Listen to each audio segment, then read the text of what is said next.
All right, we're here. Banjos to everyone.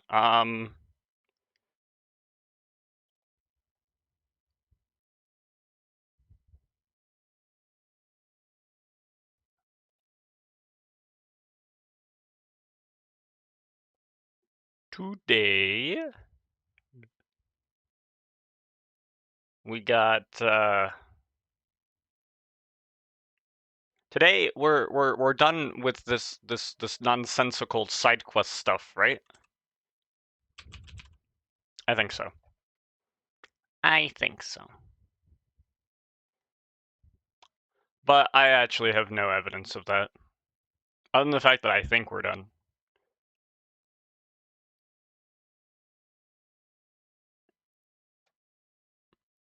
Because I added a bleed distribution for Lycanites. I added a bleed distribution for I don't know why that's a thing, but whatever. I have a bleed distribution for Tinker's Construct, right? Okay. That was the other thing. And now we're back on we're back on the EnderSkill train. Alright. I remember where we were. I haven't been able to touch this for a bit. I probably should have, but whatever. I'm not going to sweat the details.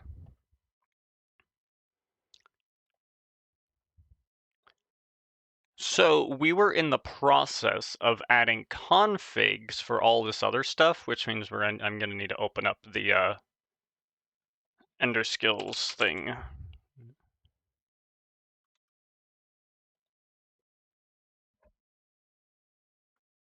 So let's just go to skill. I'm going to need to open up the reference that I have here. EnderSkills for DDD. There we go. There we go. Open. My computer's not liking this. My computer's not liking a lot of things that are happening right now. Okay, so we had this whole thing with Siphon. Yeah, we went through Fire. And then we went through this. And then we had Black Flame. It deals part magic damage and part true damage out of world. Add fire DDD damage type to the magic. Okay, so they want that part to be, they want it to be fire. Okay. I can make it like fire something or whatever. I need to go to the default values. This is where we're gonna be at. Shouldn't I already have that open? It probably should be.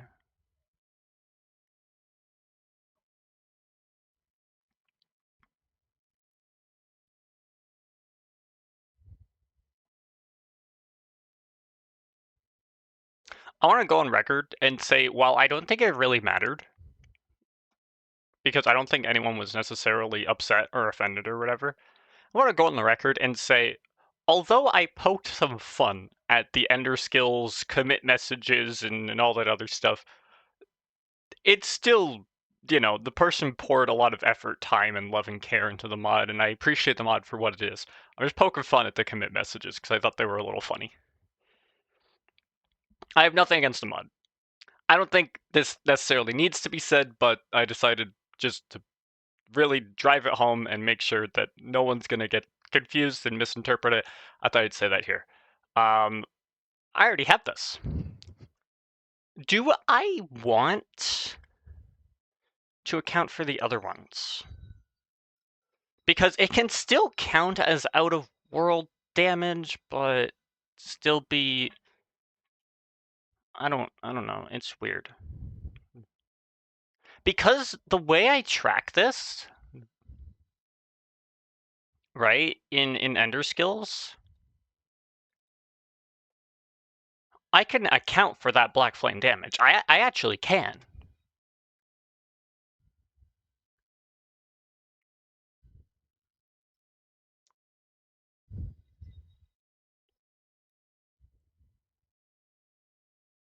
because of this.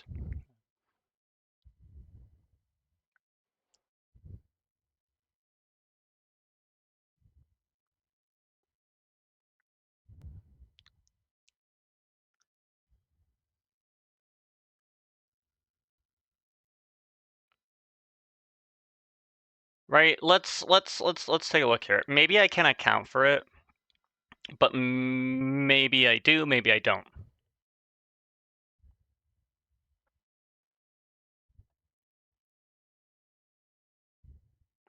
I think it's an offense, Black Flame, and then just like Black Flame anything. Like, oh wait, no, it's not.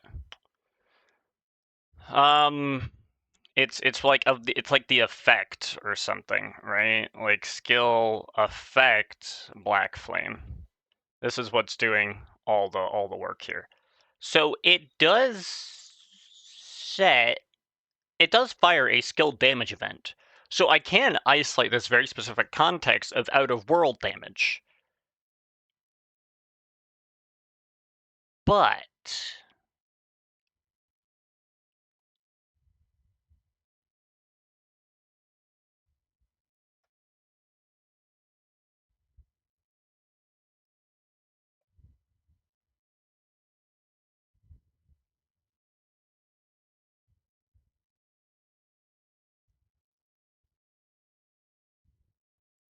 where is this even fired?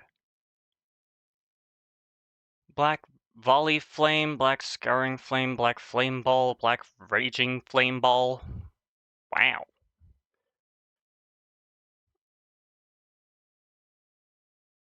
And it fires it for that skill. Okay, so yeah, so this does things a little differently. I need to count for all the black flames. That's so dumb. But for all of those ones, it does it as out of world damage anyway.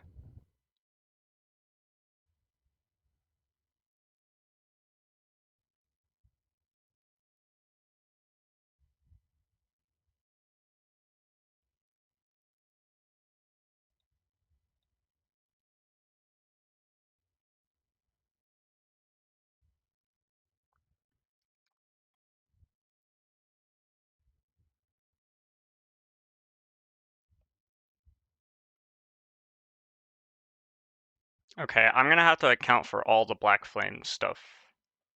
Because of the way it deals damage, it's really weird. I hate this, dude.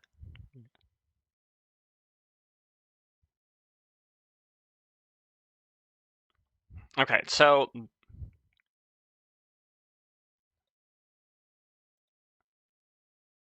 it does its damage weirdly, but it can be accounted for. Because if on skill damage event,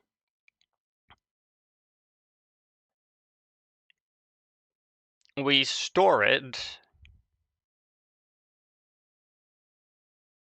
and the skill is one of the black flame skills,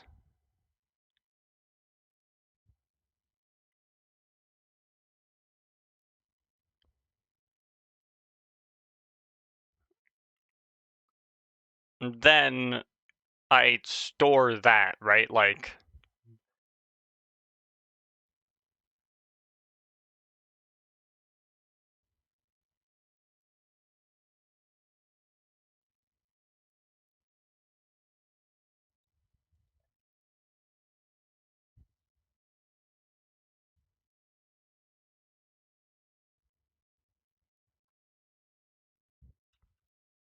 so I probably want to put the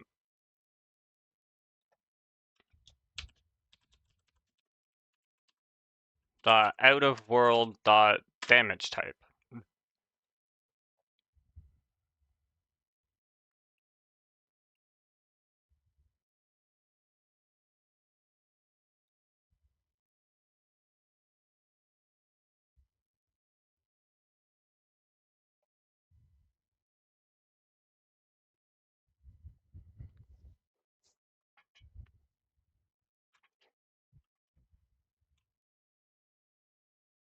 So this is where we're going to have a config for this. No, not that. I need to go into the actual config for it.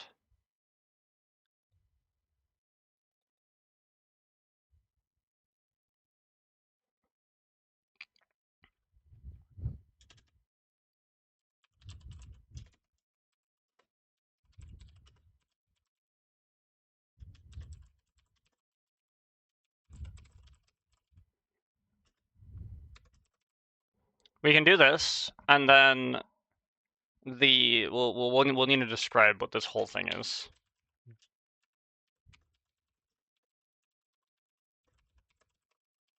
Enable the black flame distribution.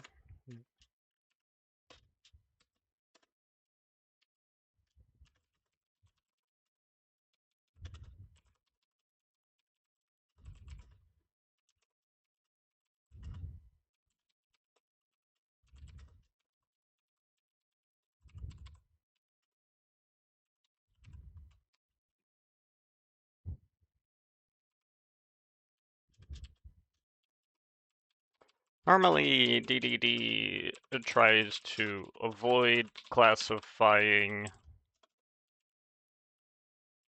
out-of-world damage to prevent players from falling in the void endlessly from immunities.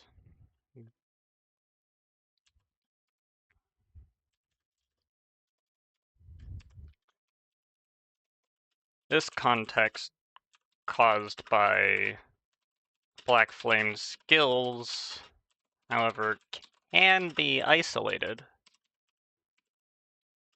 and classified.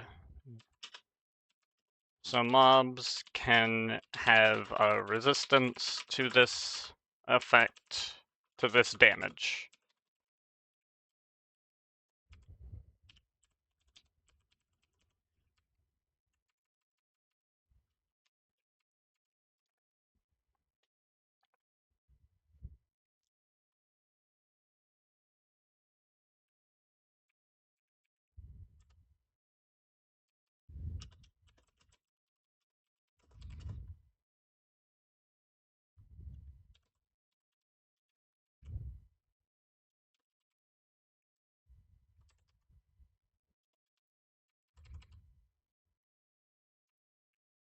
It will use the Black Flame distribution.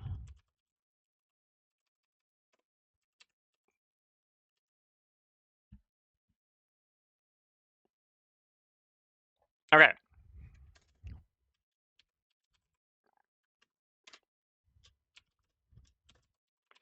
Black Flame distribution.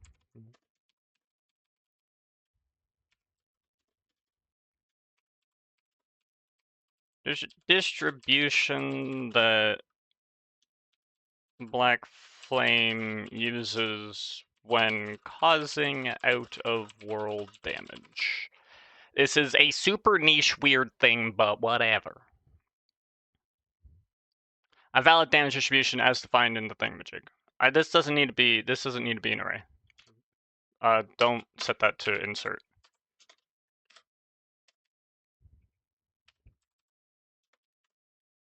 A valid damage distribution as defined in the damage configs. As defined in the damage category. Should make it consistent. So, okay, public string Black Flame dist equals, we gotta go to here and throw one in.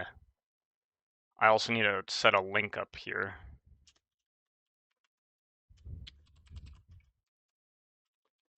modconfig.compact category .EnderSkills category. And this one is shadow distribution. I think. Shadow dist.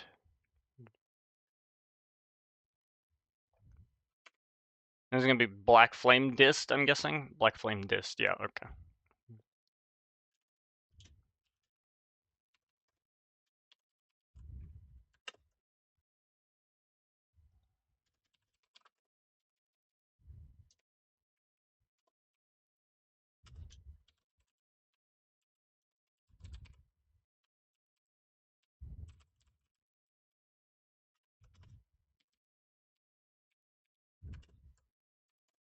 Gotta do that so that it will allow me to autocomplete that. Mod config.compact category.EnderSkills category black flame dist. All right, so you now have the option to make this different. I think I'm going to personally leave it the same as DDD fire for 0.5 and DDD necrotic for 0.5.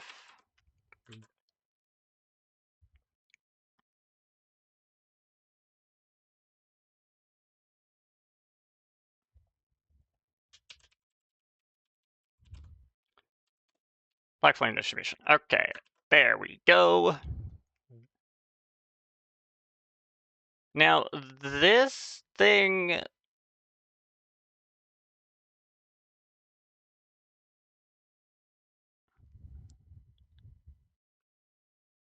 Now what's the distribution for this thing? We have a dist. This is this.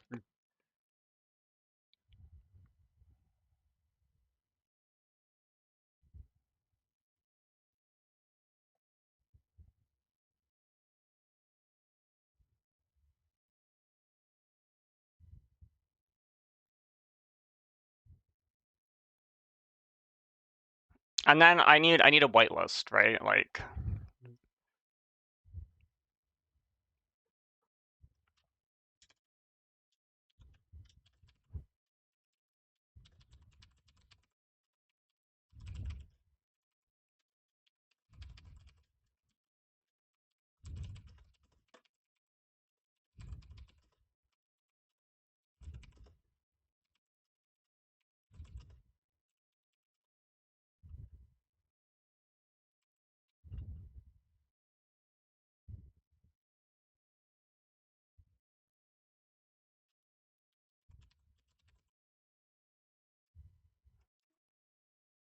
via some black flame effect.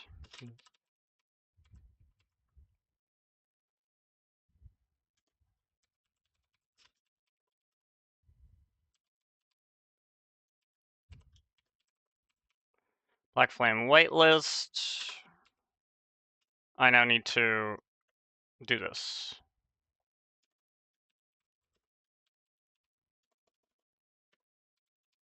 Black flame, no, it should be one word. Flame whitelist.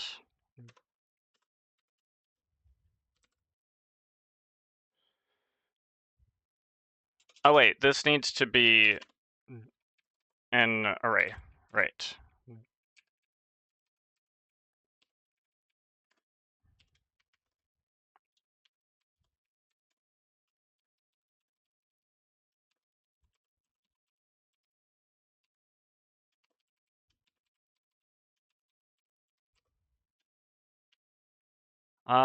This should be black flame whitelist.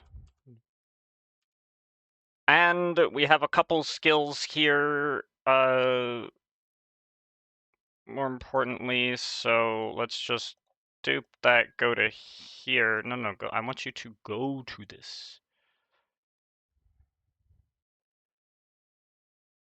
We have black volley flame.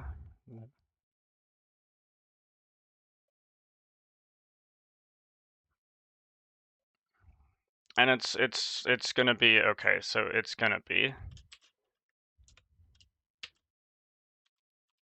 black volley flame. I just realized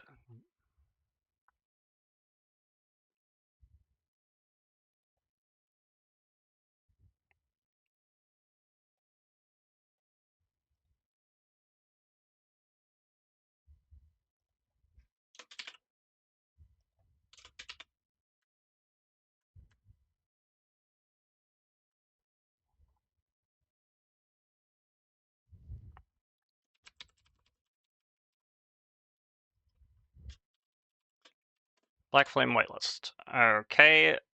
What do you mean? Save this.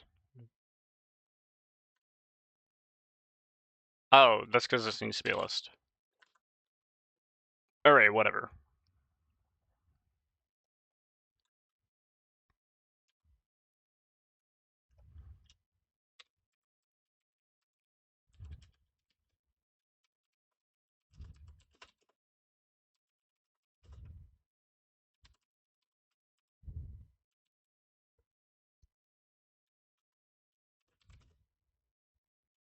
Is a list of namespaced skill IDs.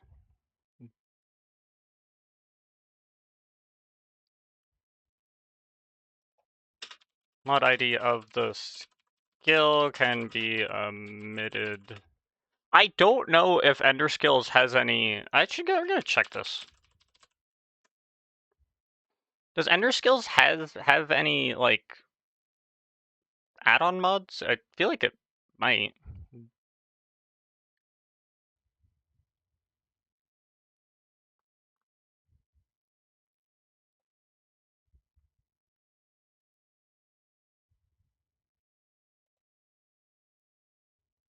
Okay, it currently doesn't. But far be it from me to assume that it never will. So we're just gonna account for it, right? We're just gonna account for it. Let me. If it originates from EnderSkills, which everything pretty much will, but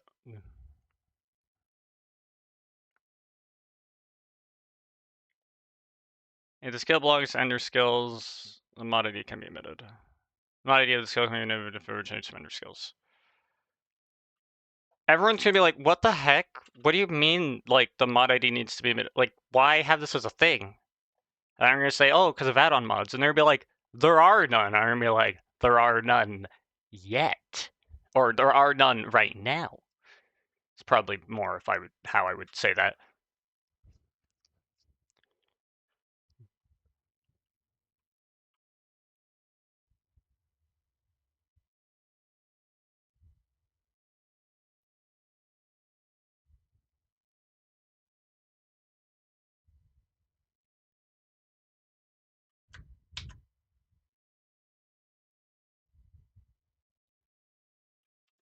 So we have Black Volley Flame.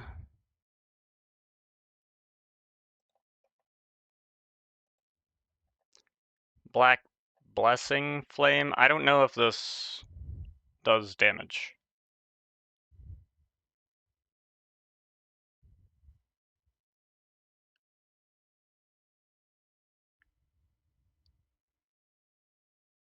It just sets them on Black Flame. Okay, so I don't even care about that.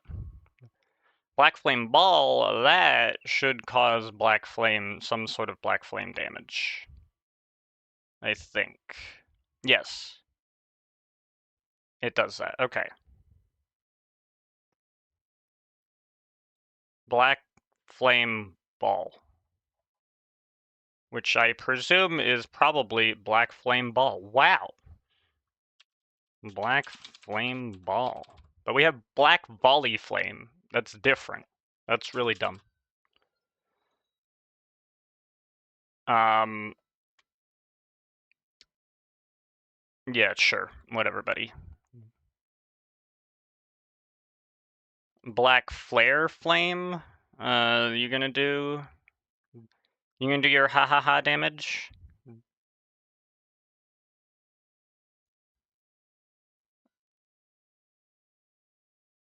No, you just deal true damage. Okay, but whatever, that still counts. Black Flare Flame.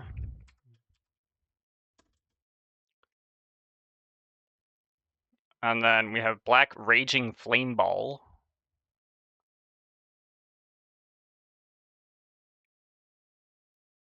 Black Raging Flame Ball.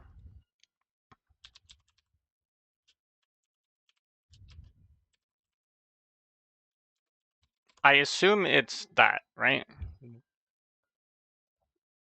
Black raging flame ball. Yeah, no, that's exactly what it is.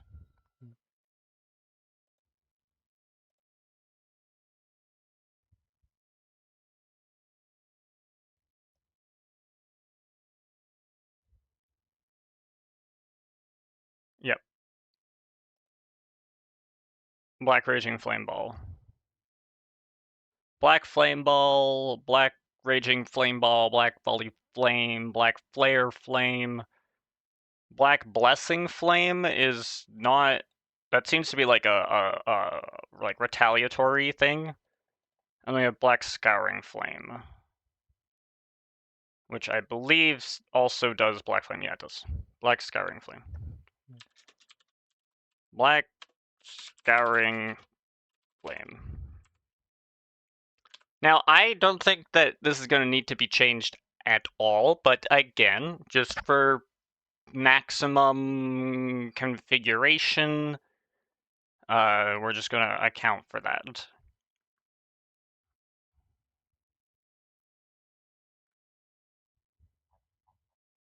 Okay, so I don't think we need Black Blessing Flame. I'm going to double check that, but I'm pretty sure it just afflicts them with Black Flame, which we have already accounted for.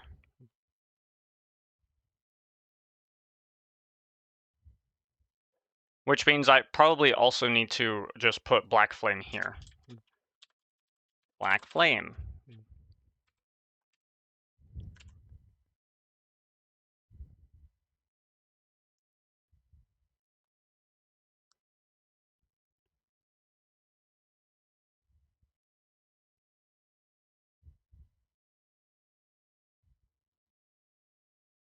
Yeah, and then it just afflicts them with Black Flame. Okay, so very good.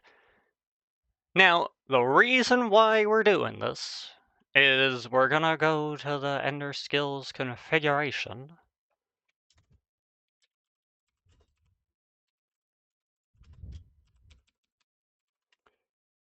Configuration. This is going to be a string configuration.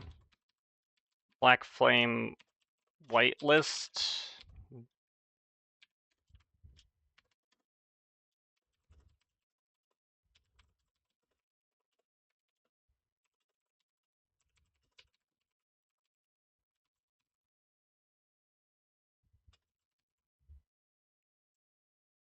With the black flame effect.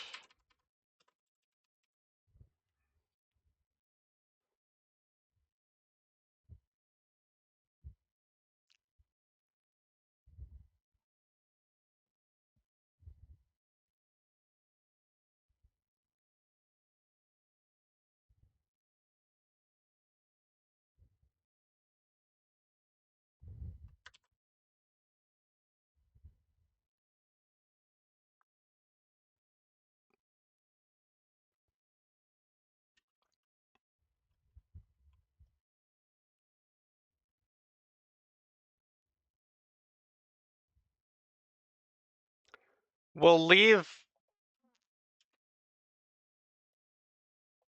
this like this. So this is wrap mod ID reader. We're gonna need to do that again. New. That's actually really interesting. What do I have something that just reads? No, this parses a map. I don't want that. I do need a multi-entry config reader, but it just needs to read a bunch of strings. Wait, didn't I have something like that for Tinker's Construct?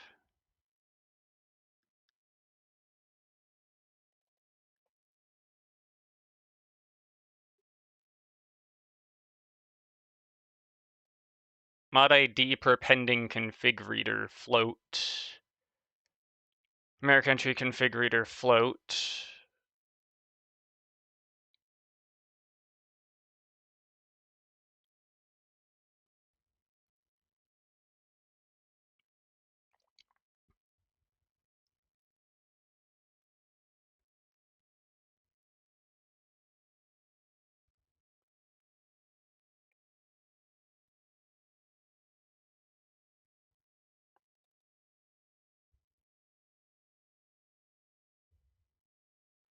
Okay, what kind of config readers do I have then? This is the config readers. Here we are. Single string config reader, shield classes config reader, projectile config reader, numeric mod ID, prepending config reader. This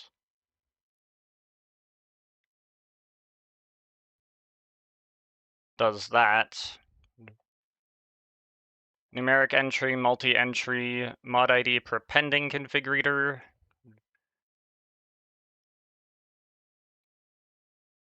Object distances, map parsing, distribution bias. Boop, boop, boop. Basic config reader. It is a map parsing configurator, but that's not. Okay, no, this doesn't work.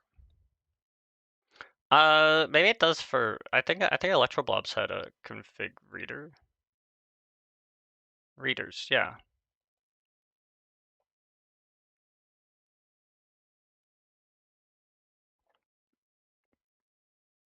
All right. Well, we need a new configurator, and it's got to extend the multi-entry because we're not reading no map.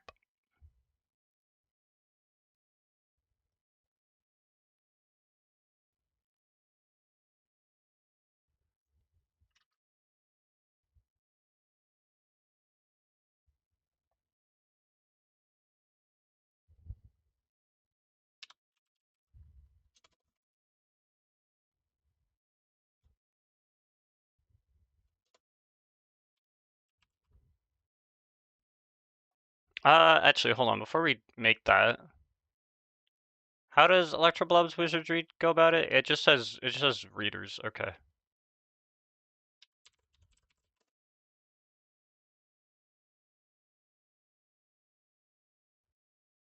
There's gonna be a final EnderSkills Black Flame Reader configurator.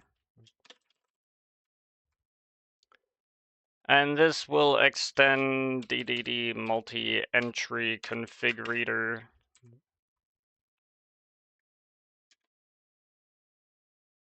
I need to parameterize it to be string.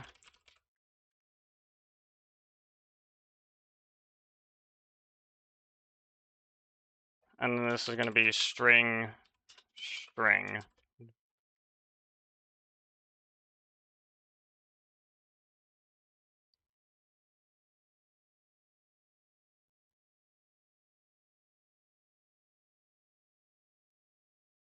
I don't think that's right.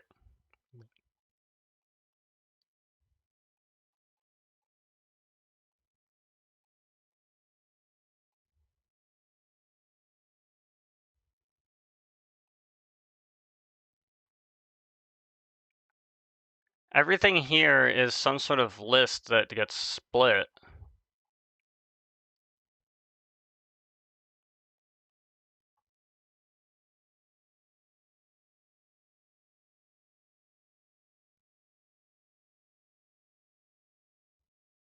Except for the shield classes. That's actually interesting. How does the shield classes do it? It just reads it, right? It just implements configurator.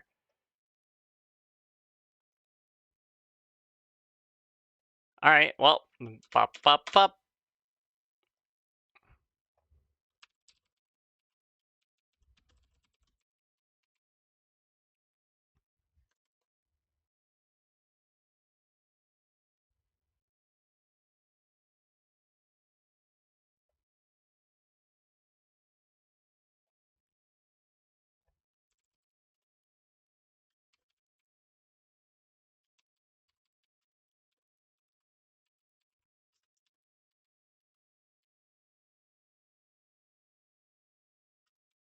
Black Flame damage skills.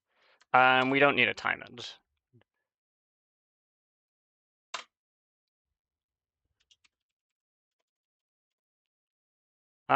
Raise dot stream. Wait, no, that's.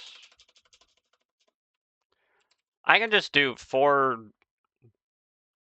int I equals 0. I less than. Hello. My text documents. Why do I have this text document open twice? My text documents were covering chat. I don't know why I had that like that. I less than mod config dot aura size lol. That's just really funny. Mod config dot compat dot EnderSkills dot black flame whitelist. Oh no! Why are you like this? I don't want to reference the thing twice.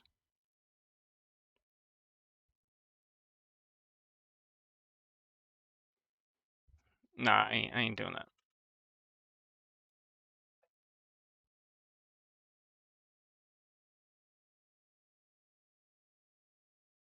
I ain't doing that twice. I ain't doing that twice. Arrays.stream mod config dot compat dot EnderSkills dot black flame whitelist dot for each one I want to do. Oh wait, I need to add the. I need to add map. Map it first. Map it first.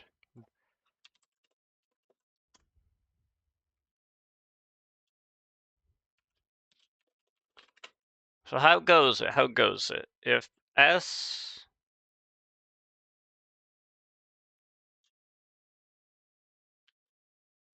does not contain.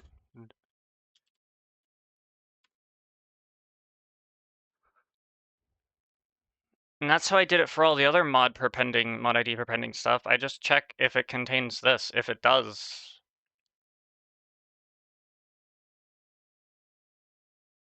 I just check it.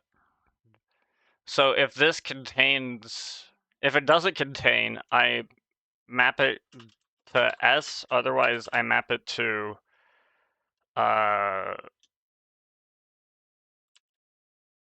integration IDs dot EnderSkills ID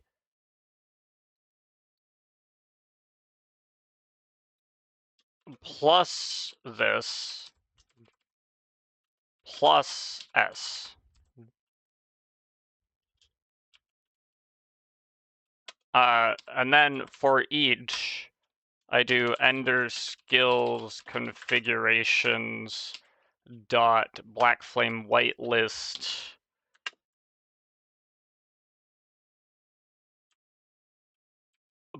put. Oh, fuck! It's a map.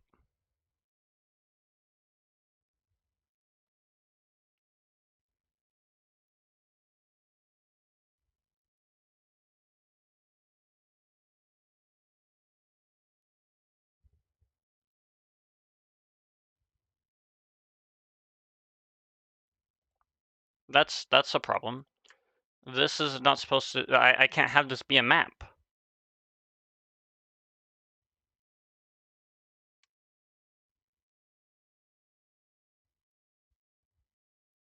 It has to be like a set.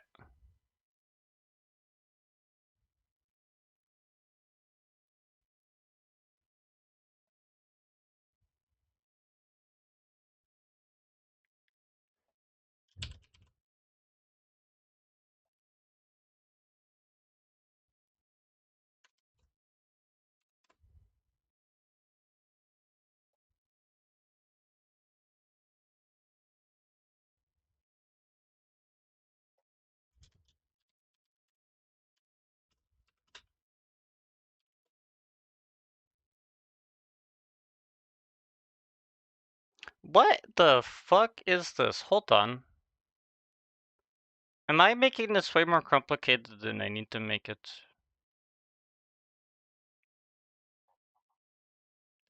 Where's my...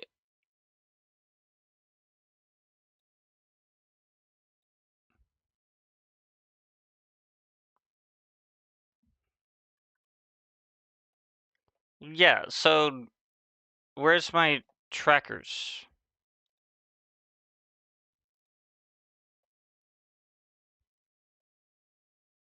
Should I not have them here? Am I high? Am I high?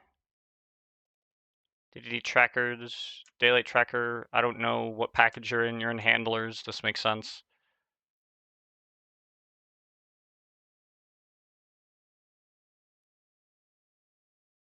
Right. So you do you do this.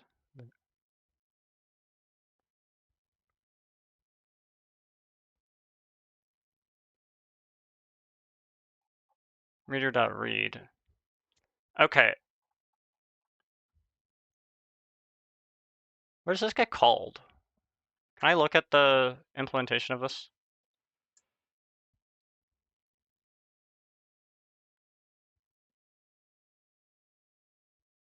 Or sorry, not the implementation. That was really stupid. The call. Excuse me. The call hierarchy for it.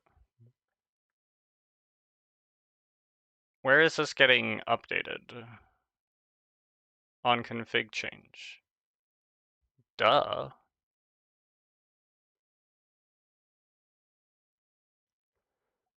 Okay. I have very little clue, but the risk of overcomplication is always a risk. It is always, always, always a risk.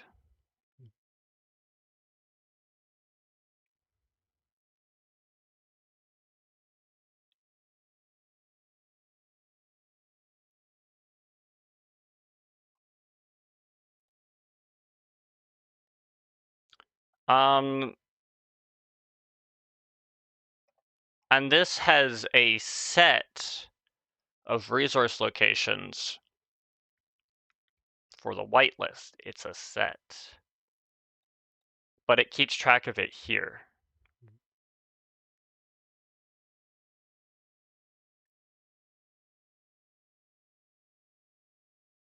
It's probably better to read it here, but this isn't really configuration. This is just a whitelist.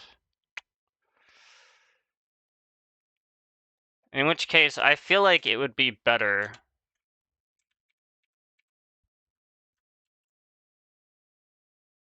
to have this be localized to the actual handler that gives a shit about it. Oops.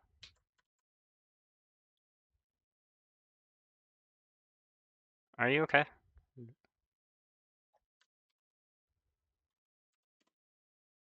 Somehow mod config wasn't imported. Alright, sure.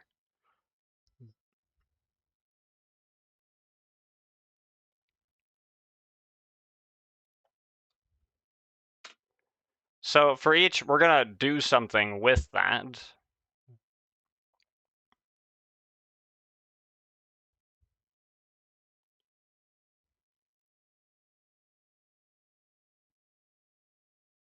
I don't need this then. Get rid of this entire package. Get rid of this entire package.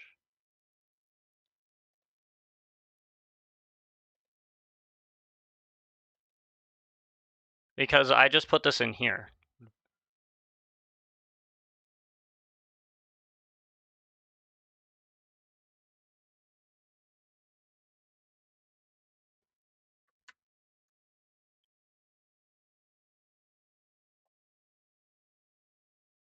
Yeah, because it has a configurator, it reads it, it has a damage distribution. Yeah, okay, that's... I just do this. But if you responded, or Switch chat, because Switch chat is a funny time. Ha! I love that. I did read it. I did read it. I did happen to respond in the middle of a Twitch ad. I did. I have seen this. Everything is here. I'm here. I acknowledge your existence. This is the Black Flame distribution. We make this final. We need to extend EnderSkills distribution. EnderSkills predefined distribution. Yes, okay. And you hear me.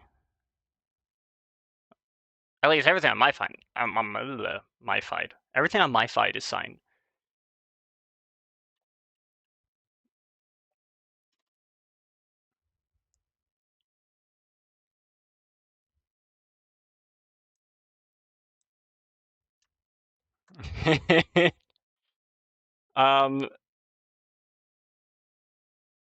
It has a reader which reads this. Thank you. Gotta love it, you know. Gotta love it. So okay, so this updates for each one.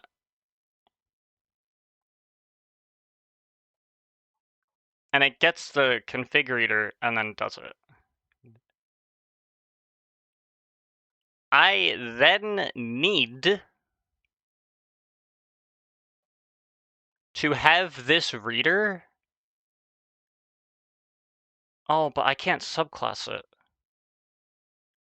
Yo! That's crazy.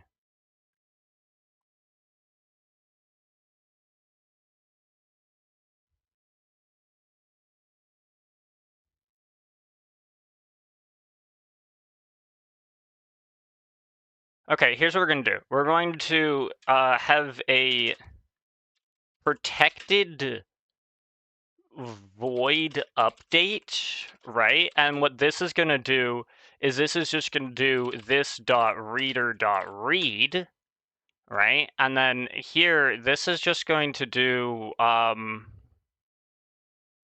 predefined distribution update.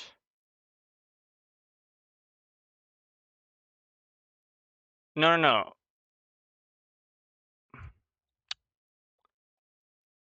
I need to name this something else.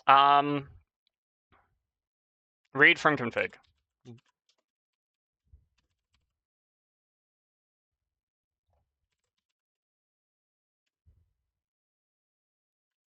So now it does this, which is this. All this allows me to do is now I can override this implementation in the Black Flame distribution to have it do its normal reader, but then like it has a second thing it's got to read, so then I can have it read that second thing too.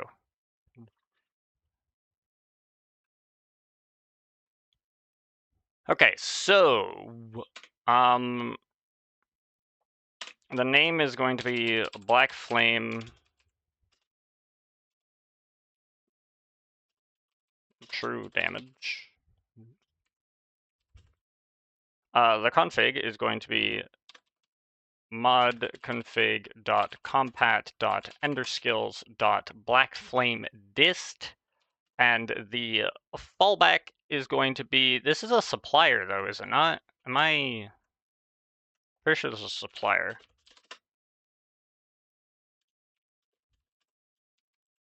Default values dot black flame distribution. Yeah, it's a supplier. So we have this. Then over here, or actually over here, I'm gonna need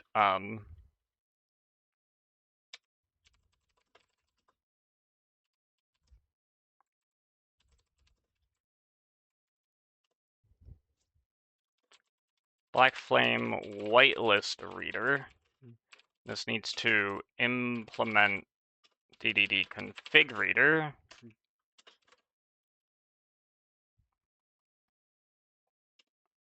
And this is going to be a protected set of strings, and that's going to be the whitelist.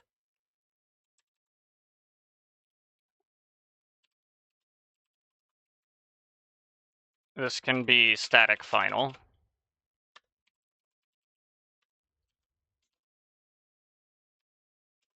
Equals, not an immutable set. It's just going to be a set. Sets.new hash set.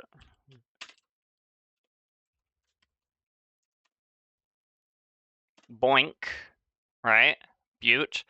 Then add whatever implemented thing we need to add here. This we're not timing, which I'm pretty sure it did for the other thing.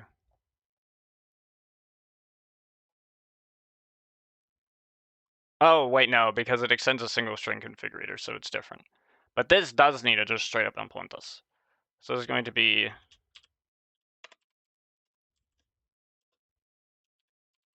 black flame, black flame whitelist, right? And then we do arrays.stream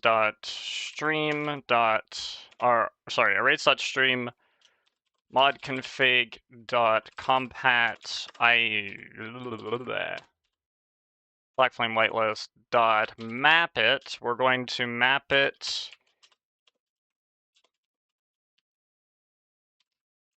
if it does not contain that. What we're going to do is if it doesn't contain, we're going to add it. So it's going to be integration IDs dot EnderSkills ID dot concat. I should not do it like that. We're just gonna do plus this plus s. I think it's just easier to do that. I could like try and put it in like a format string or whatever, but I think honestly this is simple. It works. It's fine. For each one, we are now going to do whitelist add. Boom. And that is what that does.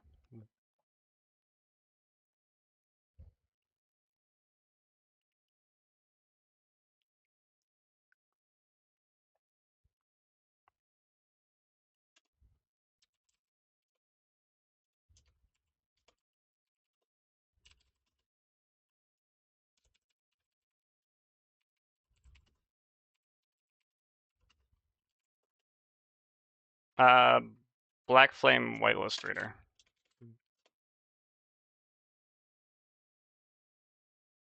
Are you serious? Synthetic? Give me a constructor.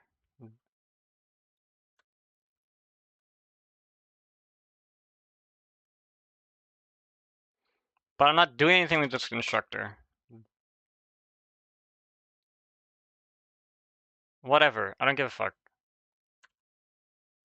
It's fine. I know what I'm doing. Everything's fine. I'm well aware of what I'm doing. So now I need to get the read from config. We do the super read from config, and then we do this dot reader dot read. Bada boink.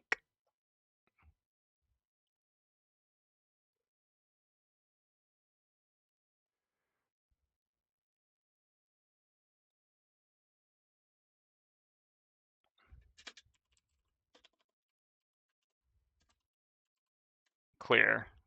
I need to clear the whitelist, or else we're gonna have problems, obviously. Clear the whitelist, add everything to it. Bada boom, bada bing. How does a daylight tracker do this when it reads? Stream filter, if present, whitelist add. This up parse.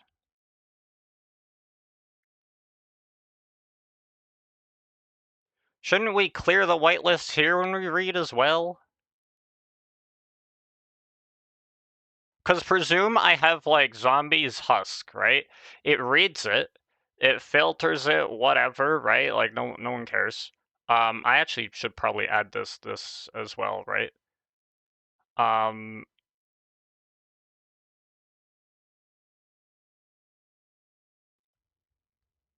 then I parse, and then if present, I add them, right?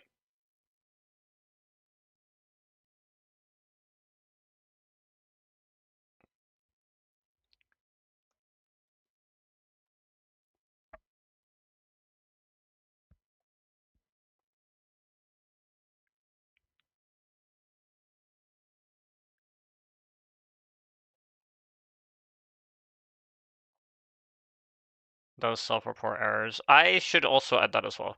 So this should clear the whitelist first. That's important. I wish to now double check. I wish to look at the various implementations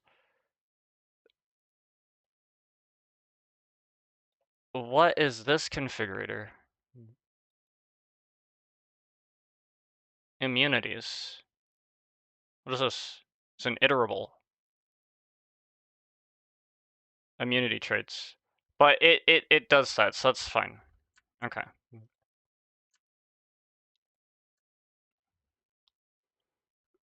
Daylight tracker, that's literally where I am. Bobbles configurator, that's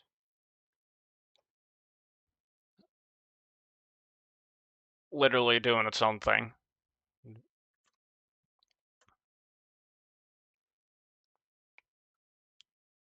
And that's the multi-entry configurator, which I don't care about, and the single entry configurator, which I don't care about. And there's a Lycanite configurator. The shield classes configurator, does this have thing?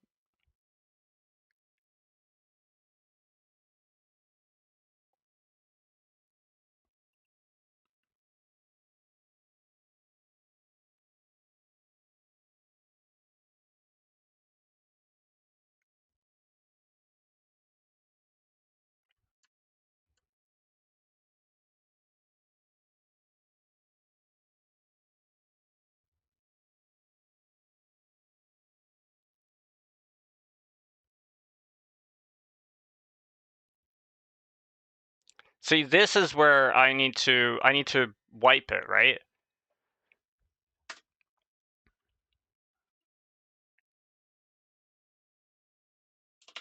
Unless this requires an MC restart. It does. So in that case, I don't need to care. Don't need to clear current shield class names since config requires MC restart anyway. Okay, see, that's important.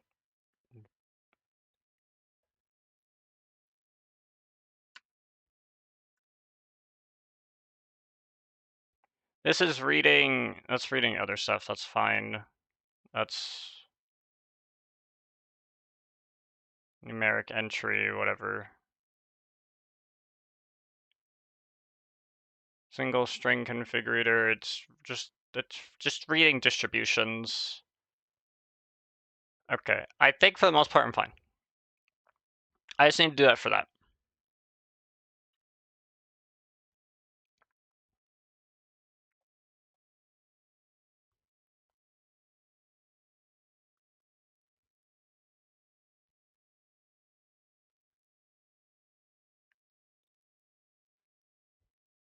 Now, the daylight tracker, it does have a set of resource locations. And I don't care about that. What I do care about is like this stuff. It does parse it into an optional resource location.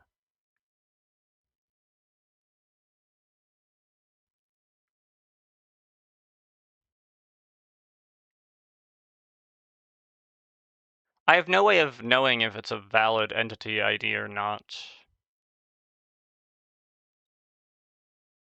So there's not much I can do about that. Because I'm adding that if it doesn't contain it, so outside of that, it can't. Yeah, no, it can't do that. That's fine. All right, we're good. Everything's fine. This is fine as is. Okay, so is applicable. Now,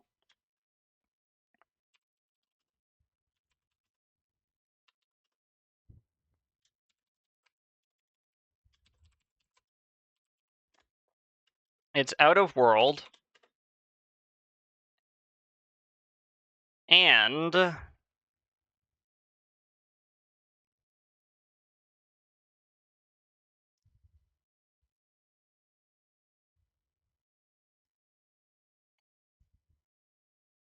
am I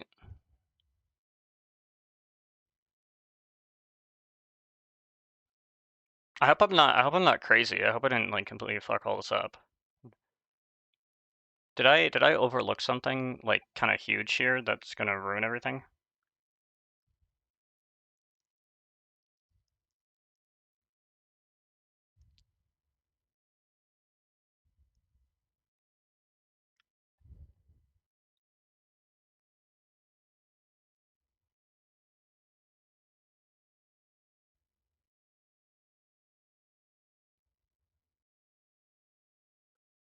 The skill damage event.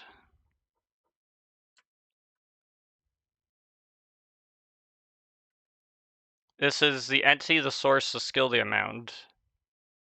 Is the entity the target? I don't know. I don't know.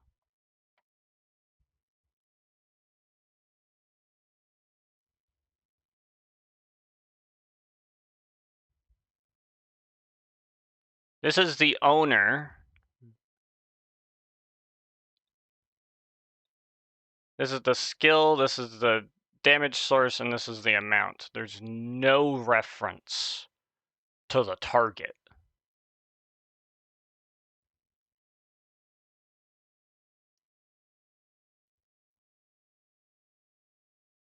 Interesting.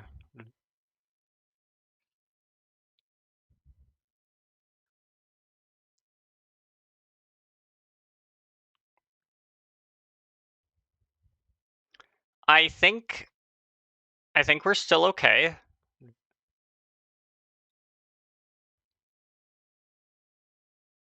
We just need to public final void here on attack, living attack event,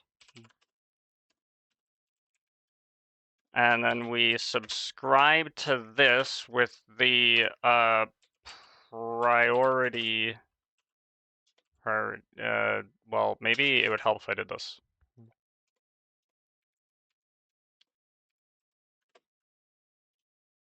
Event priority dot highest. We just want to go as soon as possible, and because we want to go before DDD starts to do its things, right? Before it starts to like try to classify things, I need to come in here. Yeah, I need to come in here, and I need to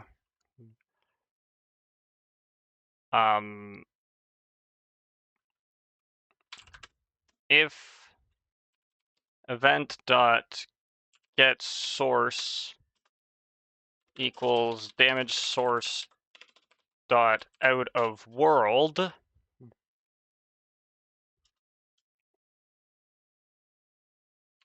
and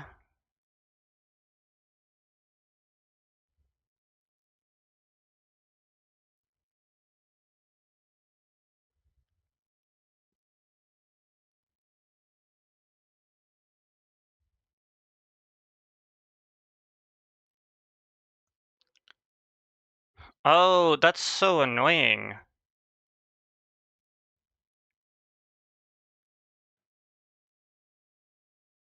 There is no connection between when the mob is taking damage and when the skill is being used to account for this skill targeting this mob and doing that damage.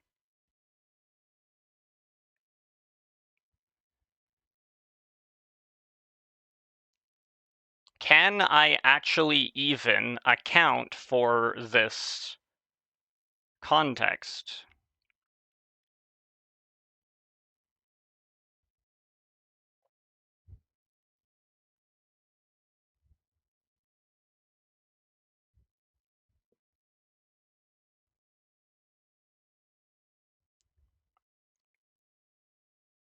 I could make the only thing that seems to be in common is the amount of damage being done, obviously.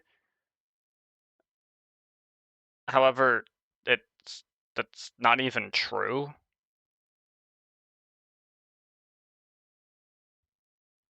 which is really weird.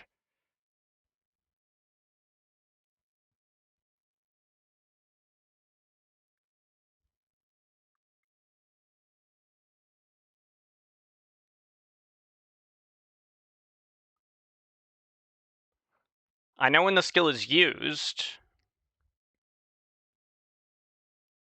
How do I know when a mob is going to take that damage, though? It's out of world, yes.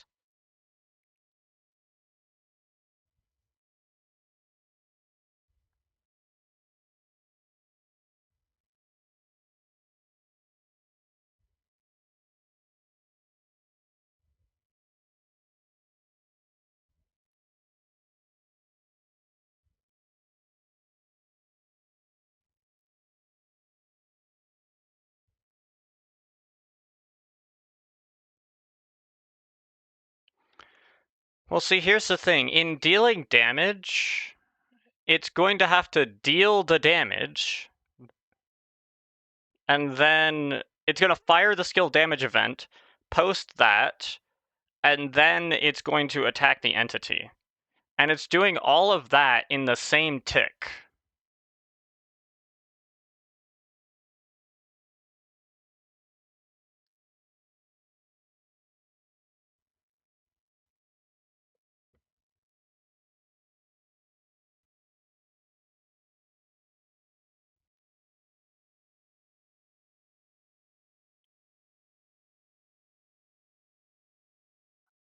I guess what I can account for is if their Y position is not at the point where they start taking void damage, and there was a thing fired, right? Like the usage tracker has tracked something here.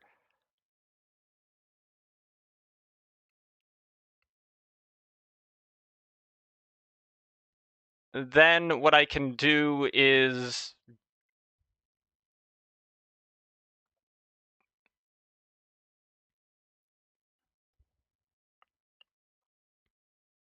I can set a flag that damage should be set to not be out of world damage or whatever, or it should be classified, right? So in order for that to work,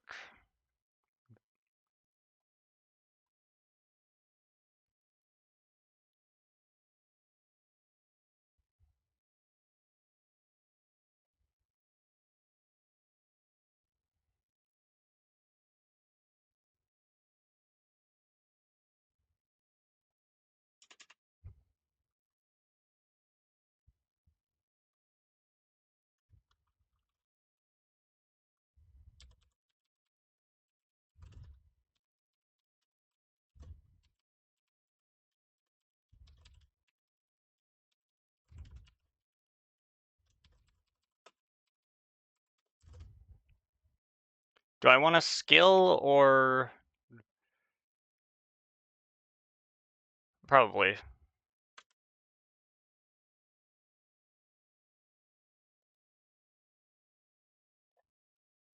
For now, leave that like that. Do this. Then return skill dot get registry name dot toString. I think that's basically what I've been doing here.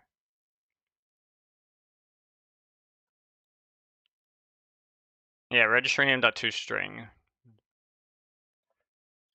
Return whitelist dot contains the skill dot get registry name dot toString.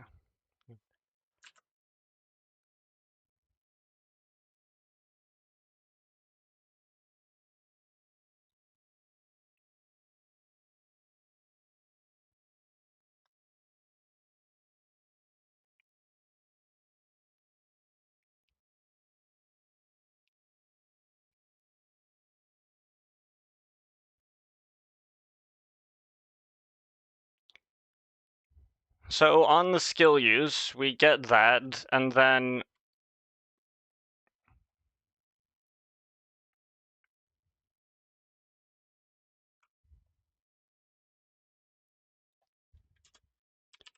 if black flame distribution dot is causing out-of-world damage. Event.getSkill. I probably just want the skill here.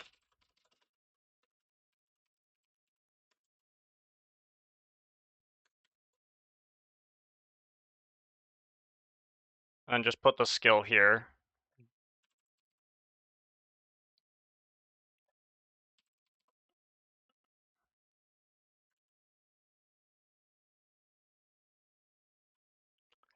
Actually, no. String skill name equals event.getSkill.getRegistryName.toString. Because I'm doing it for both things, so I might as well just do this here.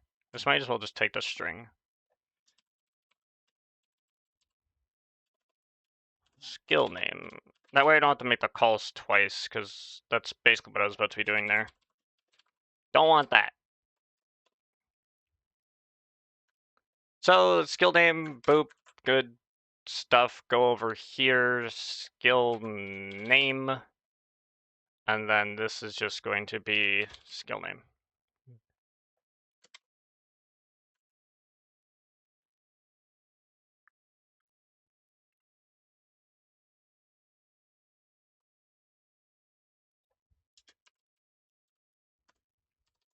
And then we do that. We have to wrap this like this.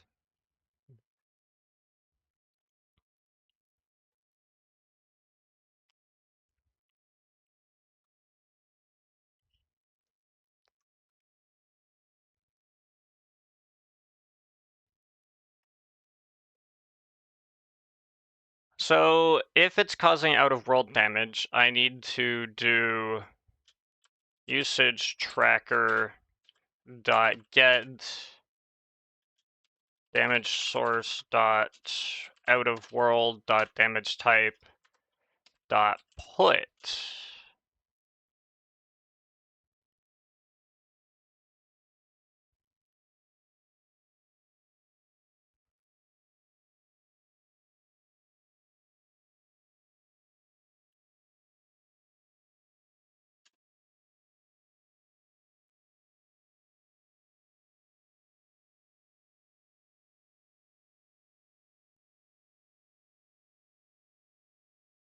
Is this a private thing? It is.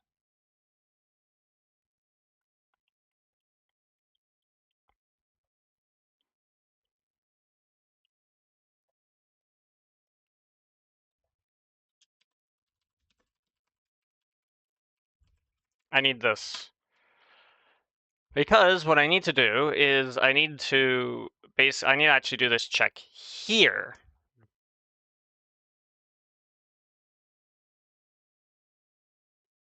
Which inherently defeats the whole fucking point.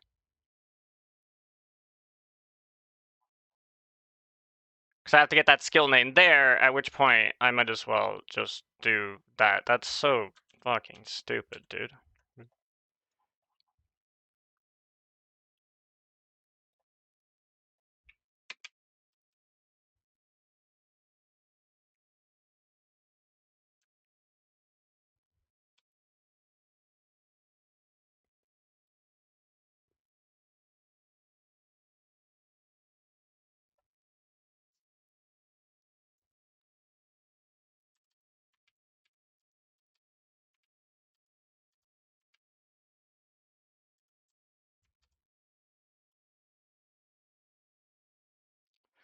I don't know what to do with this else, so we're just not going to.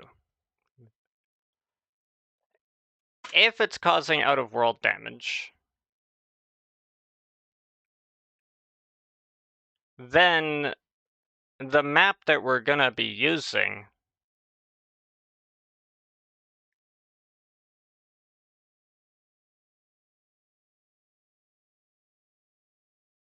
I need to put this as an optional map UUID string tracker.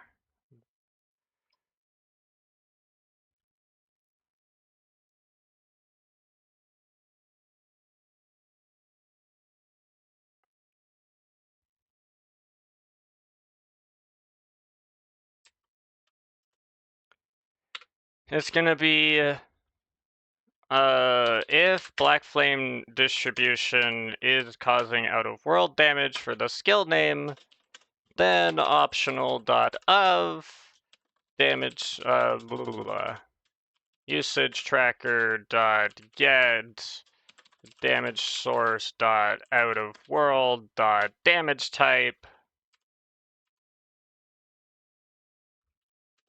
Otherwise, get tracker for the event dot get source. Okay.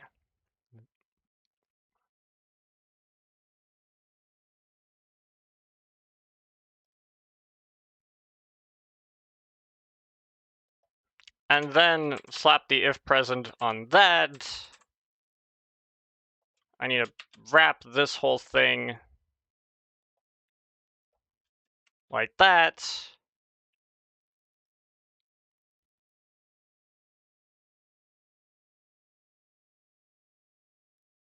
Can't convert from void to... What the hell are you talking about? Oh, because it wants to do this. Yeah, that's right. I don't need that now. That's stupid. But it works. So if it's causing out of world damage, then the usage tracker we're going to use is the out of source, the out of world usage tracker. Otherwise, we're going to get the tracker, and then if it's present, we're going to put that thing in there, and then we're going to fire the callbacks. Bada boink. Okay, good. Now,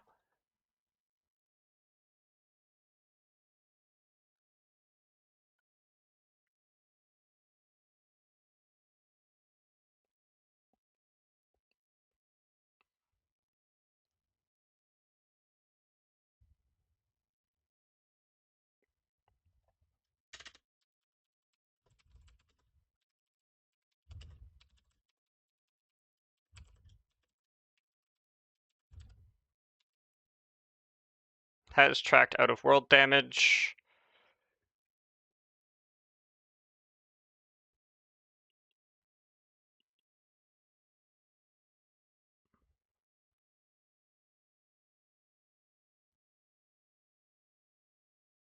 Because it only fires it once. Right, but let's assume that it's like an AoE, right? It fires the skill damage event once. I need to know when to, like, not track it.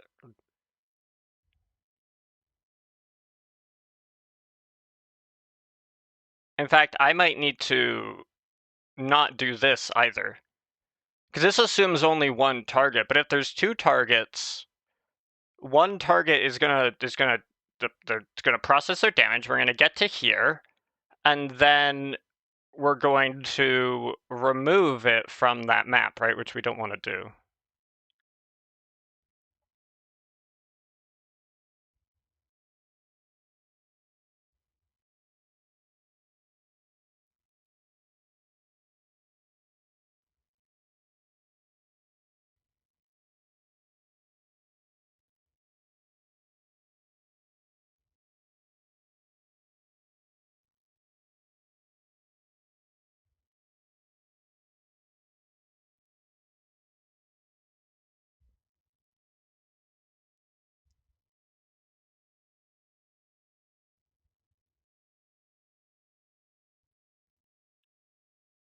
Interesting.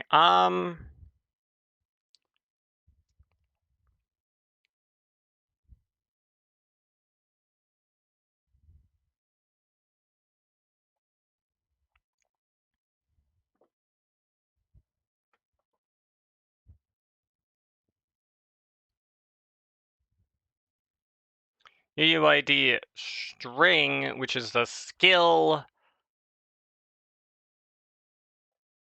I need a timestamp when the skill is used.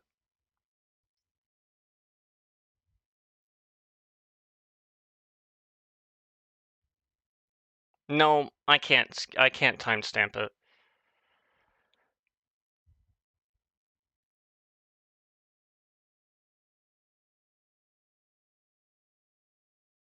I don't want to have a tick thing.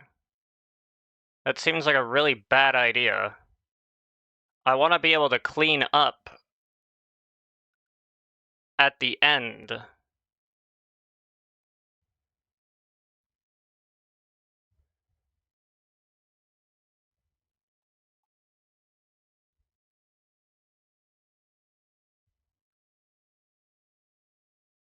Oh, this is so annoying.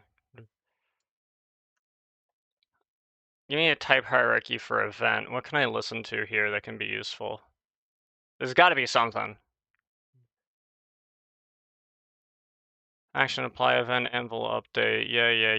Yeah.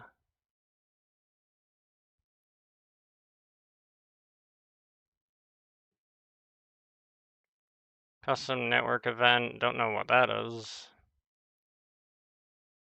Enchantment level set. Entity event. There's probably like a world event somewhere.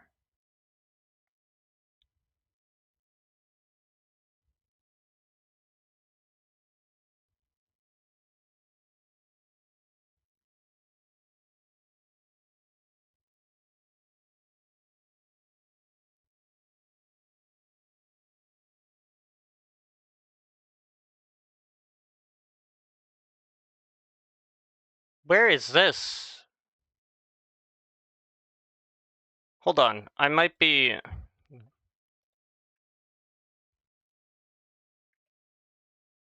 This is apparently an API, which just doesn't exist. Oh wait, no it does.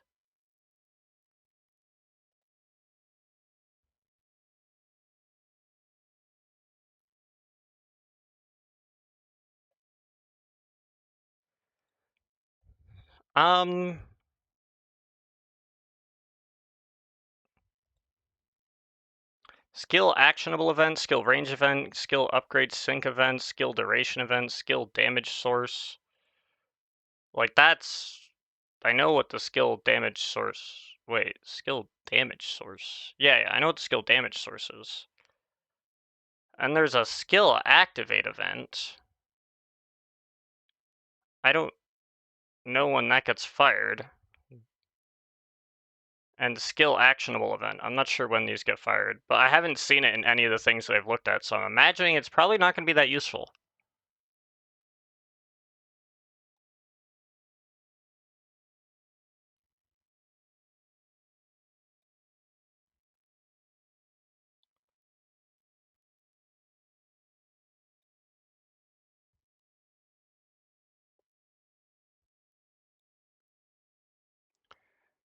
World Tick event.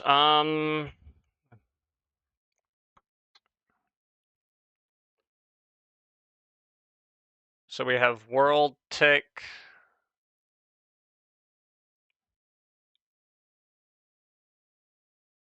Player Tick. Render Tick.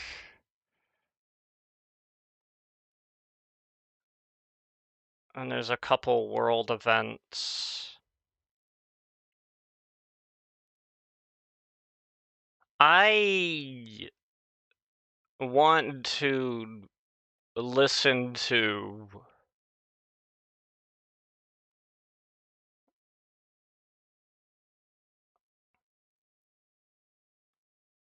probably a World Tick event and then just clear it on a World Tick event. But I just gotta know, right? On post World Tick, side server, phase end.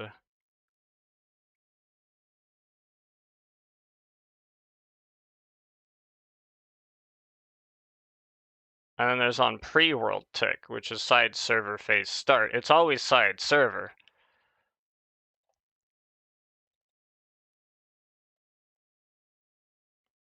Yeah, on post World Tick, and then I'm guessing at the top of this method.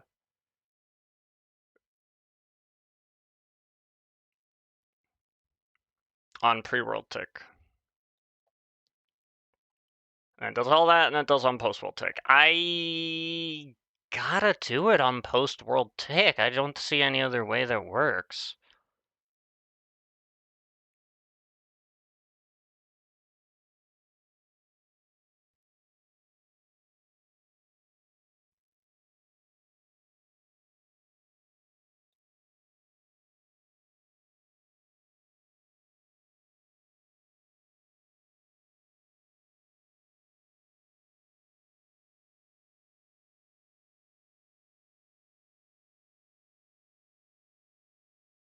Okay, here's what we're gonna do.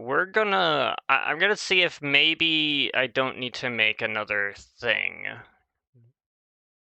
I might have it. Nope, it's not there. Is it in lib? It is not in lib. It's probably in, oh wow, handlers.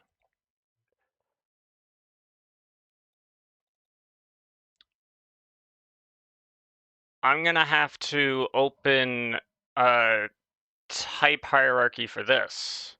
For my own handlers, to know what handlers I got. Between lane shield handler, capability handler, damage handler. Where is this even from?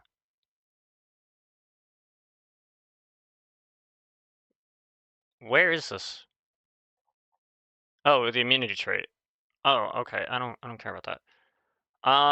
Drop handler, EnderSkills handler, first aid event handler, melting listener, mob handler, shred draw icons handler, tech guns calculation handler, tooltip handler, and a bunch of fucking anonymous handlers. This is on this is the client proxy thing. This is another one. Fingerprint violation. Okay, there's a couple handlers that get registered there.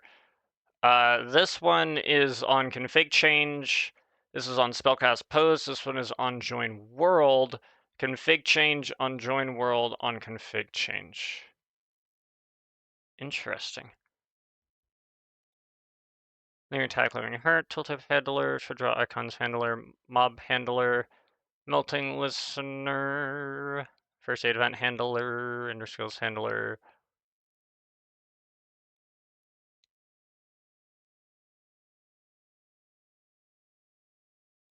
Capability handler, twin lens shield handler, baubles handler, abstract tracker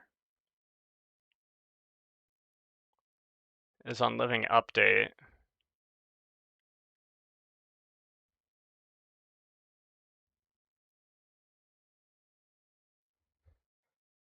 I don't want to be doing this every tick. That's the thing. I only want to be doing it in the context where it matters. Ugh.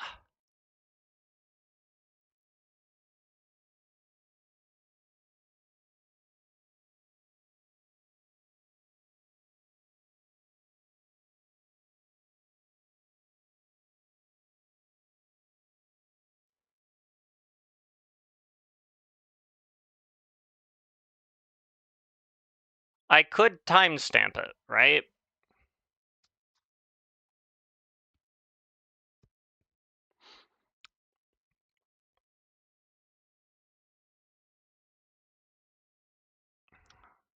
I'm not sure what's worse. A constant operation every tick, or a linear operation not every tick, just sometimes. And by linear, I mean I'd be iterating through this thing,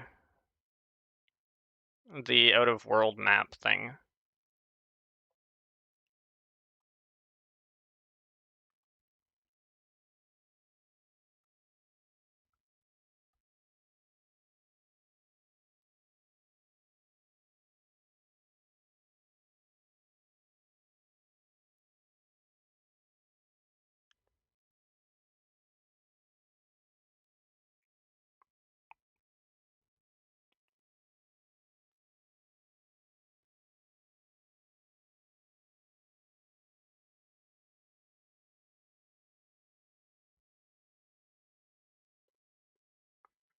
I don't even need this, though. What is this? This doesn't need to be a map.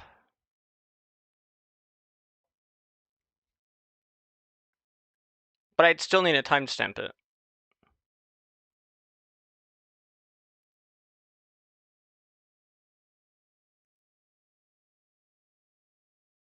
And the only reason that that's not a problem with Thaumcraft is because I mix in right into it.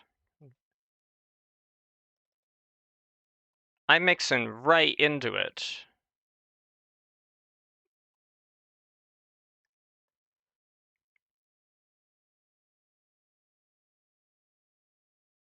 and track all of that stuff.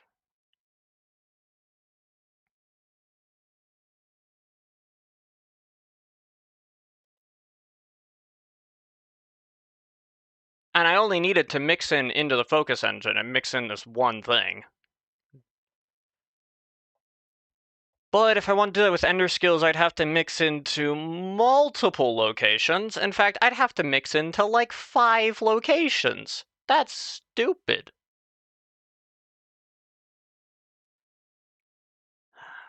But it would work.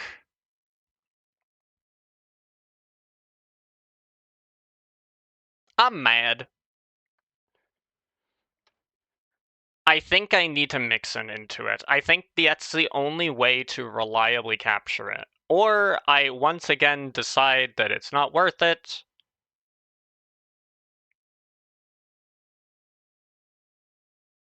And not do that. And probably, actually, that might be better. It's probably better to ignore the out-of-world thing. If it's going to cause out-of-world damage, it's going to cause out-of-world damage. It's not my responsibility to classify out-of-world damage. What am I doing?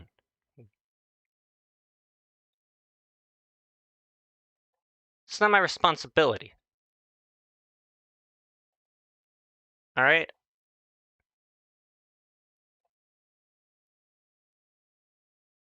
I thought I could, and I realized it's not worth it.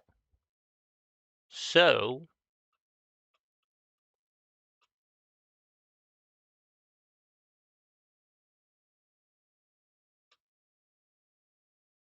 bye-bye.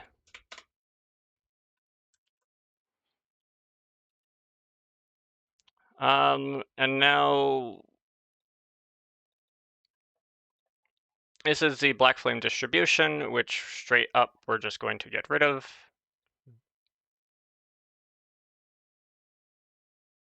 Goodbye. Don't need that. Black flame distribution cannot be resolved, so this is now going to just be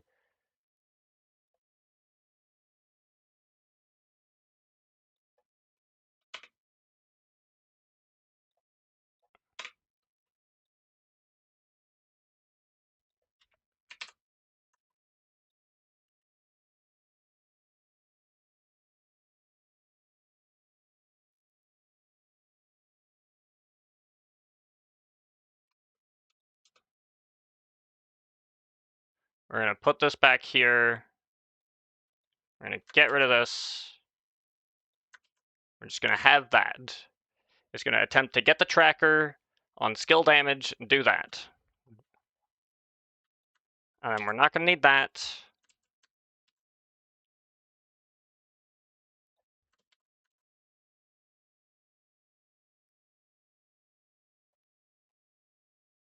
And then we don't need this.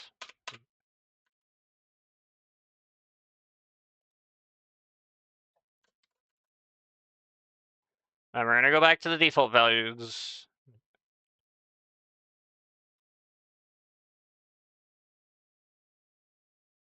Wherever it is. We're going to go back to default values. We're going to go all the way down here. We're going to get rid of this. We're going to get rid of this. We don't need these.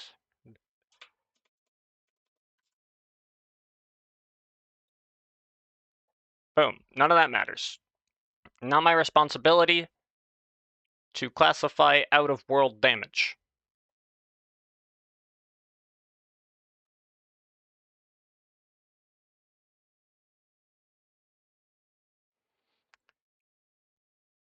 Right? So that's...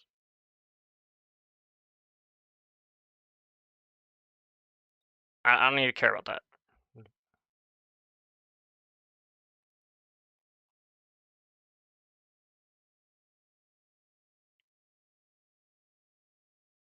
Right, and this configuration doesn't account for that, so I don't need to worry about that.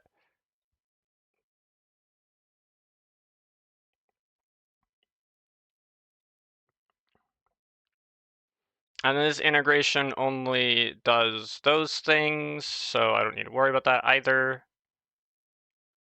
Is the shadow distribution, it extends this. I guess that gets accounted for there. This one's different because it's just a regular thing. Yeah, okay. So there's that. I need to worry about anything else. Okay, I mean, the fact I don't have any errors is probably a sign of the times that we're good. This is still a thing, though.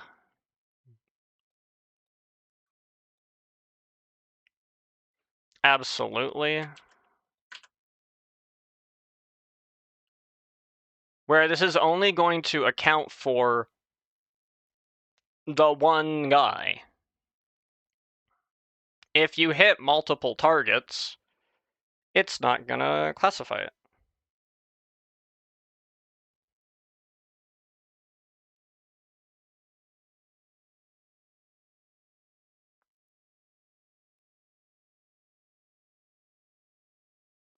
And this doesn't reference the target that it's hitting, obviously.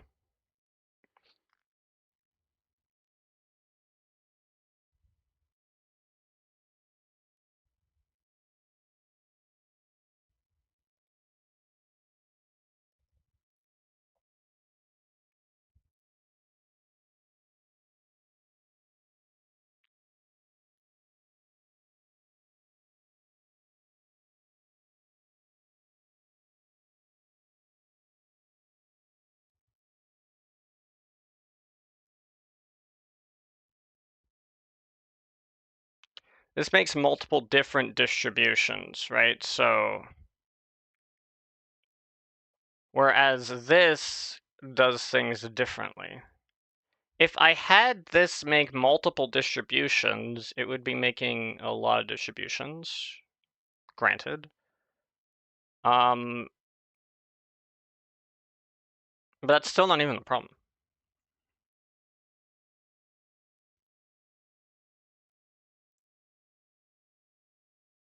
Like, there is a skill damage source, but the skill damage source is just an entity damage source. It doesn't tell me anything.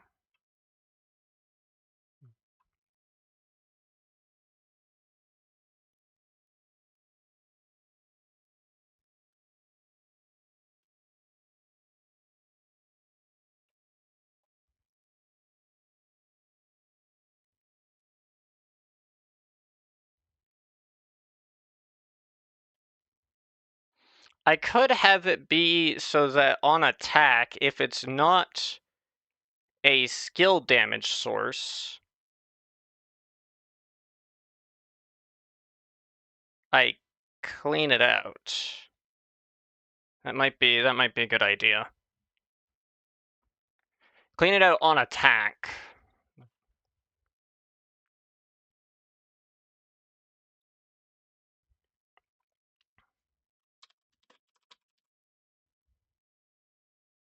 There's going to be living attack event.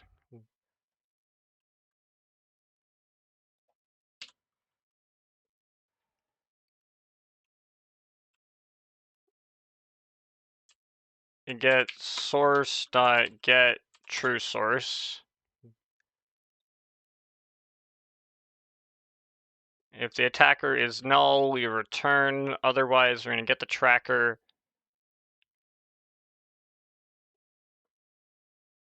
If the attacker is null,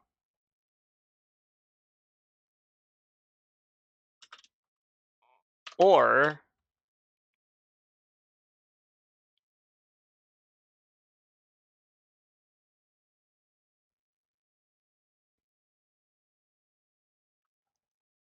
but in the case of that, it's gonna.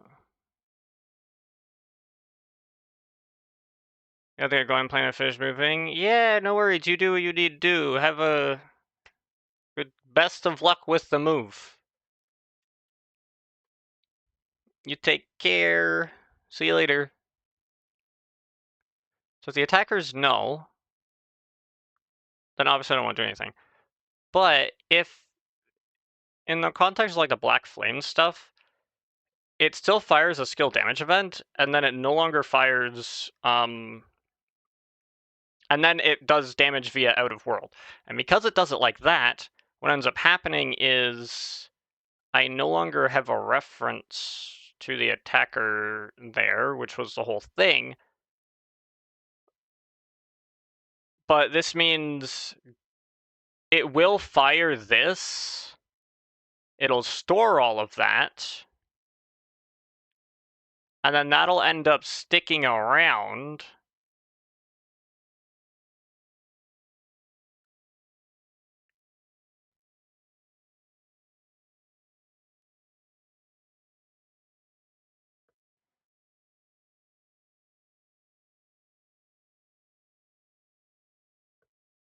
I don't think I need to care about that then. I think we're fine. And if event.getSource instance of skill damage source, then we don't want to do that. Otherwise, we're going to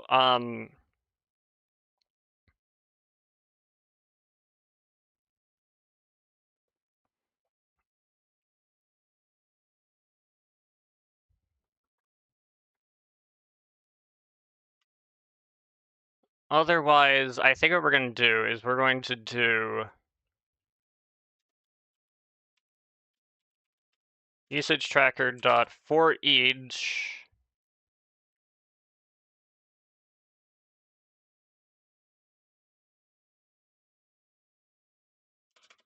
values dot for each map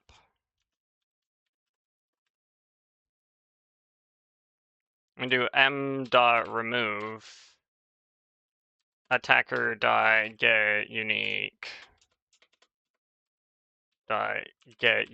ID. Just clear it out off of both. If it's not skill damage source, we're just gonna empty this shit out. This event's firing anyway, so just for these two, just whoop, just straight up remove it. Then this means that we don't have to worry about this map getting filled up with nonsense. Which means when a skill damage source does come in, we're not going to accidentally misclassify it or something.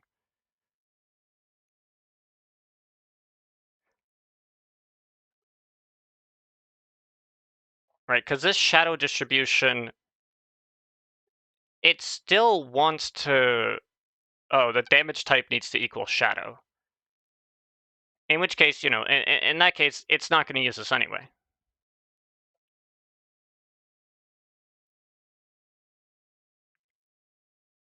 I think I just need it for the EnderSkills distribution.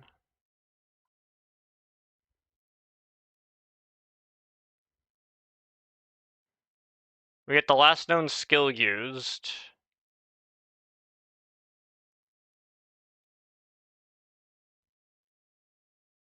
And I believe this is important because we need to have this not be filled up if, like, an event isn't fired.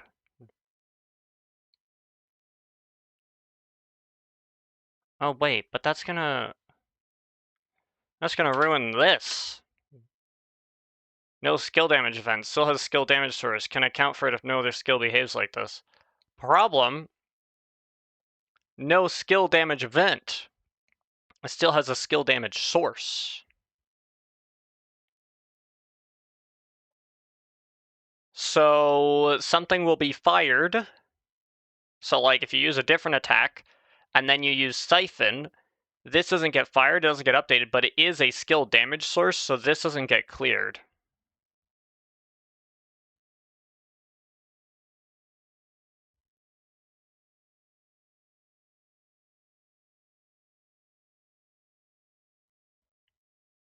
That's so dumb.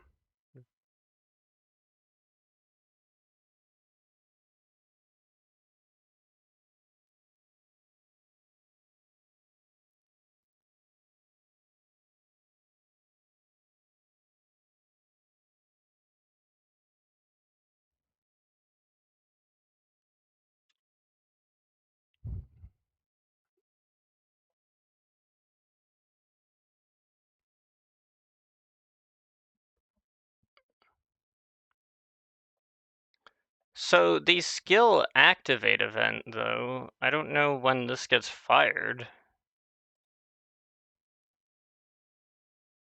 It gets fired in base ability.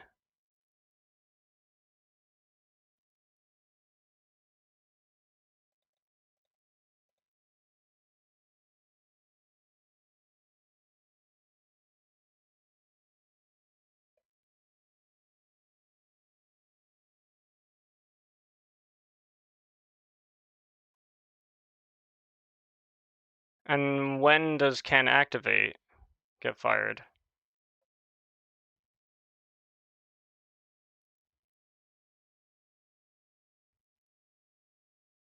Okay, when does this get fired?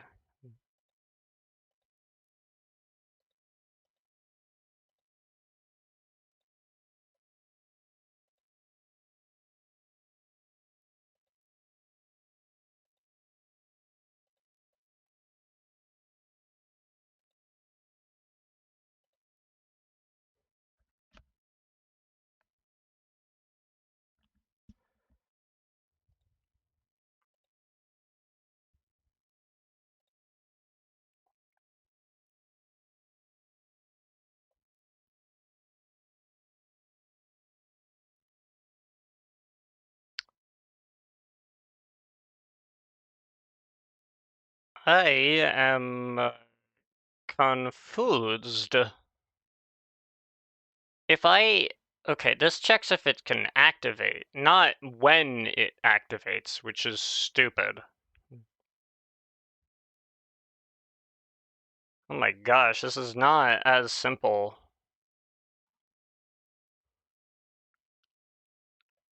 I can't do this. I want to do this, but I can't.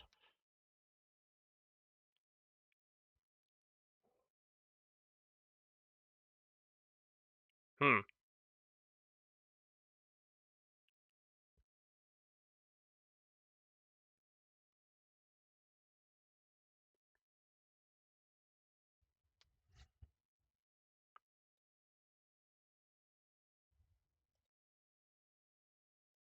Let me look at Siphon.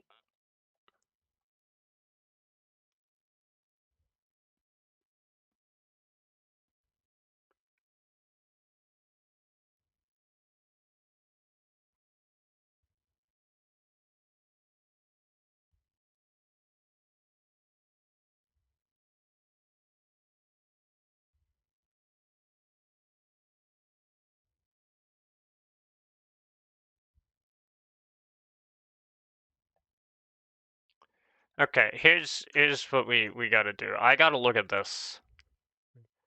Because it has a use clause. Where is this used? I will never know.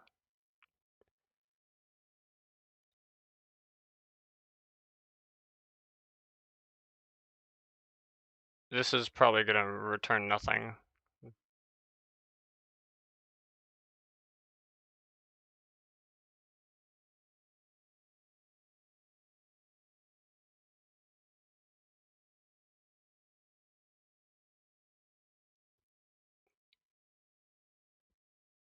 What, you have this?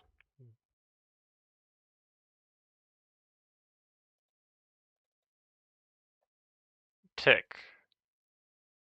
Skill holder.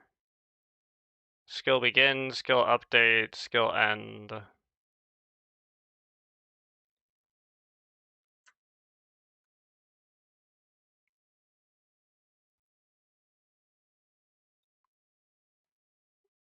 Okay, give me a type hierarchy of this then.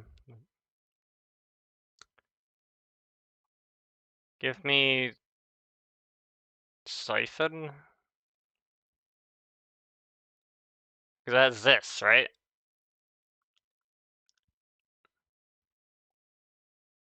This overrides use to check if it's actionable. But if use immediately goes into begin on like the same tick, then I'm fine.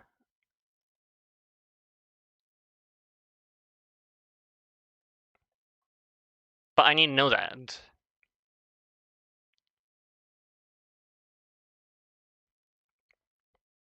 And so to do that, I need to know what calls use. Open call hierarchy, but there's nothing calling use. Because there's something else going on here.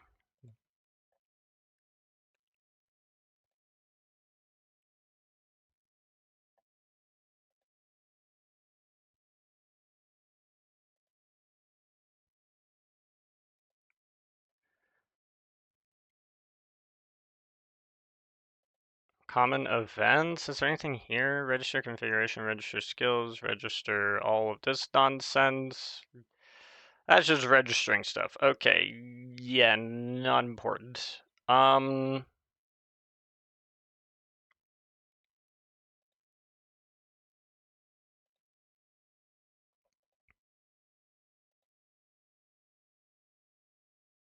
Monster death.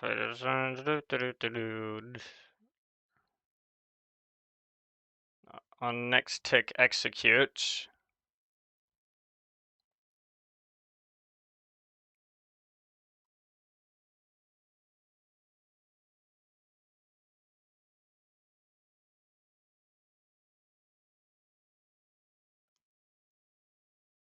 Oh my gosh. Dude, it's like what? I this is beautiful. If I can find this. Where are we at? Here. Oh, look at this. I'm trying to figure out where use is used, which is really funny. And then it's like on next tick execute, try runnable.run, catch this, fuck you. Dude. This person was going through something, and that's crazy. On entity tick activate? Oh no, on entity tick active. On entity tick cooldown, knockback. On skill actionable, on knockback. Okay, where is all this shit fired?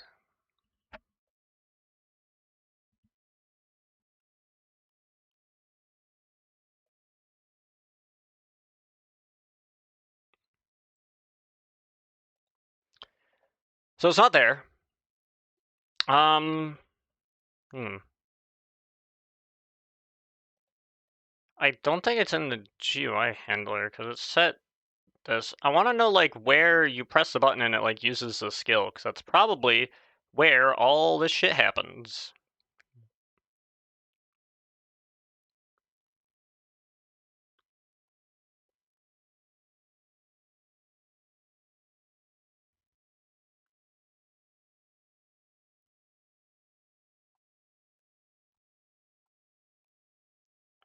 I don't think this is probably it because that's like the GUI stuff.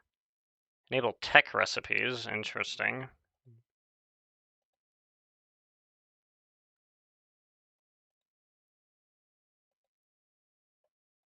Okay, so that's common.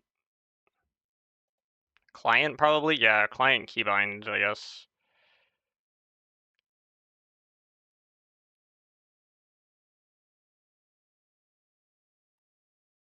Okay, so you have these key bindings. Okay, good, good, good.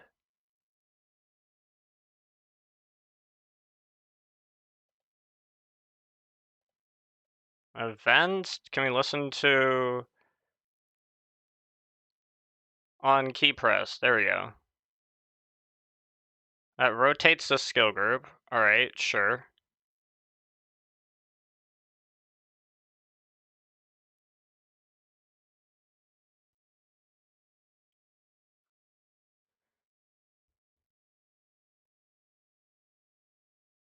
Send skill use request packet in the packet handler. In the packet helper here.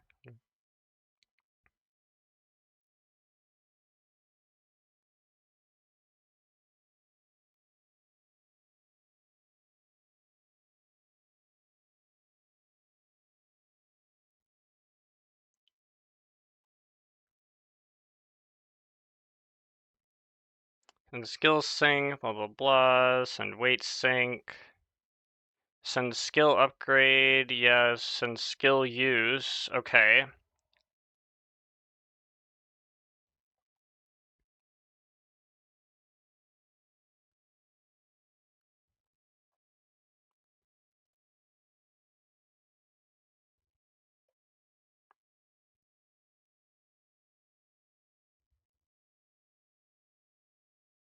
Okay, do this. Client to server packet. Do bytes handler message dot handler dot handle data. I packet handler.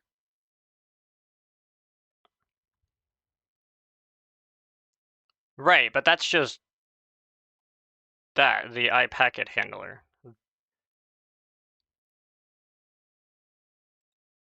Oh my lord. Get me to the packet. Yeah, I'm in the packet helper. Get me to the packet handler. Sync skills. Okay, here we are. Skill use request. What do you check?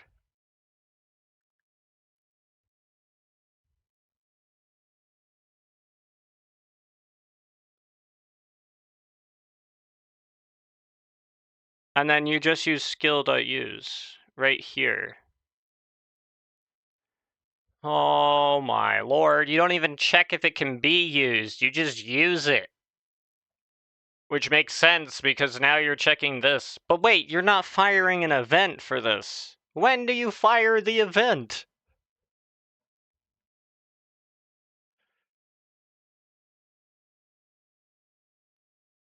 Because it just does use. You'd think that it would then also do begin, but it doesn't. When does it do begin?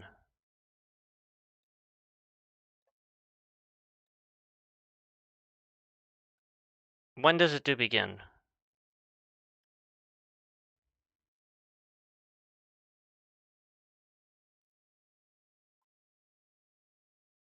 In the skill holder. So, okay. It requests it, it sends a package to the server, and then the server responds with, I presume at some point it responds with this to create a new skill holder with all the data for it, and then on tick, so it's not even the same tick. It's a completely different tick, which means it's completely useless. Oh my god. All right, we're gonna need to clear the map on world tick or something. There's just no other way to it.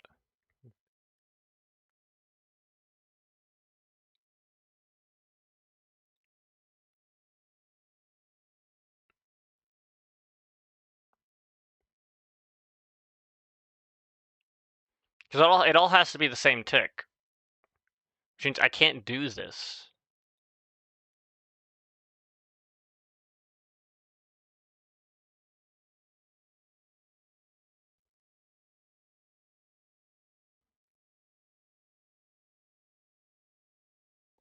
Because Siphon doesn't have fire that event for some reason.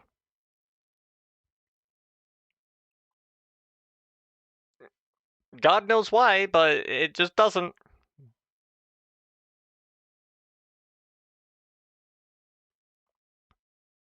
And then it does use the skill damage source.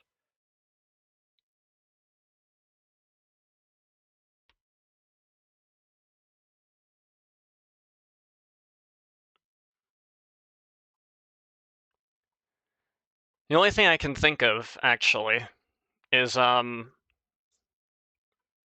that I don't have to do this, I need to...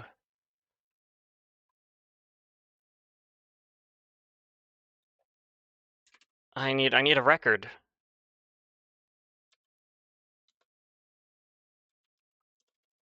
I think I can make it private.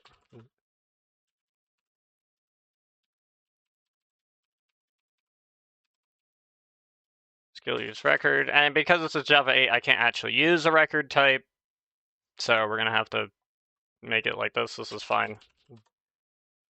And we're going to have an int tick timestamp, and then we're going to have a UUID, which is going to be the UUID. Wow.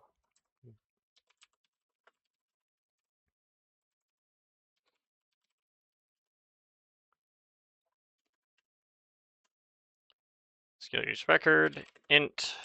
No, this is going to be an ELB owner.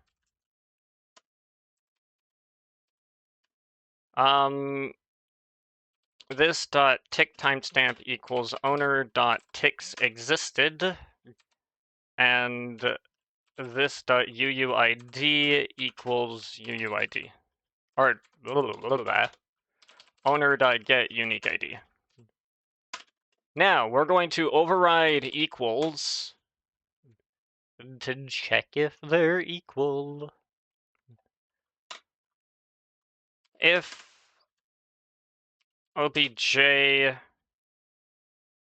instance of skill use record, then return.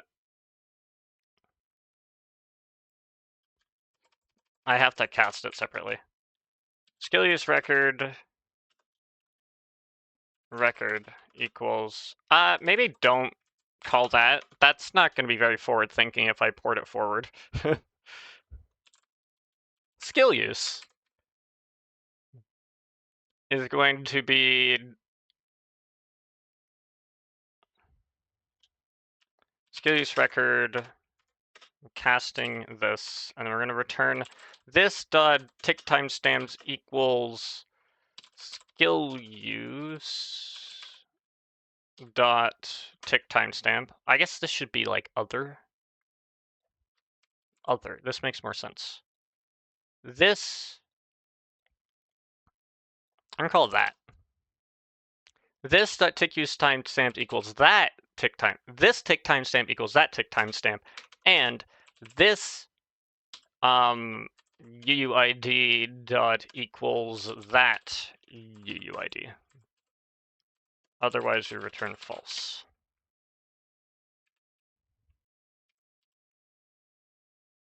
By the gods, I did it. This can be packaged private. No one cares. Okay, so whoops.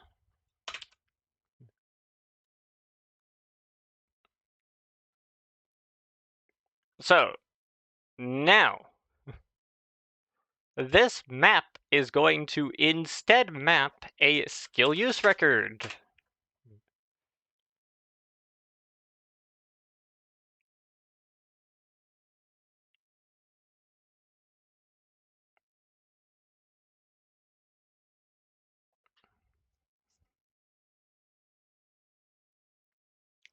So now it will, because the ticks are going to be,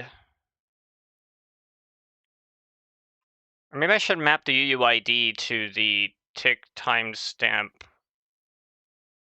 and the skill.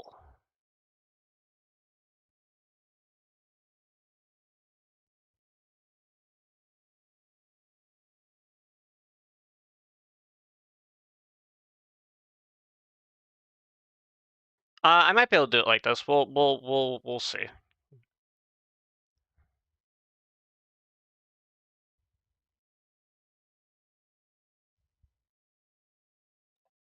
We'll put a new tick timestamp. Skill use record for the event.get entity living.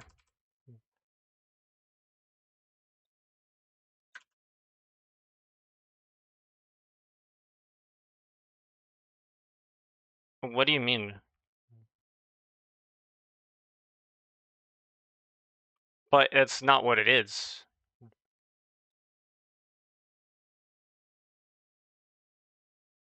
Map UUID string. It's not UUID string. It's certainly not UUID string.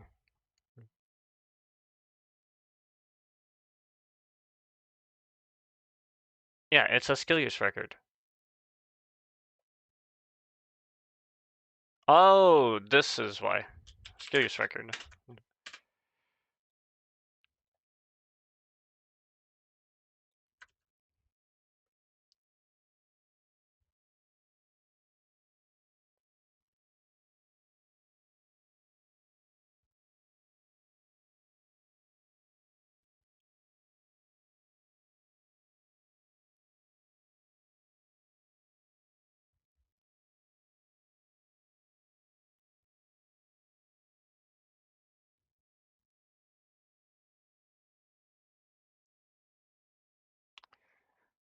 Okay,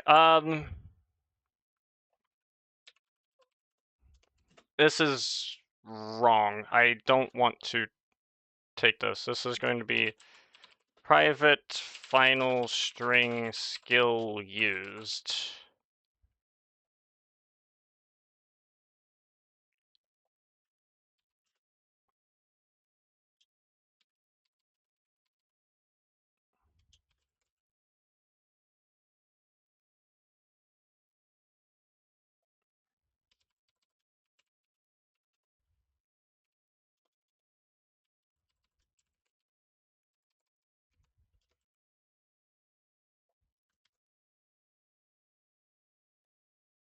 Get registry name dot toString.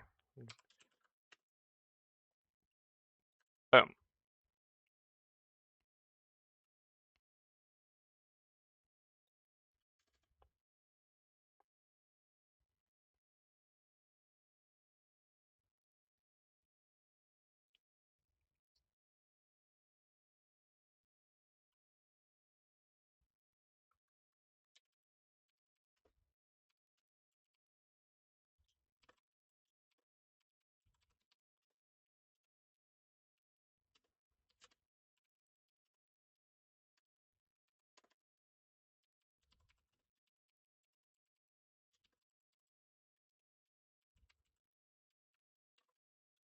Oops. Return this dot skill used. Okay. So then this is gonna be this dot skill used equals that dot skill used.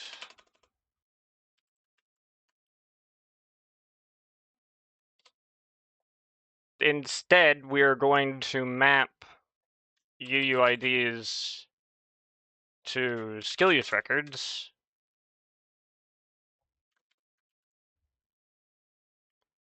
This is going to map event.get entity living.get unique ID. This part is going to be new skill use record. I need to have an ELB here. Owner. Whoops. Get entity living.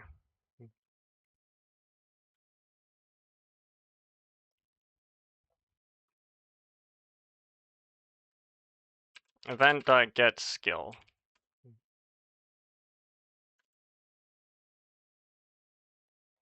And this is a skill use record. And this is UUID. Boom. And get last known skill use is going to get the tracker, it's going to map it, it's going to get it. This currently is m.get, so we map it to that.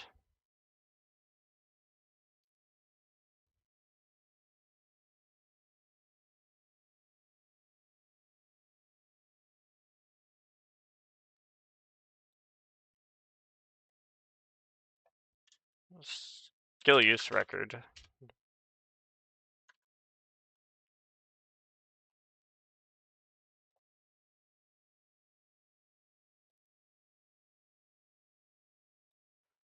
Get last known skill used.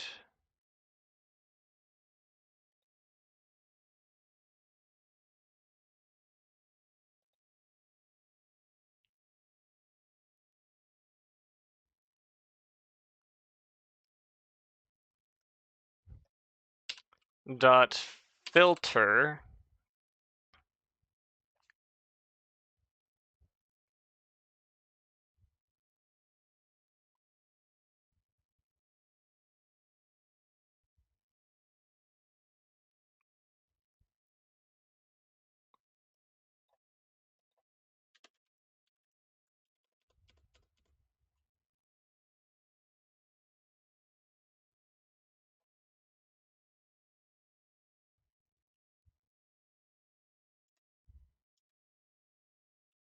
I actually probably don't need this.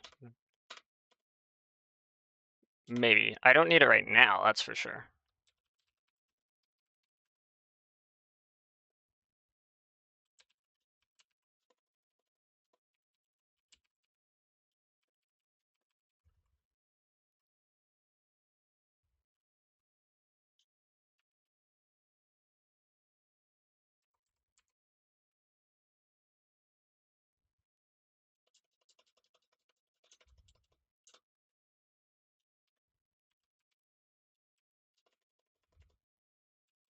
Did owner use this tick?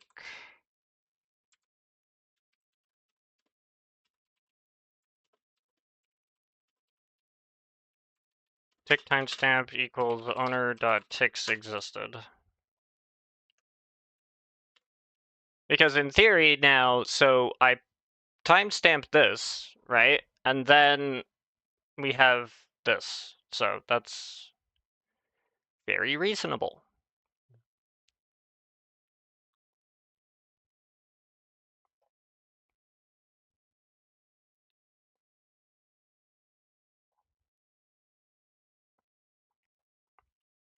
Get last known skill used for that source. And now I want to filter skill use record. Oh wait, no.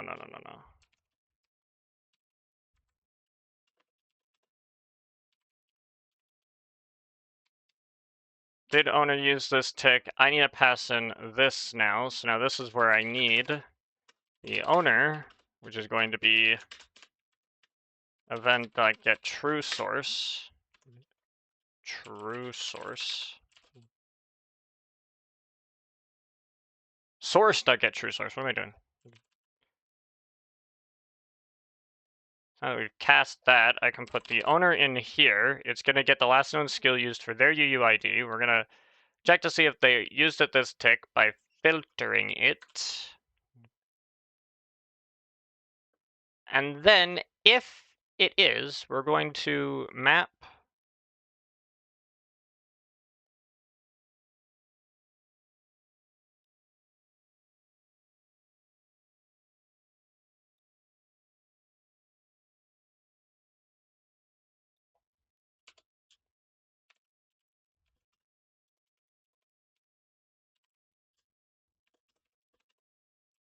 type.get config.get or fallback to default for sur.get skill used.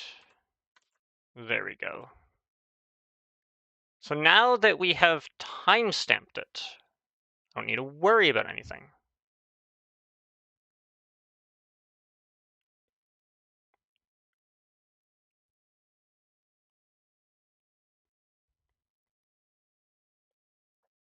So I no longer need this because it is timestamped.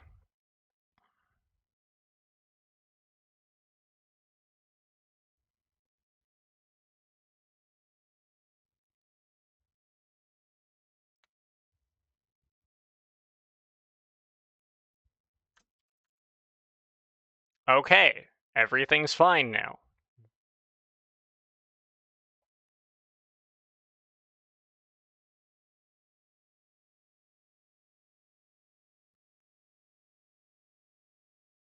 I think.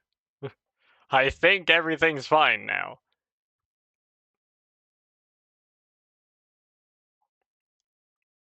Okay, so let's go to skill,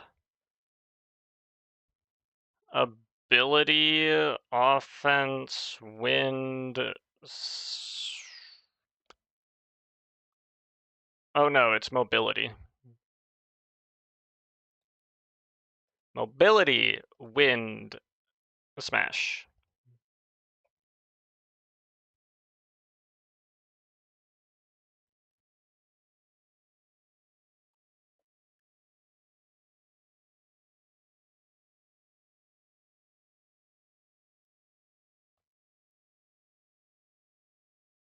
It's a separate damage source. What the fuck? Why? Oh my god, dude. Why are you like this? Alright, well, there's only one answer. We gotta make a new class, and this class is going to be Smash Distribution.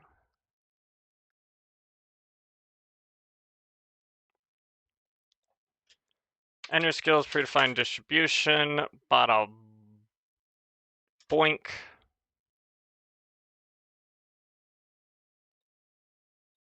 And it's basically the same thing as shadow.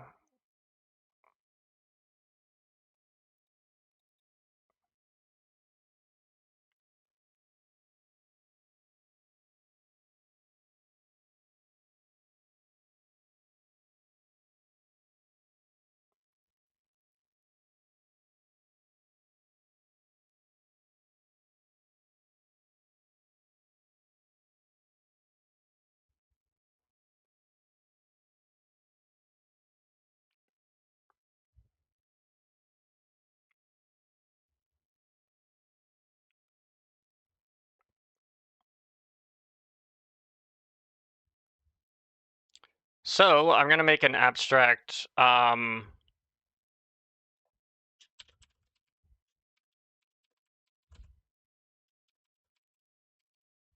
simple EnderSkills predefined distribution, and this is now going to extend EnderSkills predefined distribution, and it's gonna take that.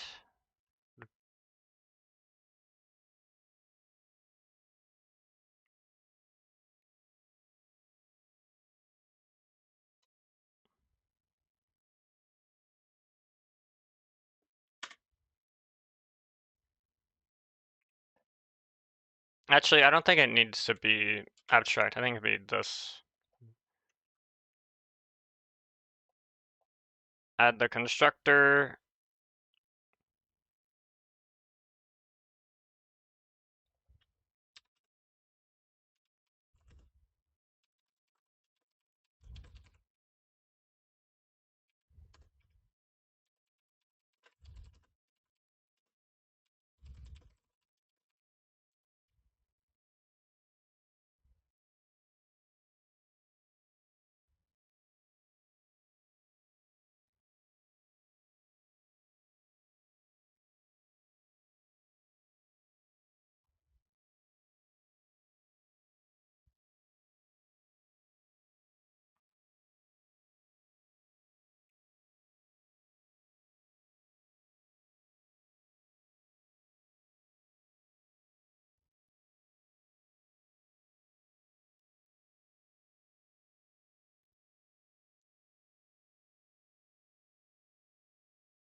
And now what I'm going to want to do is I'm going to return source dot damage type dot equals this dot damage source name.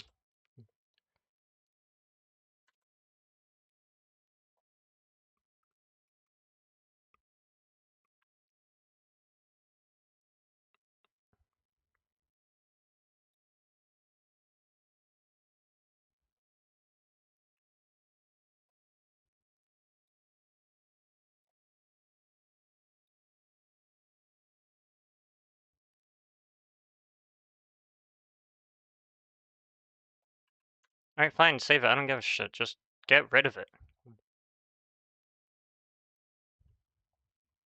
And this will extend simple.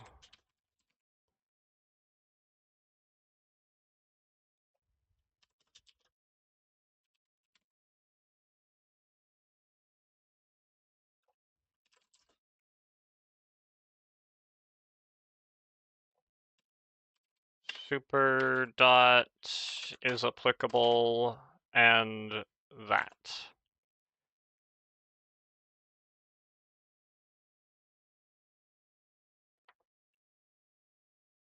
Okay, good. Now I can create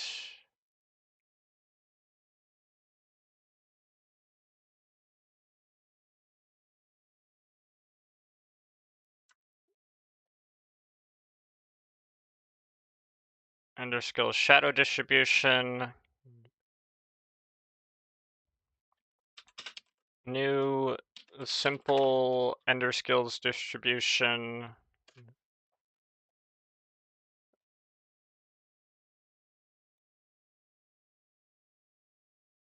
That's public. Why is this protected? You can be public, that's fine.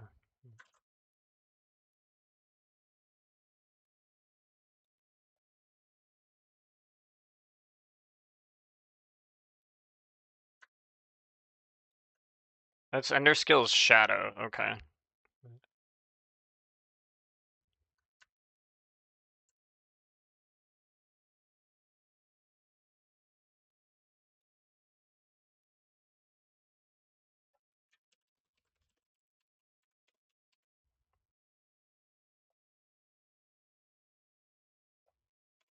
Do that, make that this. This is now going to actually be,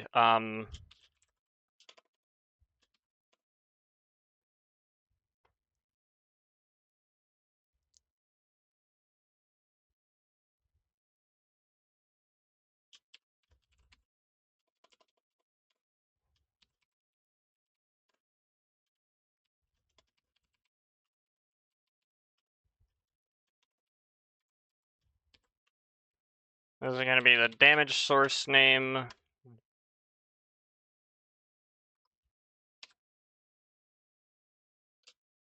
Wait, do I have a thing that will capitalize? ylib dot capitalize? Yeah, I do. Capitalize the first character in a string. Yeah, good.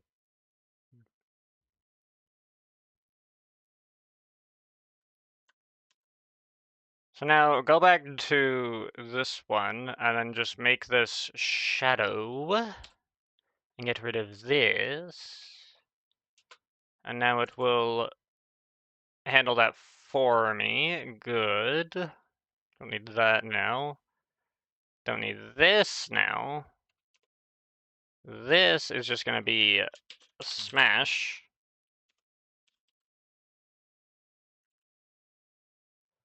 And then we have to do that.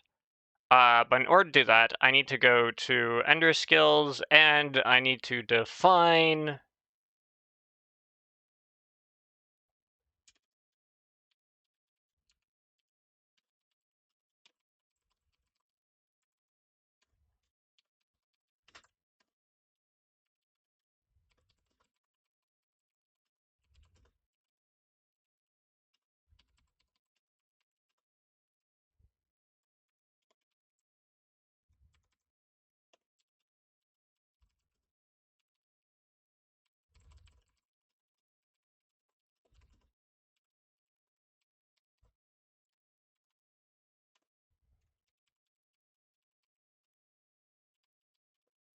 smash this. This is going to be default values dot now gotta make it.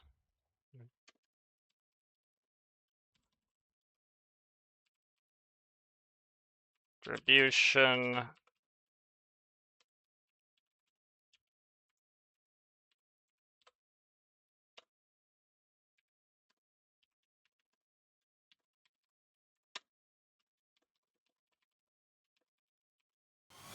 Hello!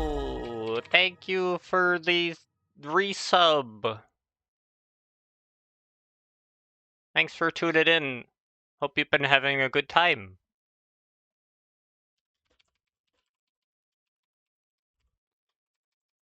Category. Match dist.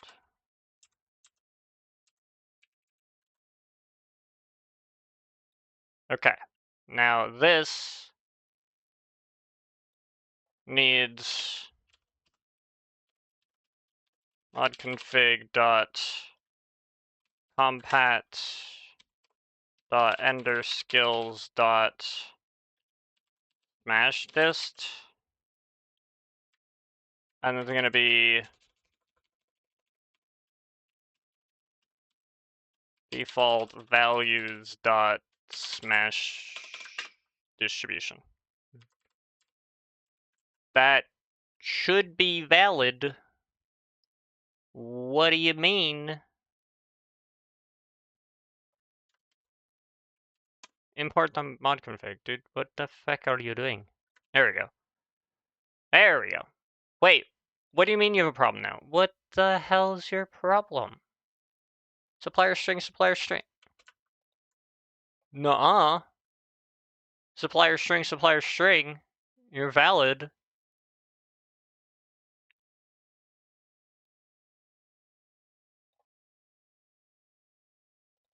Smash this cannot be resolved. There is not a field. What the fuck? Oh, because I didn't. Yeah, I didn't finish this.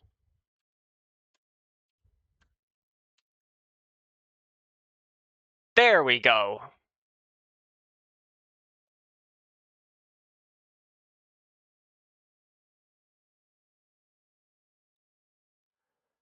Okay, we got the smash distribution.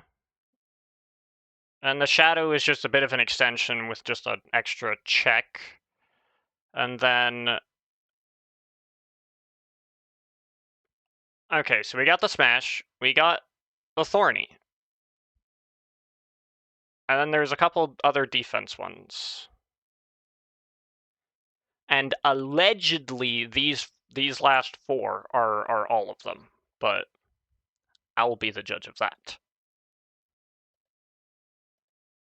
Okay, dash, extra jump, fog, hasten, smash, speed boost. Yeah, okay, that's fine. That doesn't do anything. Ender is hover, invisibility, portal, teleport, unstable portal. What is this? This sounds like this could do damage.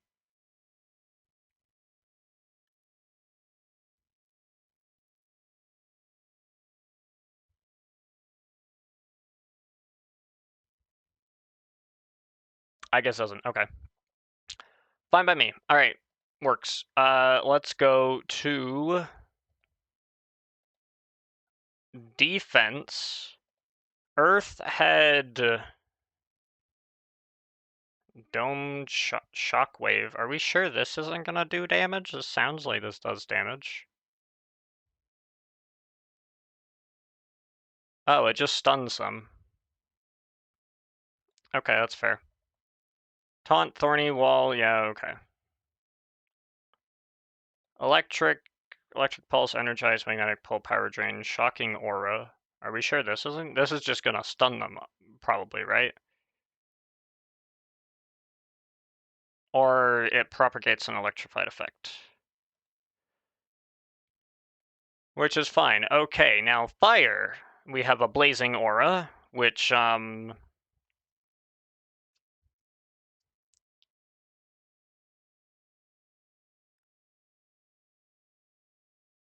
it applies a burning effect. It drains their endurance.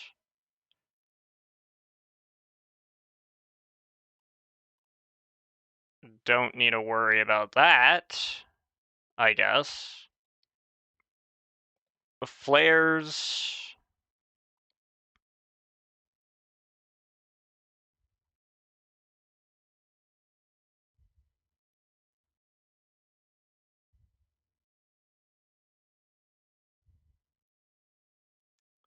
Don't know what that's doing. Oh, it's doing this.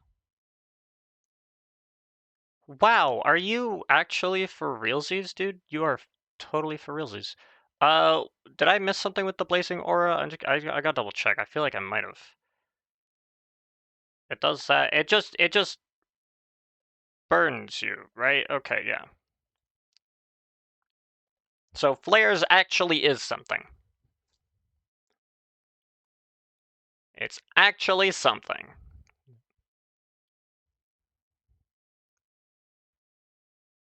Flares is gonna be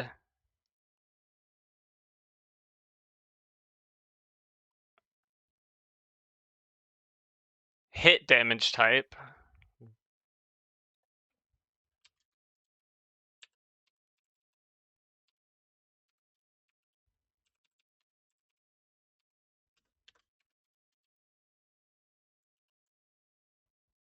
Okay, that's flares. Then there's Homestar. Is it Homestar or Homing Star? Oh, it's literally Homestar. Okay, yeah, sure. Sure thing, buddy boy. Uh, whoa, this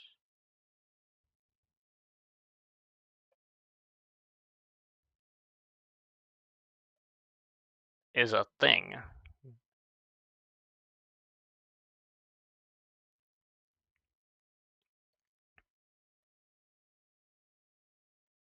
Okay, does some pulsar thing. I have no clue what that is. So we're gonna look at pulsar.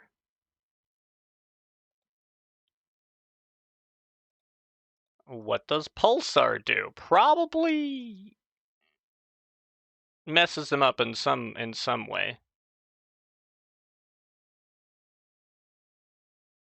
But it's an explosion. And it sets them on fire. It's an explosion. So that's already accounted for. And it sets them on fire, and the burning thing counts as fire damage, so we don't even care about that. So I actually don't need to count. I actually don't need to care about Homestar. Okay. At least I'm pretty sure I don't. I'm gonna have to have people like check this. Be like, look. Some people who are more familiar with EnderSkills, please check that I covered everything. I think I did. Um, all I can do is pray that I got everything and that everything worked. You know. So overheat is going to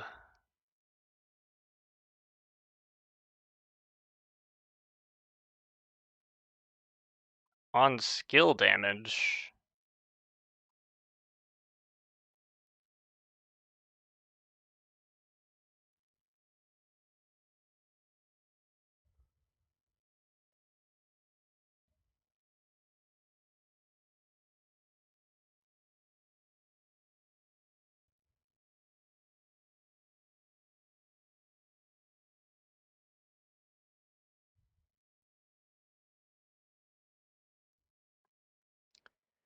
It doesn't fire a skill damage event, it just listens to a skill damage event.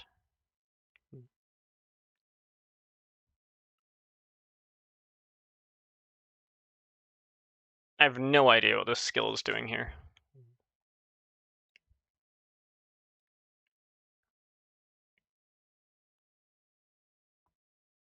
It looks like it's buffing damage. Okay, I mean, whatever. But point is, if anything, it might be setting some burning thing. So I don't feel like that's doing anything. Ring of Fire, though, maybe this will do something.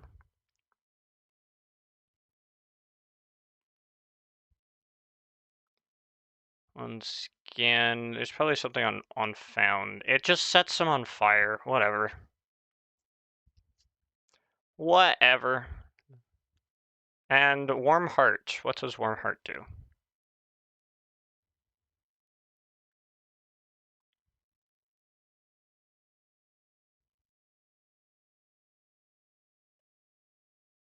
It sets an overheal effect.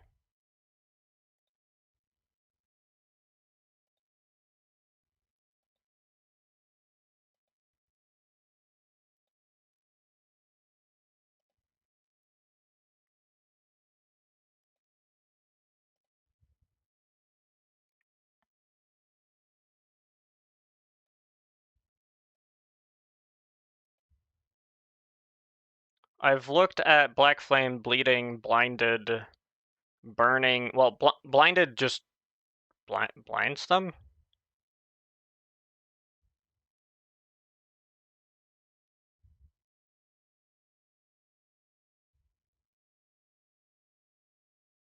No idea what that does.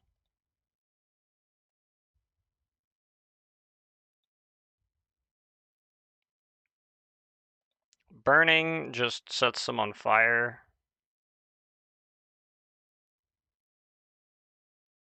Well, it counts as fire damage, so, whatever, that works. Electrified deals damage as a lightning bolt, which is fine. That's already accounted for. Drowning.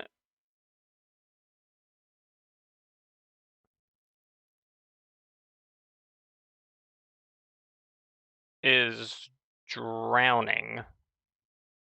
Okay, not entirely sure here, but just to make sure we have all of our stuff set, we're going to set drowning. I don't know what you want to consist drowning as.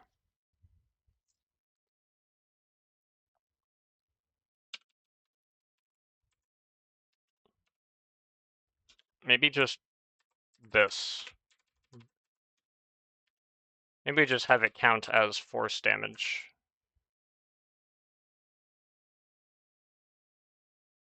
There's no, like, actual distribution for drowning.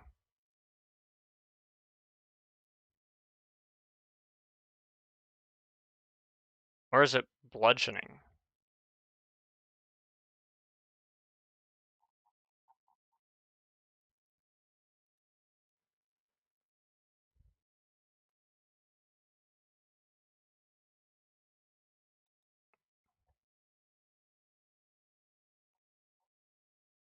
Oh, it's gonna be here, right? Like, registries, distributions, yeah.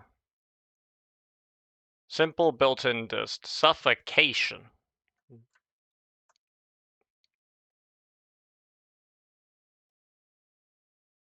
Suffocation counts as force damage. Which makes sense. I now am gonna do a little... How does this...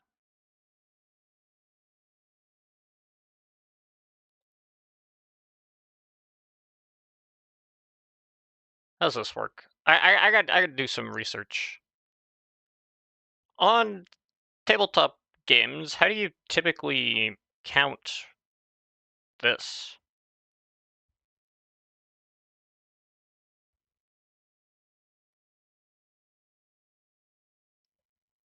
Oh, you don't.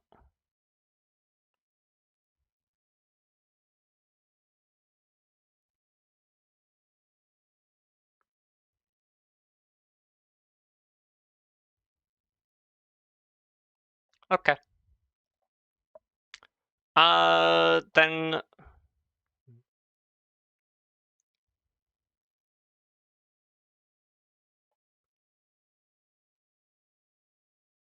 Where are my default values? Here we are.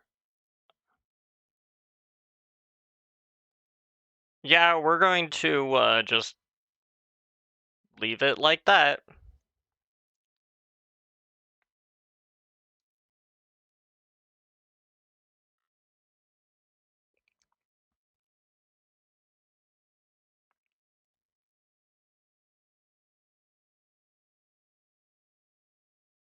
Glowing, I don't know if glowing does damage.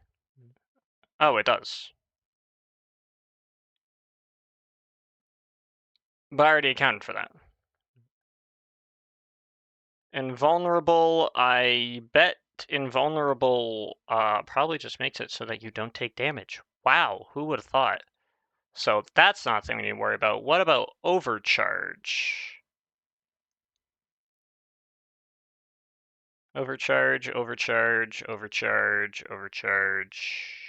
Does not look like it does damage.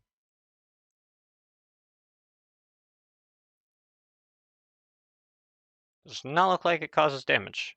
What about overheal?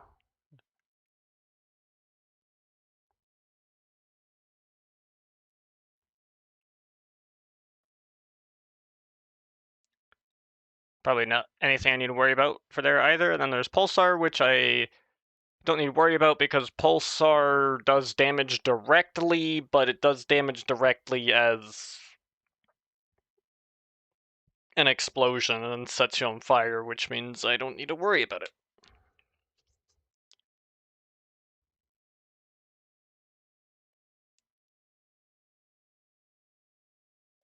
Does stunned do damage? I might want to double check that. No, it just literally prevents you from moving yourself. That's hilarious. Awesome. Love that. Okay. Anyway.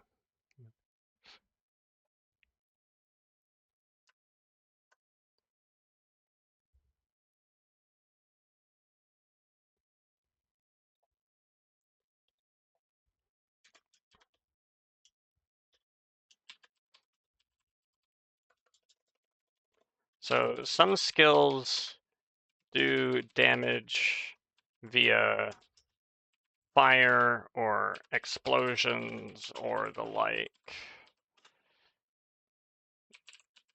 These methods of damage are accounted for already with DDD's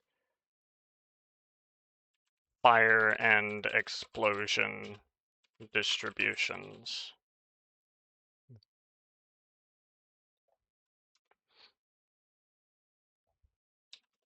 As such, skills that do damage in that way don't need to be included in this list.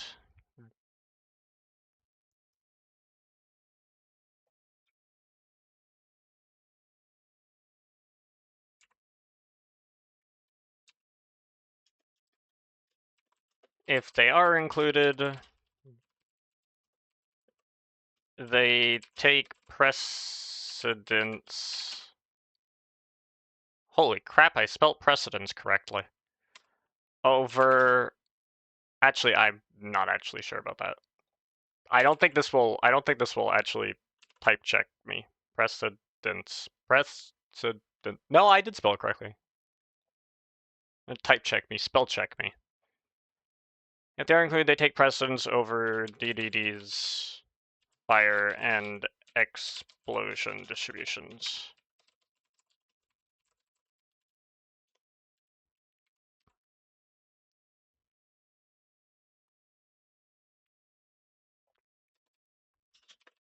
The default values include all skills that require a distribution to be set to work.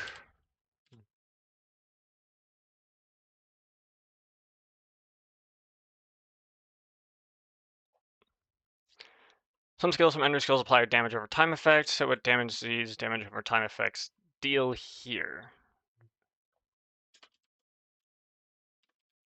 Some damage over time effects count as fire damage or explosion damage, and as such are already accounted for with DDD's fire and explosion distributions.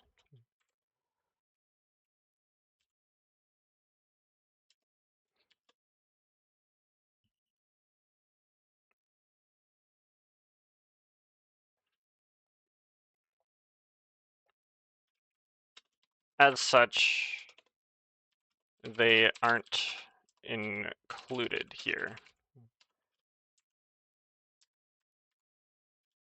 If they are included, they take precedence over precedence over DDD's fire and explosion distributions.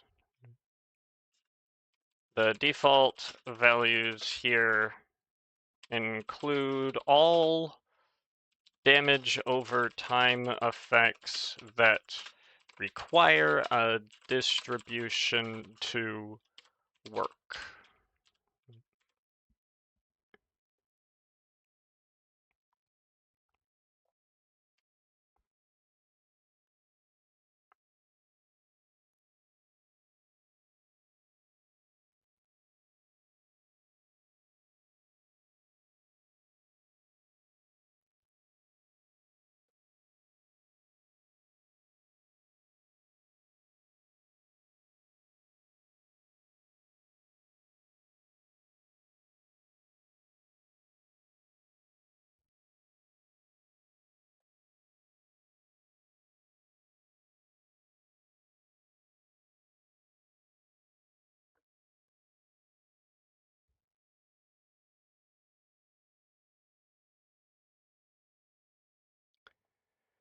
Okay, so then we have all of this. Yeah, okay, so I think that accounts for everything.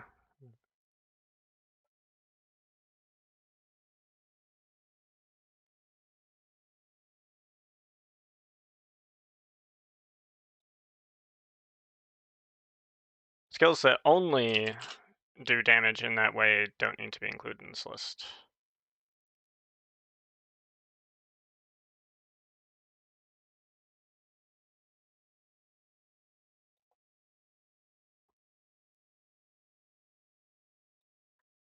Okay, so because of that, I need this EnderSkills distribution. What's the explosion distribution?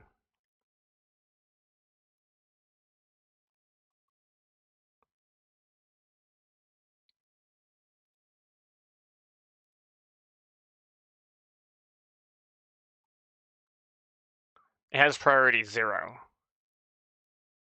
Should it have priority -1?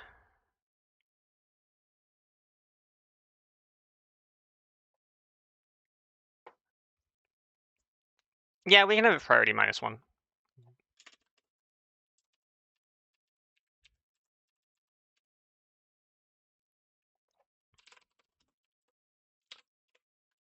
It's fine, because anything that's going to count as an explosion, if it doesn't get categorized ahead of time, it'll just be bludgeoning, or whatever the explosion distribution is set to. This will allow other things that count as explosions to be their own thing outside of just explosions, if you want them to.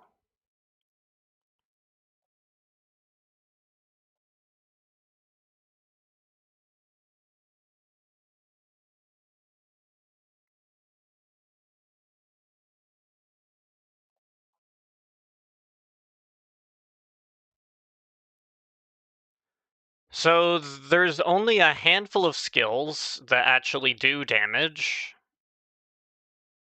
and there's only a handful of dots that do damage that aren't already accounted for by DDD in some other way. Then there's the shadow distribution, which of course we have here, and the smash distribution, which is obviously just going to be bludgeoning. Okay.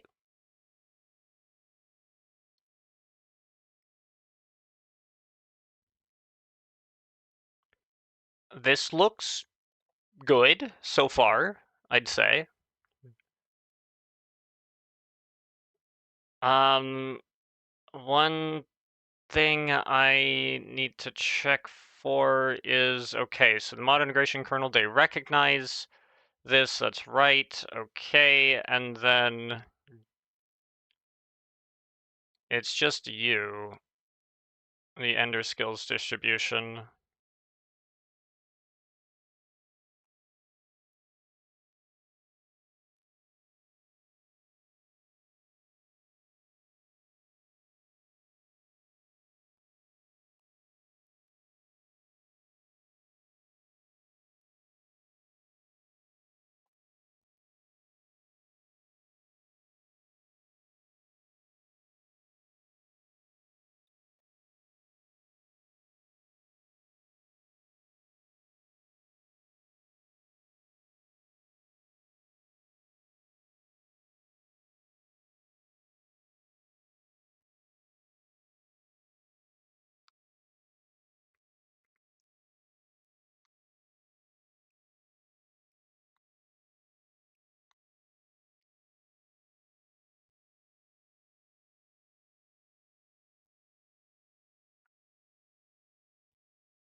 The,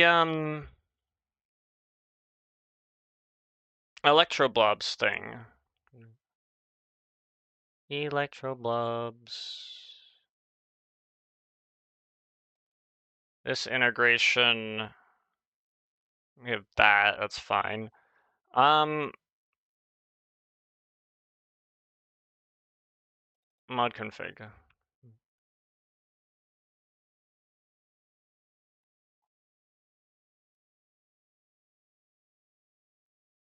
Okay, the compact category, Connor requires MC restarts on a couple of things. Yeah, that makes sense.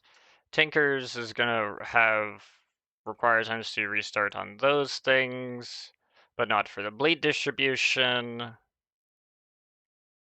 Lycanites is gonna have MC restart on that. Electroblob's wizardry.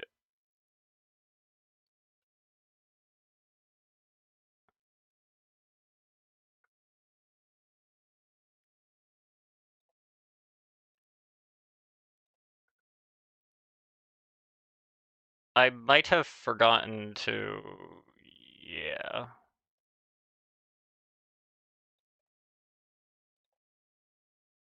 We need. Requires MC restart.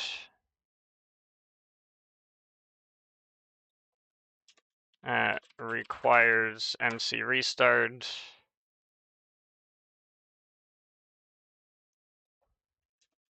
Requires MC restart.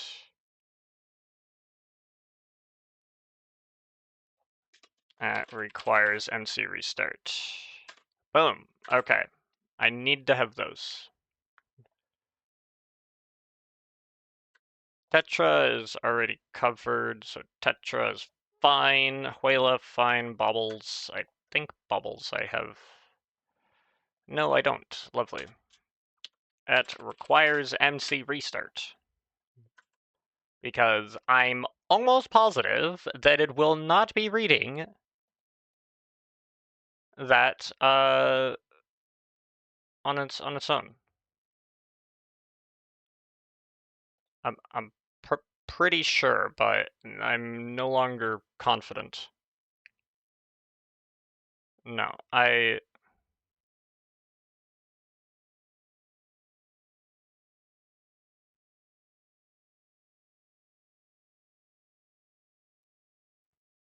it's not. It's not. Okay, that's fine.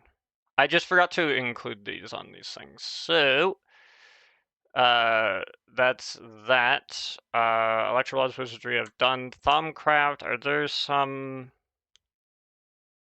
Thumbcraft, do you have a reader that's gonna update this in real time? I don't think so.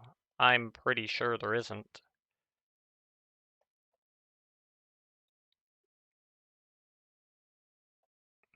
Thumbcraft integration is just going to create. Yeah, so that's for that. Oh, Thumbcraft configurations, that's what I need. Yeah, it's just creating a thing and then enqueuing it. Yep.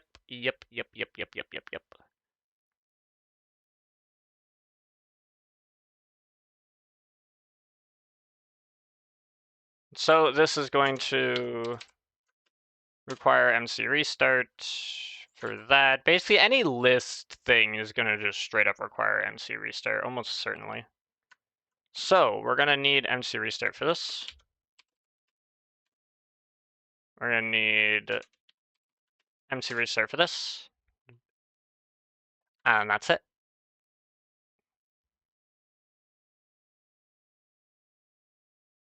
And MC restart for that. Okay, goody.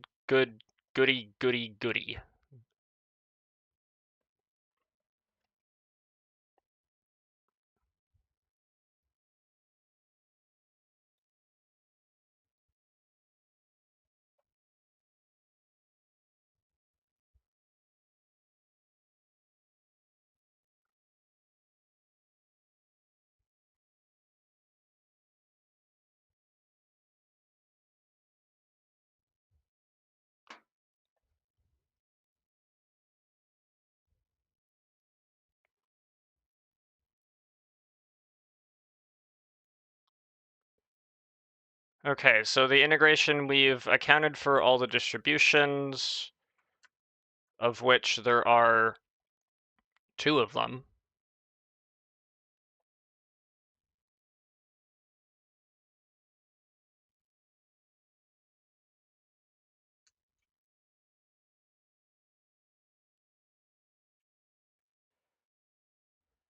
And I'm pretty sure there's still no way to account for out-of-world damage.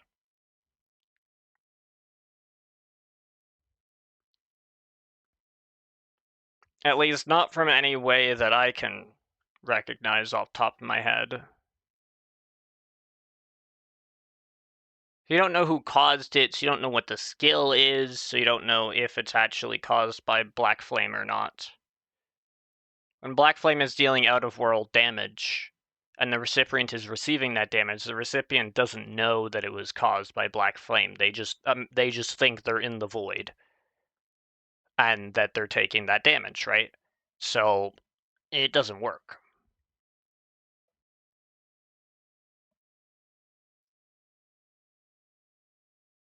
Which, that's life, right? So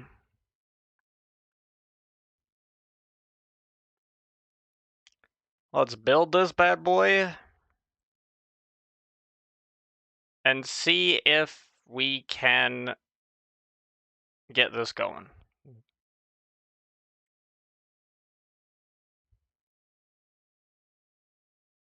We're gonna open this folder, we're gonna throw it in, we're gonna check it.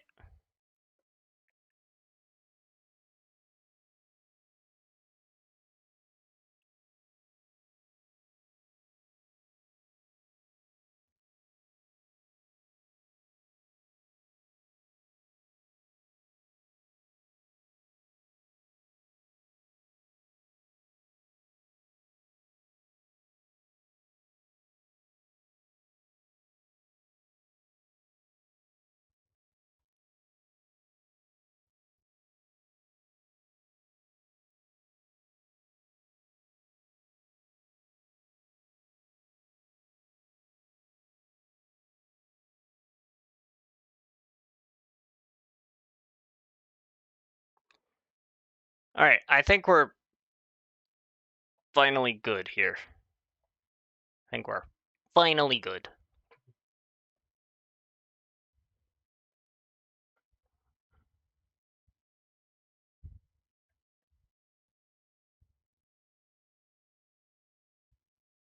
But I gotta wait for the thing to build, which it's taken its sweet time doing, of course, so that's gonna take a sec.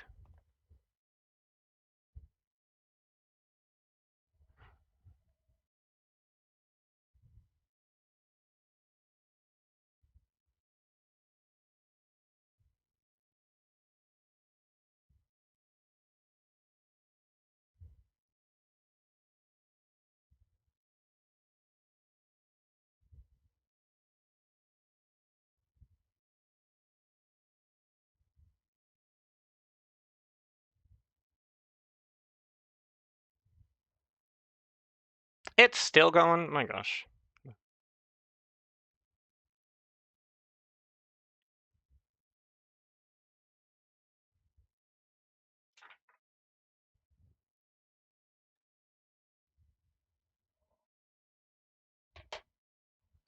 Hey, but the Minecraft launcher launched. That's cool. We're getting somewhere. We're getting somewhere.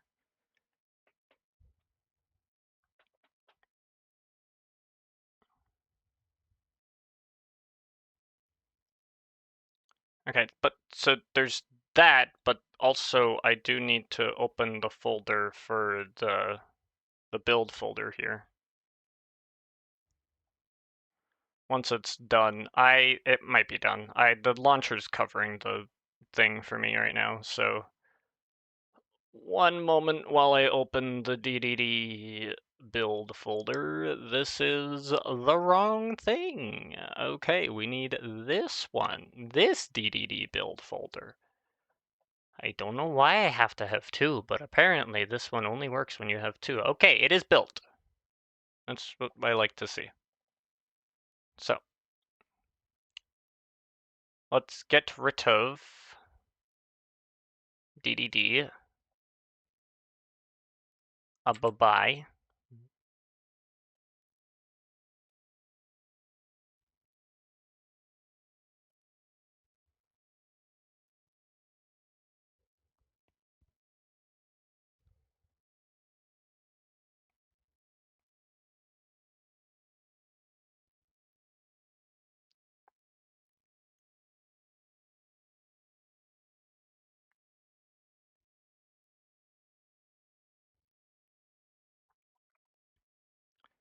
Okay, got that going. Now, Load my... Do the thing, dude. Why is the launcher like this? Why every time when I launch the launcher during stream, it decides it just doesn't want it? Man, that sends me for sure, dude.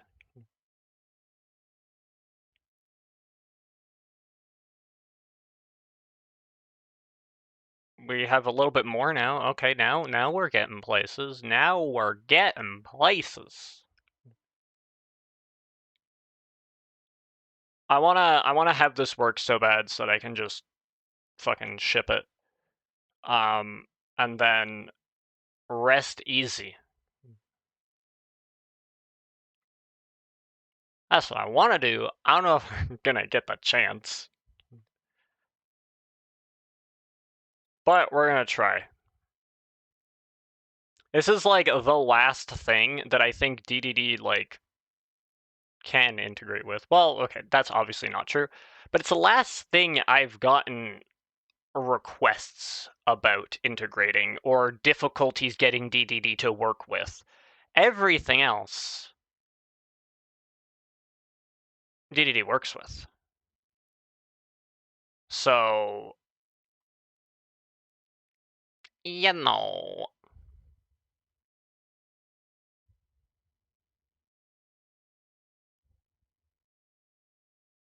I might be able to put this mod down for a bit. I've got some wiki stuff to work on, of course.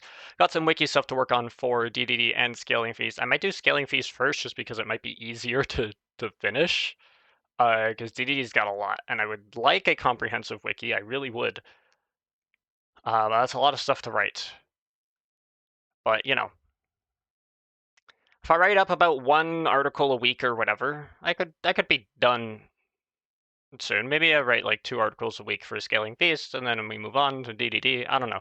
I'm kind of just blabbing out loud on what I think I want to do after this, because I am projecting that I'm the EnderSkills integration might be completely good to go. I might be able to just completely ship this. God, I hope. But I feel like I might be able to. At which point it then becomes a question of, all right, so what's next, right? What's next on the chopping block? And while I could stream some wiki writing stuff, which I have done before, I don't think I need to, or I don't think I want to. Obviously, I don't think it's as like engaging or interesting. What? Wait. What's going on here? Fallback config can't be an invalid entry. Oh, what the hell? Wait a second, something's not right. 29 predefined distribution. Fallback config entry can't be an invalid entry. It's probably for the bleed. No kidding, right? Let's fix that. Let's fix that. Let's fix that. Probably the bleed. Oh shit. Wait. What do you mean?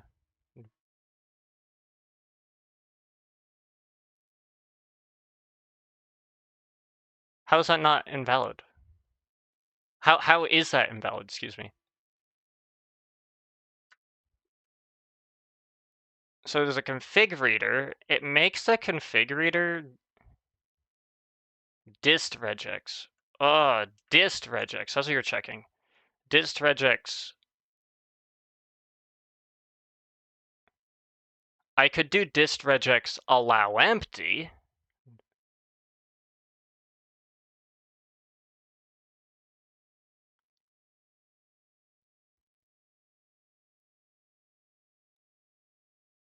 Or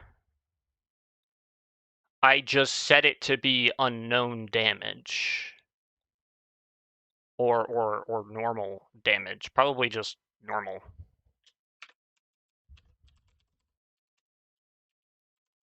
This is basically uncategorized damage, right?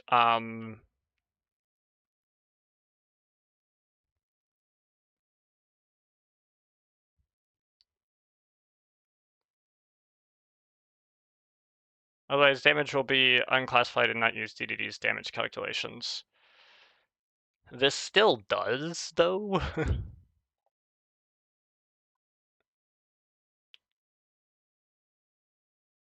If enabled. Okay, but this is...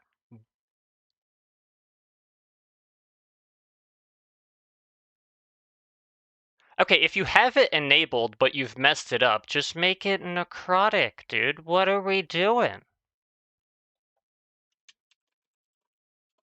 What are we doing, dude? It's this... Lycanite's Blade Dist. Just do this. If it's enabled. If it's not enabled, then that's when it's not classified. But if it's enabled and you blub it up, then yeah, dude, use the default values as the fallback. Why is that makes negative sense. Okay. Also, yeah, the game did crash. Let's not forget that, right? Like, absolutely, the game just completely died. We're getting to that. So I want to double check everything here that DDD is going through. I want to go through the motions, make sure that everything's accounted for here. So that's that, which I don't care about. Whatever. Okay, so loaded optional mixins with Fermium, 1.9, found T-Construct, Tetra, Conarm, Bauble, Spartan Weaponry, Wayla, EV Wizardry, Craft Tweaker, Fermium, Thumbcraft, Content Tweaker, Lycanite Mobs, First Aid, Better Survival, because I'm not saying the mod ID for that, because that's just a mouthful. Between Lands, Quality Tools, Tech Guns, EnderSkills, Butte. Then register damage type, acid, bludgeoning, cold, fire, force, lightning, necrotic, normal, piercing, poison, psychic, radiant, slashing, thunder, unknown, register creature type unknown, and this is all built-in stuff, which is perfectly fine. Distributions, alright, anvil, cactus, fall, falling block, fly into wall, lightning bolt, blizzard, wither, don't know where I got that from. Wither, in wall, evoker fangs, guardian thorns, daylight, built-in fire, built-in piercing, built-in poison, instant potions, parrot poison, explosion, ender pearl, registering the daylight tracker. Okay, registry's finished loading. Now is when it has a stroke because of this. Exception initializer error, fallback config entry can't be an invalid entry, which is perfectly fine because that's for the bleed distribution. All right, handled. Baubles configurations loaded, tick configurations loaded, DDD configurations loaded, EnderSkills configurations, Domcraft, Tetra, Electrobob, API, T-Construct found client side, and then we debug out the event handler. Registering Thorny, Shadow, and Smash distributions. Okay, good. Good, okay, so that seems to have just completely gone swimmingly. Now, scrolling past all of this nonsense, where do things go wrong? More so than they already are. Because something went terribly, terribly wrong here. And this is just a bunch of other stuff. Okay, so back to DDD stuff. I could have filtered that, but whatever, I chose not to. Alright, register creature type. That's for craft tweaker stuff, so that's fine. Don't need to worry about that. Register the DDD example type. Alright, so, Tinker's tool bias, Lycanite creature projectiles, linked throwables, tick bleed, liquid death, taint, shield classes, EB wizardry, spell type damage, EnderSkills, shadow finish loading, shield distribution is finished loading, Electrobob's wizardry minion capabilities finished loading, spell type distributions finished loading, EnderSkills smash finished loading, more debug stuff, Farmcraft aspects distributions finished loading, more debug stuff, item distributions, EnderSkills, skill dot distributions, projectile distributions, more debug stuff, material bias for tinkers, con-arm immunity traits, bunch of debug stuff, tetra combat, con-arm mob damage, also good. All right, fuckload of debug stuff. Armor distribution's done, which is Butte, Daylight Susceptible, EnderSkills Combat, regular skill distributions, bauble modifiers finished, tetra combat, material biases, okay, and then mob resistances. There was a problem. EnderSkills skill distribution, DD Radiant 1 refers to an invalid damage type. Oh, Radiant! What? This is why we read through everything. Look at this. Boom. So now I'm actually going to have to go to the config for that to fix that. So fix that here, go to the config for DDD and fix it in the config, because now it's going to be loading it from here.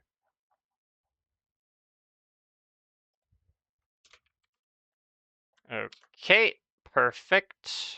Got that. All right, that was something that was accounted for. All right.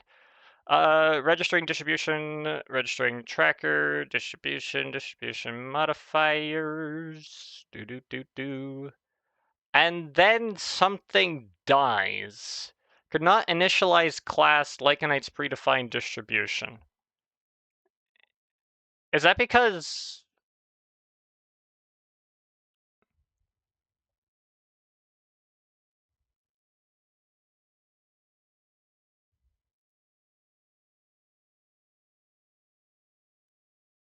No class def found error?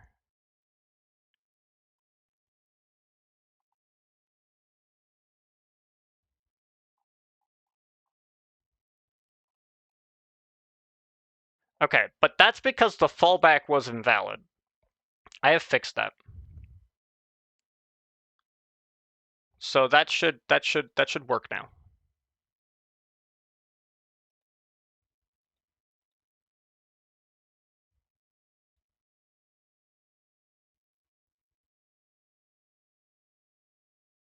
We just gotta rebuild. That's no problem. No problem.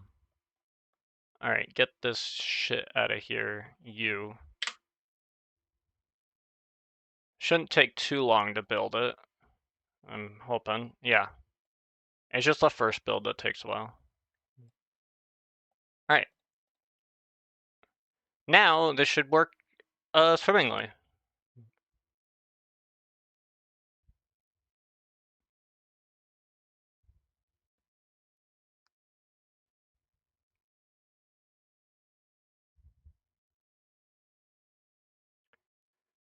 Alright, we just gotta make sure that everything loaded correctly. Blah, blah, dee doop, doop, doo. Everything looks to be good.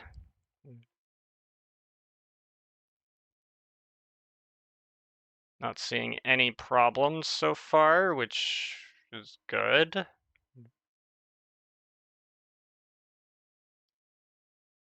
Good, goody.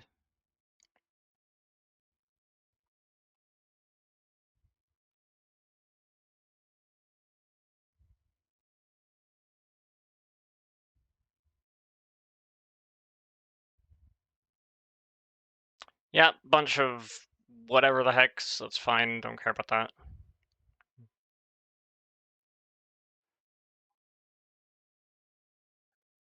Okay, yeah, registered all of that stuff.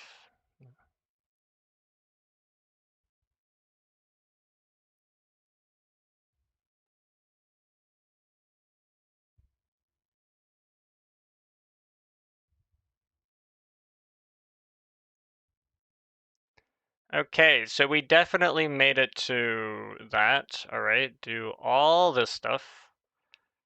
Register all of that, distribution, blah, blah, blah, okie doke, yeah, all right. We're good.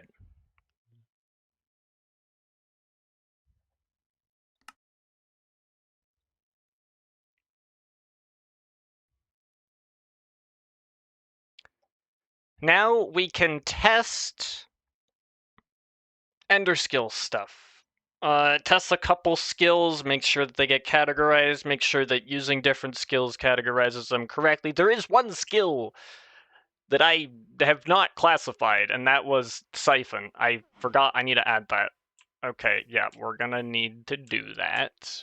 But we're gonna do that after I figure out what thing. I don't know how.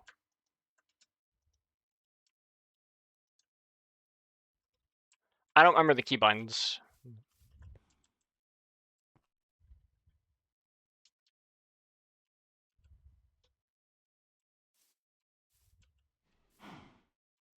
Shouldn't it be like... There we go. That's how we do it.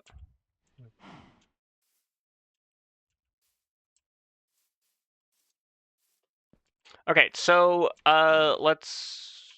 I don't know which ones I have though, that's the thing. So let's go to offense. I have Shadow.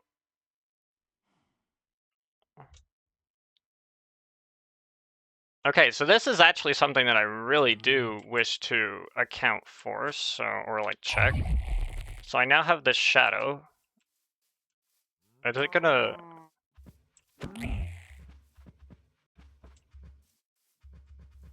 I don't know if that did damage to the Shadow.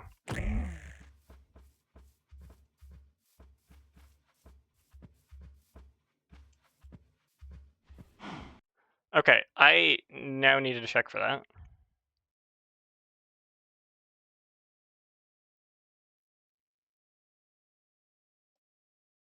Built-in fire. Okay, so it actually does, we actually are selecting Shadow, and we are actually doing Shadow. Okay, I need to have this show up in chat.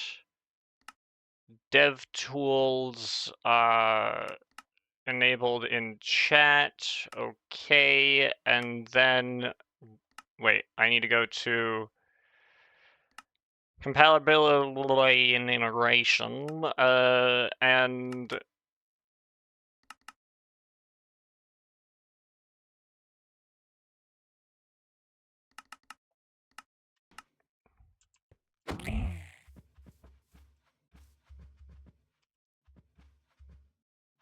so it definitely, like, it did Psychic Enforce. It's interesting that the Psychic Enforce was not equal.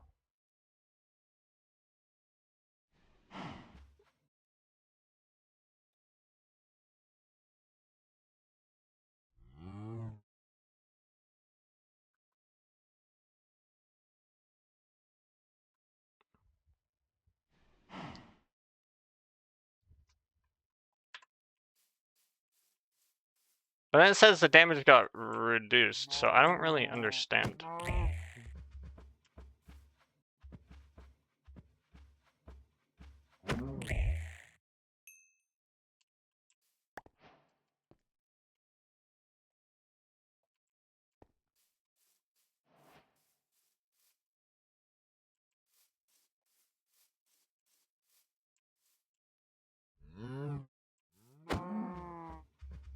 Okay, so that counts as like that, right? And then if I use this, why is it not equal? Isn't it supposed to be equal? Or did I not set it to be equal? I set it to be equal.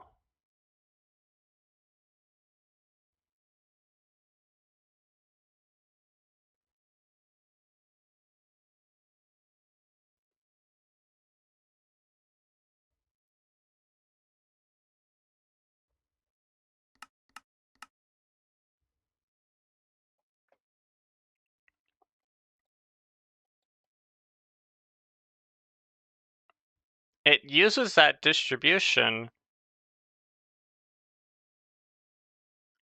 Adjusting damage.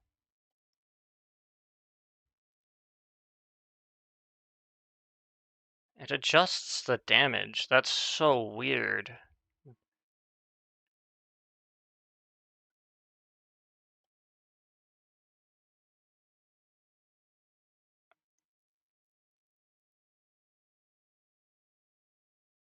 Okay, I need to know.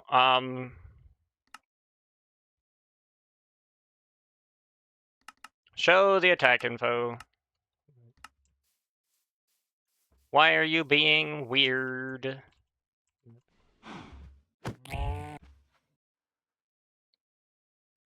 Current damage is 1.89.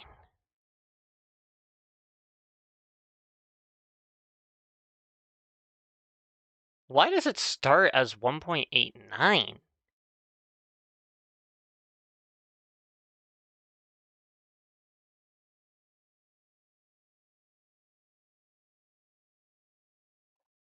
What the heck?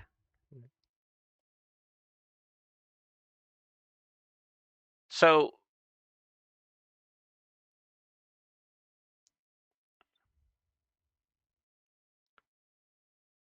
that's for that, but first it uses bludgeoning.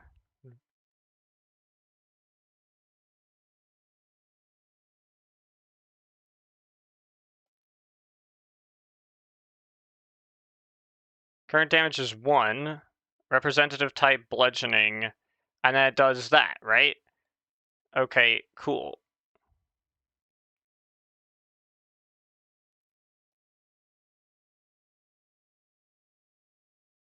And the final damage is that. And then it immediately goes in.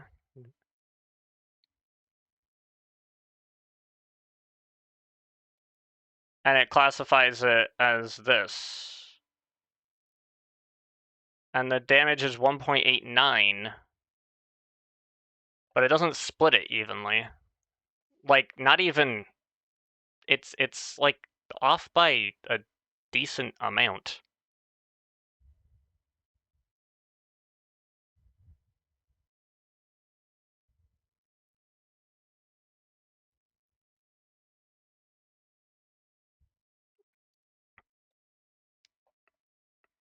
What do you mean it's off by a decent amount? That makes, like, no sense.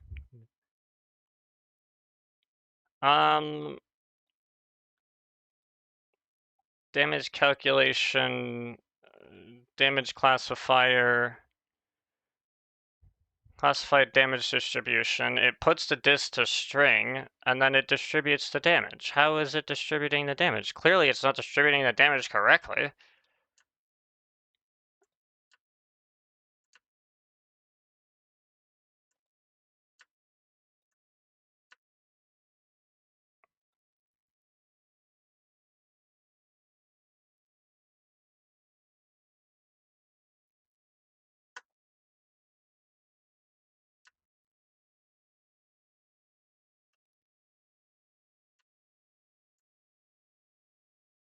Can I can't for some reason. Okay, whatever.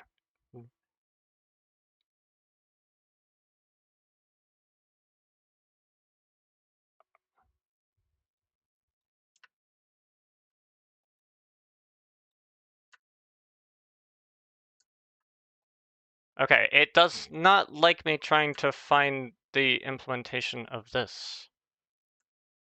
The distribution. Get the hecking distribution.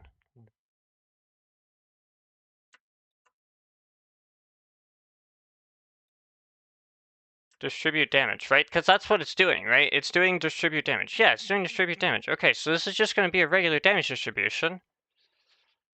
I guess I gotta go here for it, or whatever. Distribute damage.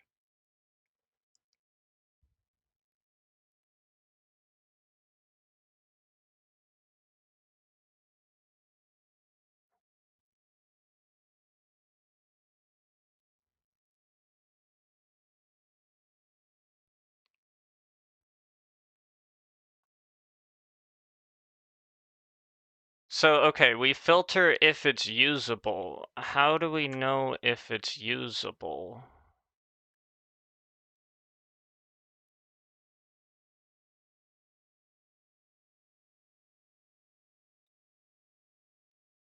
Let's assume that they're all usable. If so, then it's just super.distribute. where it takes that this map.entry set.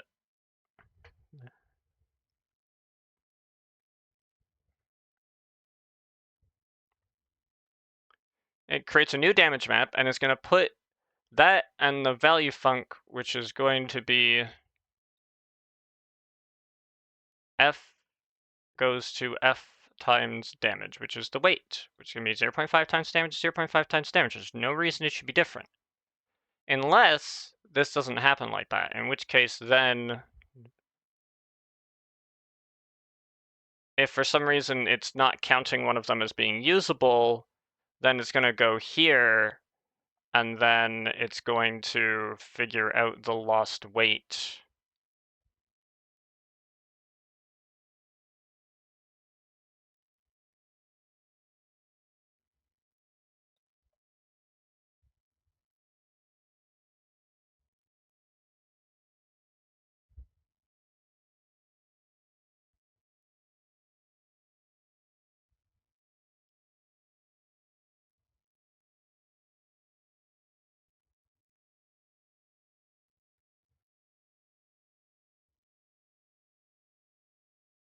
This is really weird. It should be distributing it just fine. It distributes everything else just fine. I don't know why it doesn't distribute this just fine.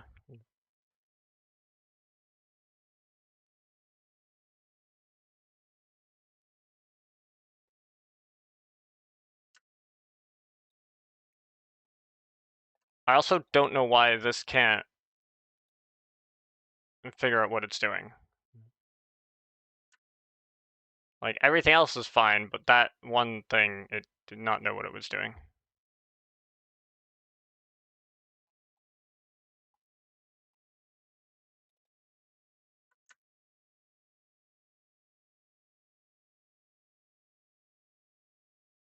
Probably because it's, like, wrapped in a bunch of lambdas or whatever. I guess Eclipse just does not know what it's doing here.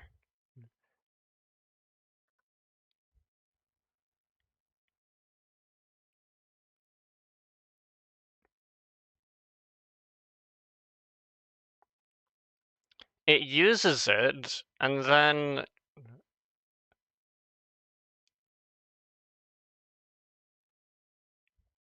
it's clearly using the shadow distribution because it says it's using the shadow distribution. So, you know, that's fine. And then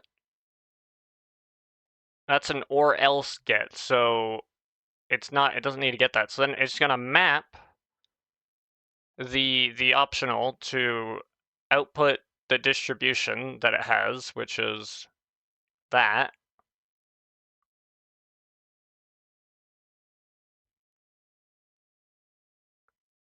And the context is clearly 1.89, and it's gonna do that. Unless there's something in here. When it fires a determined damage event. I don't think I have any listeners to that though.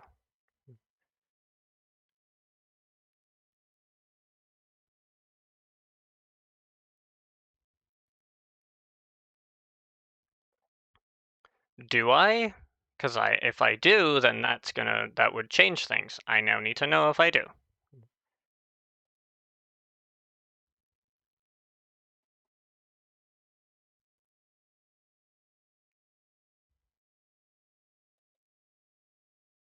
Okay, that's not doing anything.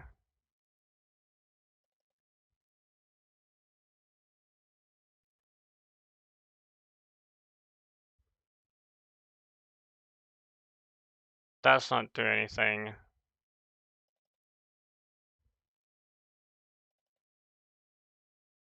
That's not doing anything. That's an item modifier builder. I would need a damage modifier builder, if anything.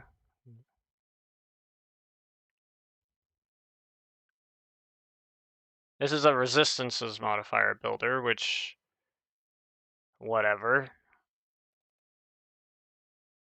Item modifier builder. Item modifier builder.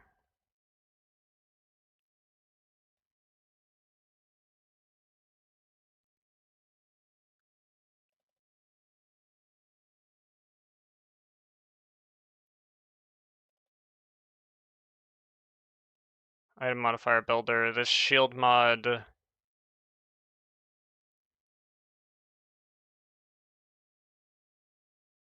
Creates a shield modifier builder, sure. Projectile modifier builder.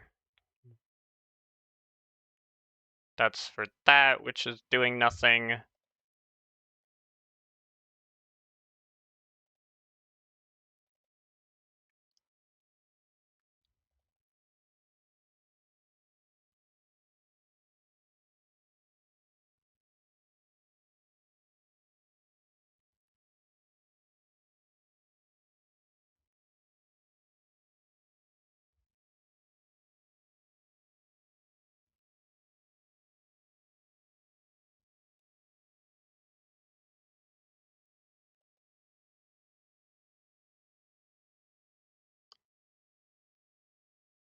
That would not be doing what I think it would be doing, so that's not helpful. None of these things are doing anything.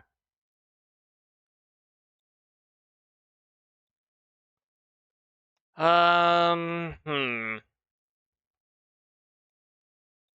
need to look at handlers again.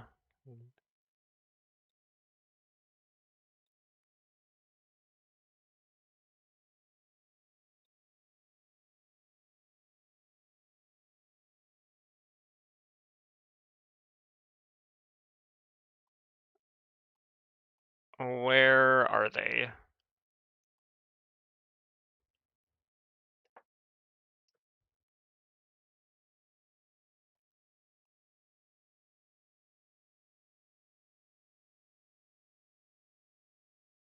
Right here.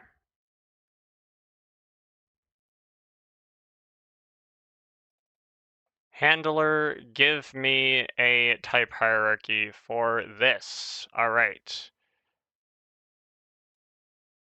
Those don't matter. This process bobbles on target. Oh, did I have a bobble? Oh, fuck me. I must have had a bobble. Wait. That doesn't make sense.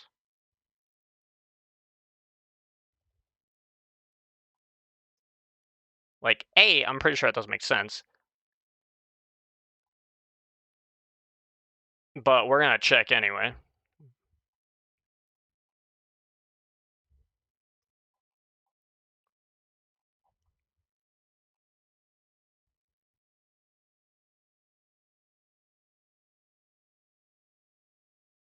Boost damage dealt of type T by A%. Oh, wait, no, it might actually make sense. Boost damage dealt of type T by A%. If I had something that boosts force damage by 10%, that's what would do it.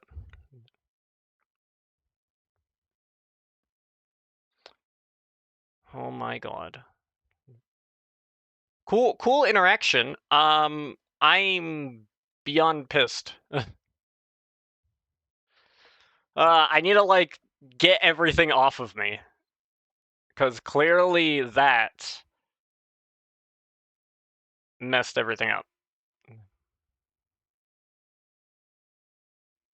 Now, granted, it only boosts force damage. Normally, I ain't doing force damage, right? So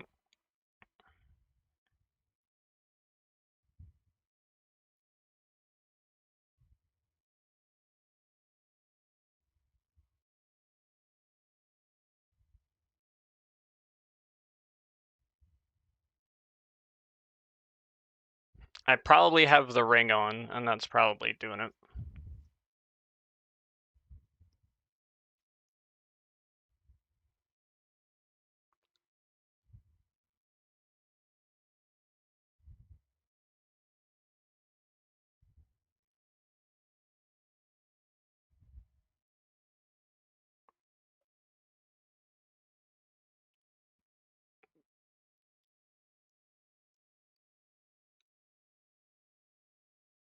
Because I'm still doing that damage, so it still counts as me doing it. So it still runs through all the calculations. I still have to do bonus force damage with it. Yep. Okay. That makes sense. Let's now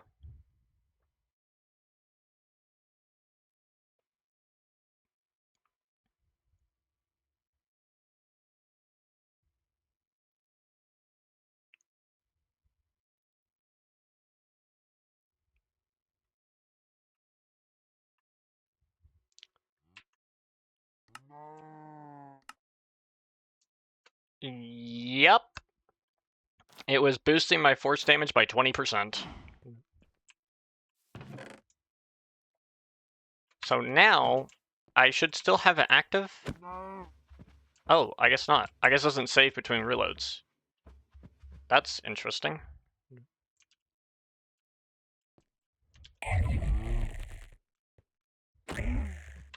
There, now it's equal. 9595. Thank you.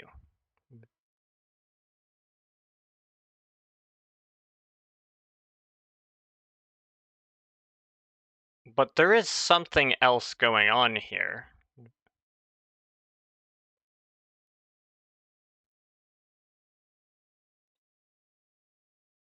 And I think this has everything to do with the shadow skill and nothing to do with this. So shadow summons.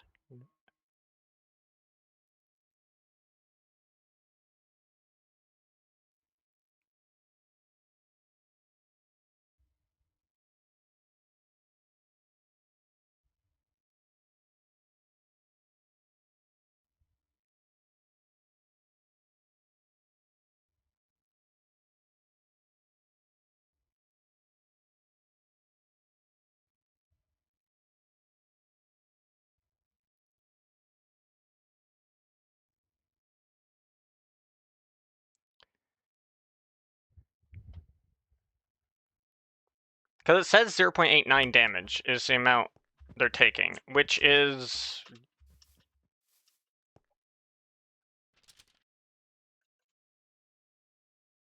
37.5% of player.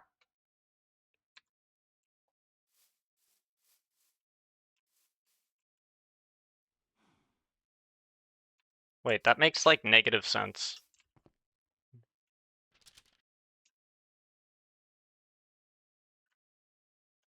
If it's doing 37.5%, then it should not be doing 0.89.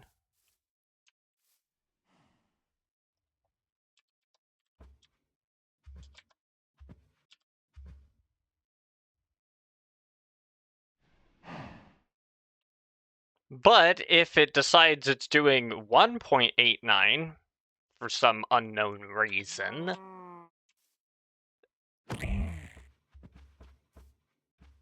which it says it is, for reasons I cannot comprehend.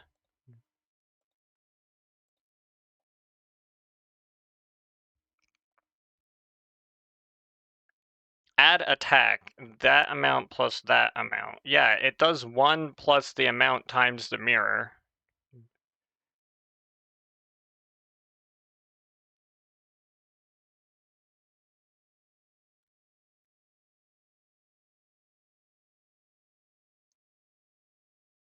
And if it's okay, I think I know what it's doing. I don't know why it's doing it like this.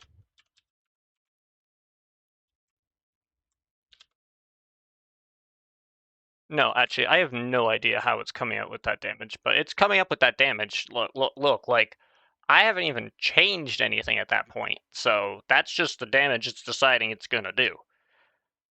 And it adds the attack. So now I need to look at Entity Shadow real quick to see how it deals with that adding of attack.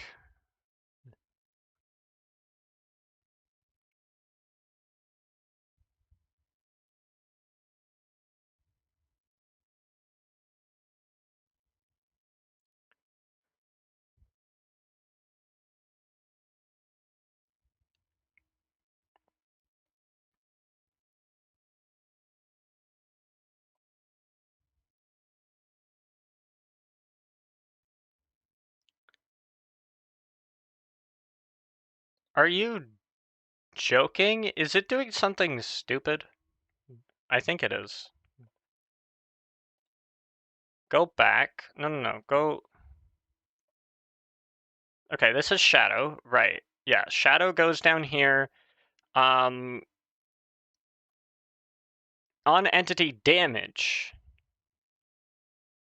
it adds an attack equal to this. So, assuming that it's correct, it's going to add an attack that's going to be equal to 1 plus 1 times 0.375, which is going to give me 1.375, right? Okay, cool, brilliant, love that for you. Then it goes over to the shadow and it adds that attack. And if it contains the entity, it's going to add that to the damage, otherwise it's just going to put that in. And that's for this shadow. So we assume that there's that, right? And then on update,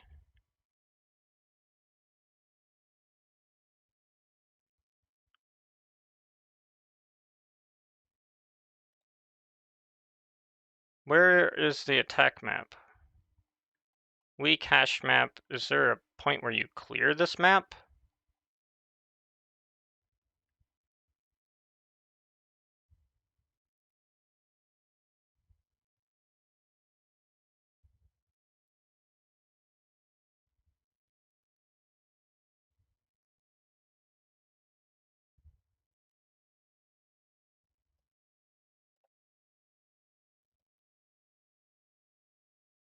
Oh yeah, it does. Okay, so then it's going to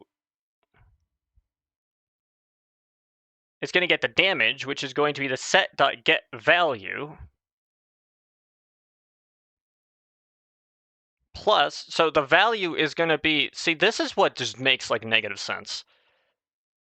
It's going to get the value, which is 1.375, right? Because that's what we put in the map. And then we're going to add to it the value times the mirror damage again. Why are we doing this again? So then we add the set value, which was 1 plus 1 times 0.375, and then we're going to take that and we're going to multiply that by the mirror damage again, which is going to be 0.375. And then that's how you get 1.89. What? Why? Okay, sure. So we get 1.89, we do that damage, and we attack them from there.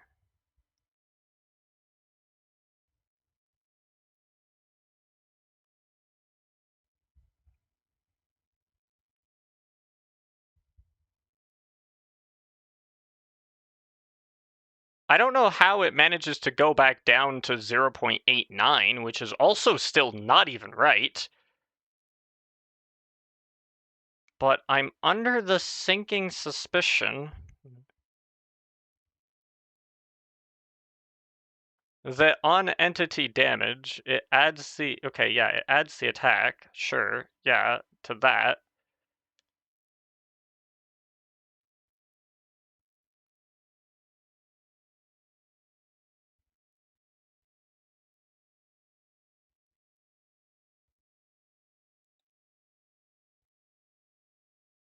I don't know when it reduces it, but at some point it does.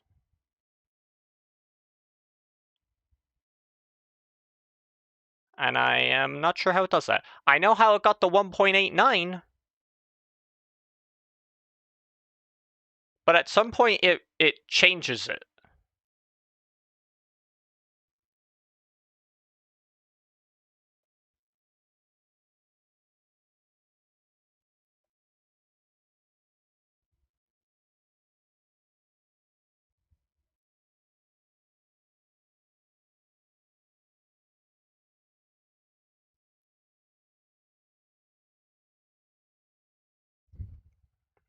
in which it goes through the DDD calculations of it being 1.89.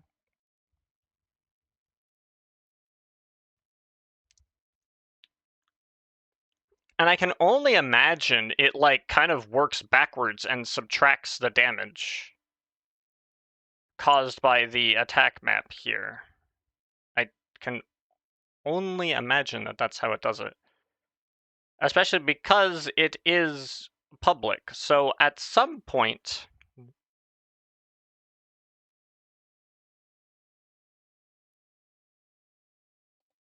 At some point, it does something.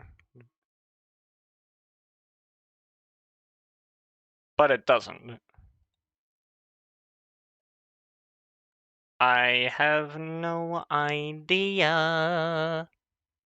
This makes no sense.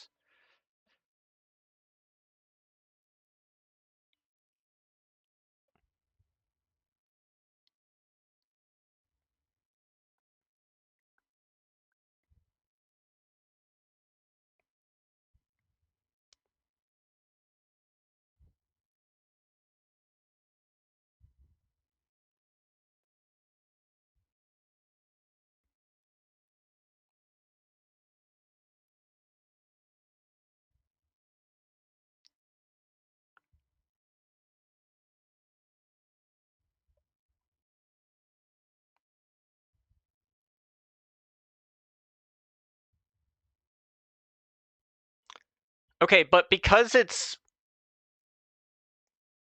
I think when it's running through the damage calculations, it's using me.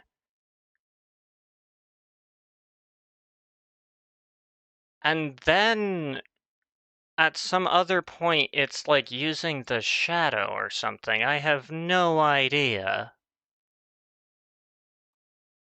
But the bauble is correctly attempting to update the force damage. It just doesn't, though, because the way this stores damage...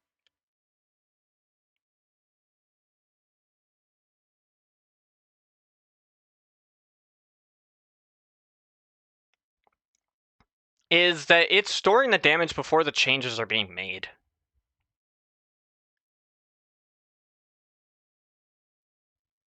Because it listens to on-living hurt at high priority.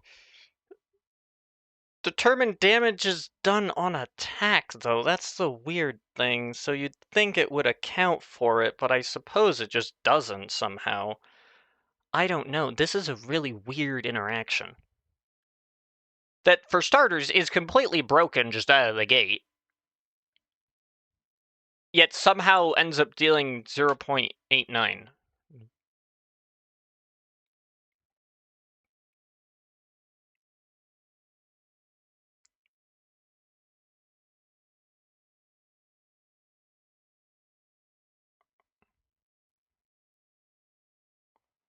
Shouldn't this cause a nested calculation? Setting new context, yeah, because, like, it doesn't get to finish resolving it.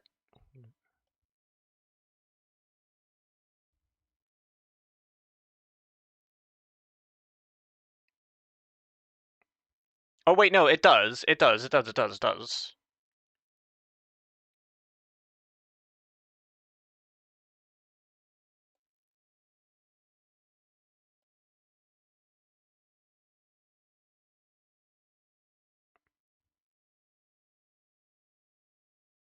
That makes not much sense.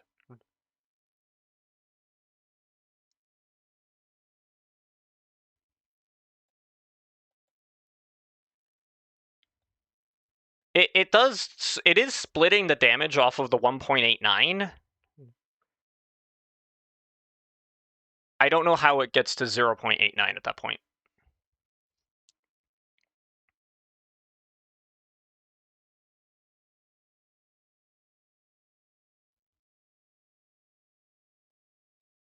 I assume it's can only be on, like, hurt or whatever.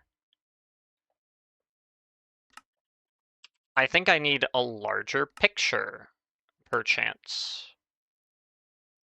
Show hurt info in chat. I think that's the only thing I can do to figure out what the hell's going on here.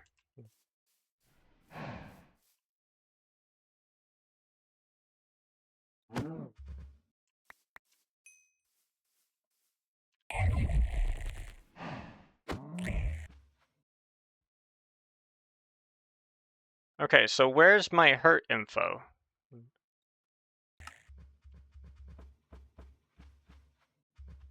I have attack. Current damage, that, and then current damage is 0.89. Was that from...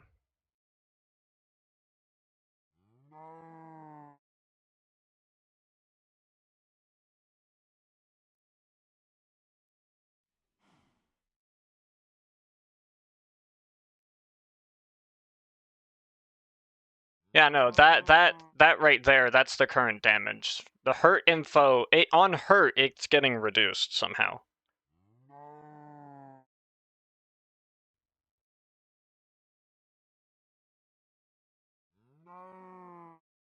I don't know how or why, but it sure is.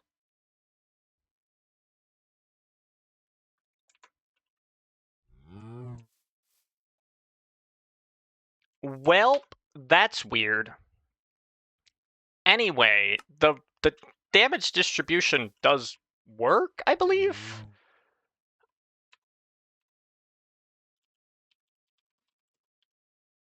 I would like to get a mob that has a good resistance to either force or psychic. I don't really care which one. And it can't be adaptability because it will just adapt. Okay, so you actually have psychic immunity, so that's actually decent.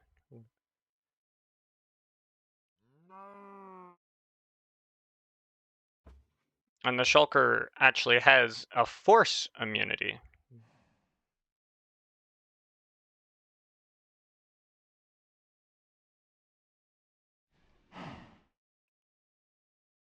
I'm thinking I probably just do you and hope for the best. You're gonna be flying around, which is gonna be annoying, but whatever.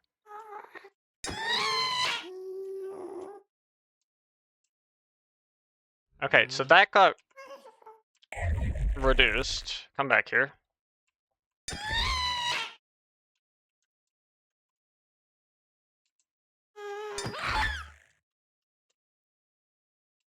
Okay, it actually is applying it correctly because now it's saying 0.45. Are you gonna perish?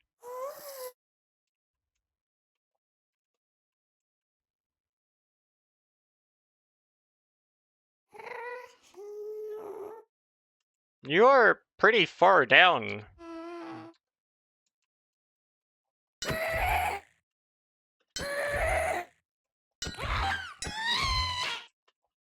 Please get out of here.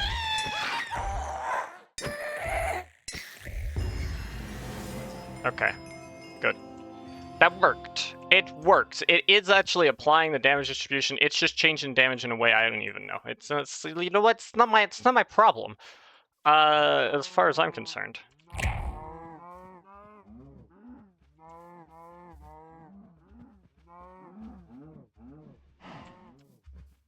Good. Good.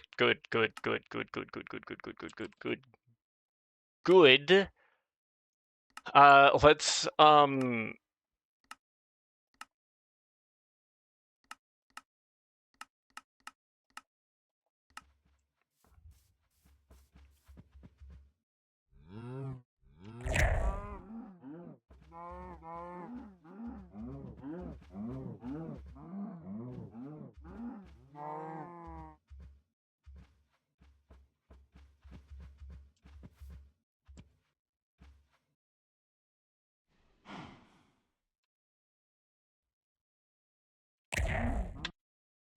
Okay, I need to look at this.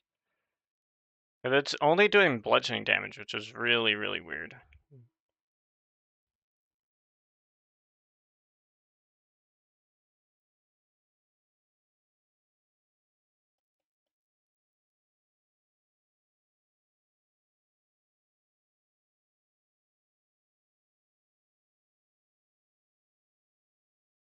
Shouldn't it be causing a voided effect?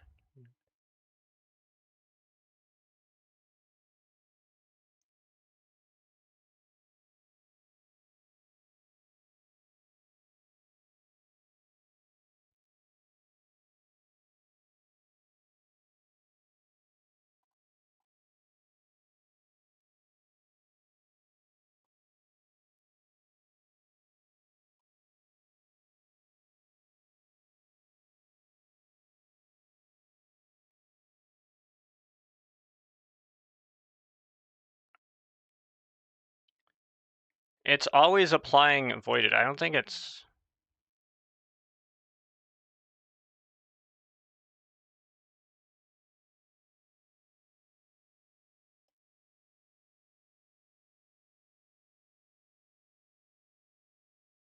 Shouldn't it be firing a skill thing event, skill name EnderSkills voided? Yeah.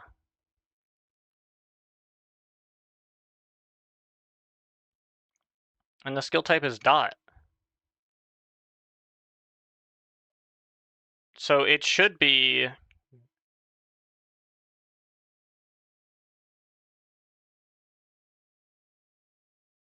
It should be doing thing, but it's not doing thing.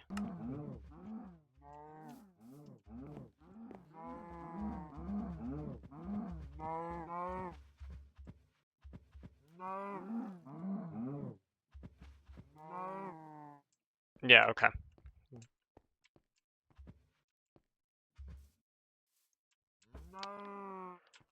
So why is that not working? What other skills do I have?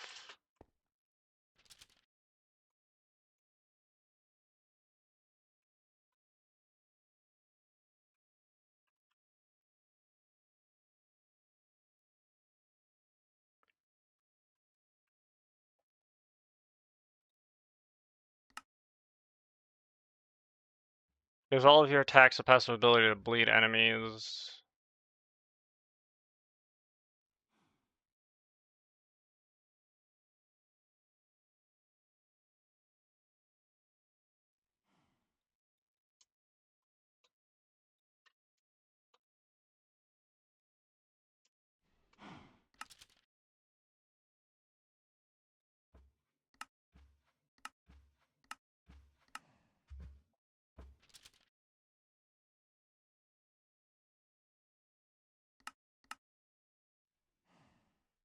Can I, like, unlock this?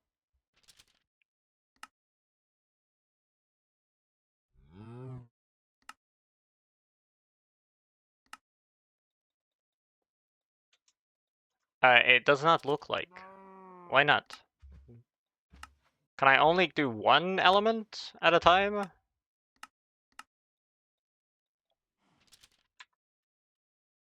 Is that it?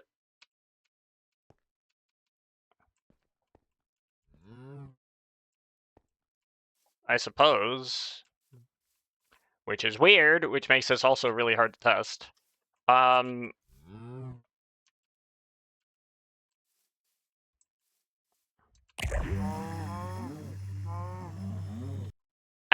the voided still isn't doing the thing.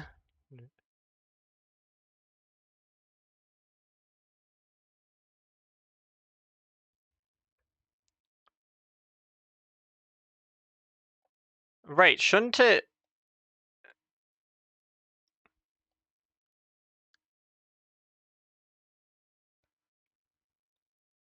Wait a second. Are you serious?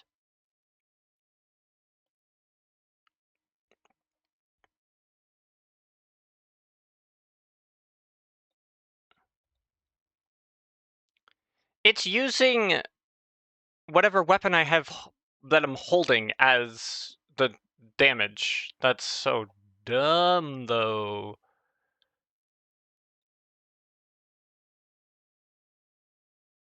But it should get the damage distribution first. It should do this, which I guess it isn't.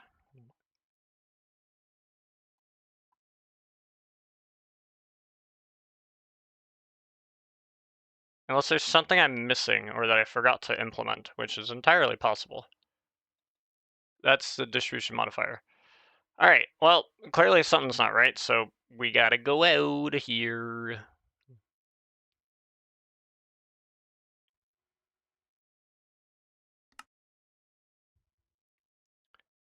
Okay, so it goes here. It should, where's my distribution registry? Here it is.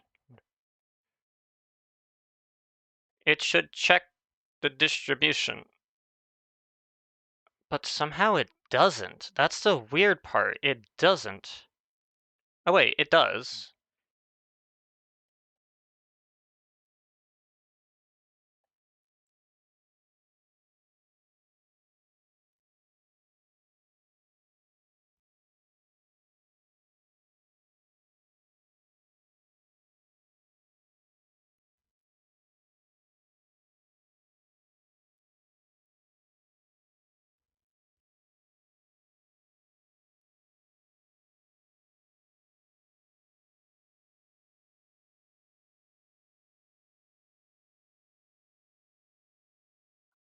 Okay, so this test.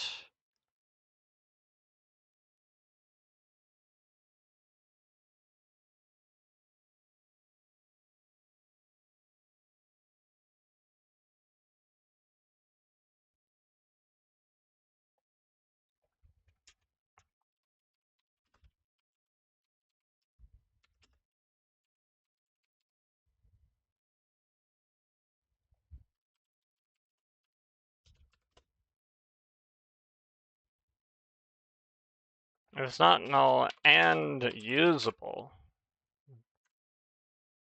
That should at least get me there. But right now it's not selecting it, which means there's something wrong with my skill distribution. It's not using it.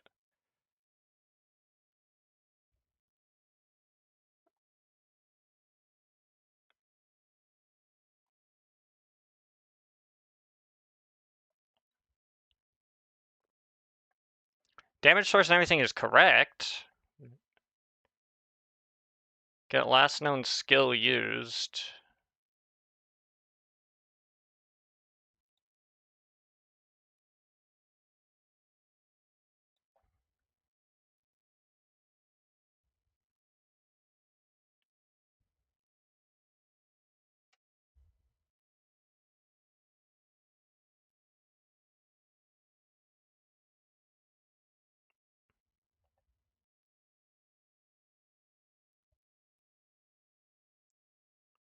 So it should come in here.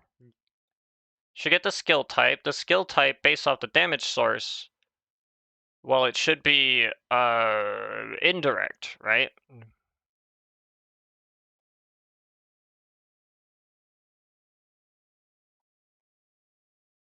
Then it should get the last known skill used, and it should filter it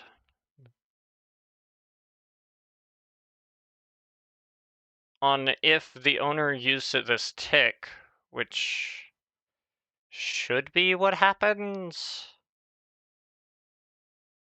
Then we have to map it to get config, get or fallback default, because that's for that. Okay, so. This is lovely, this is lovely. Skill effect voided. Update, it does skill damage source. It does skill damage event for voided, which is, you know, this voided with the owner. And it's damage dot type. And then it attacks the entity from that. Which means it's being used this tick.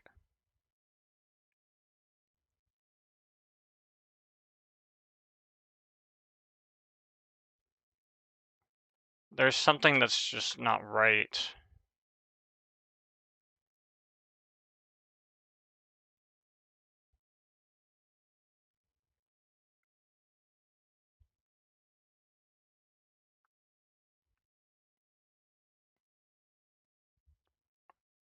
I don't even think I need an equals for this, but, you know, just in case. I'm actually pretty sure I don't need an equals. So then it gets the tracker. Based off the damage type, it's gonna get the damage dot type tracker, and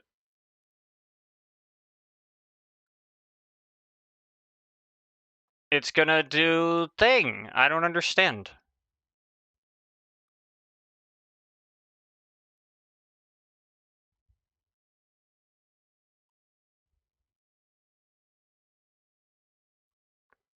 And based off what the callback said,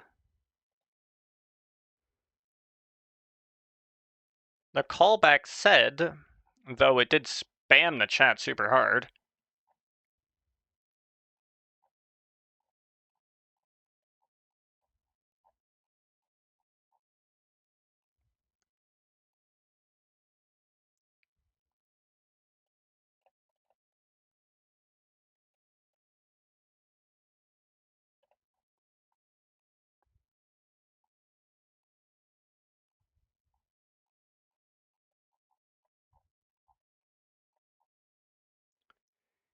should say the skill name was EnderSkills Voided.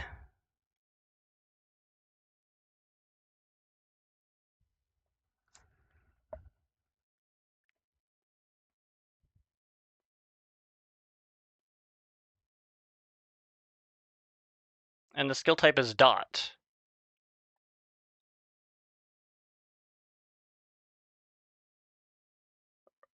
Right, so it puts the skill in the record. It gets the registering on two-string.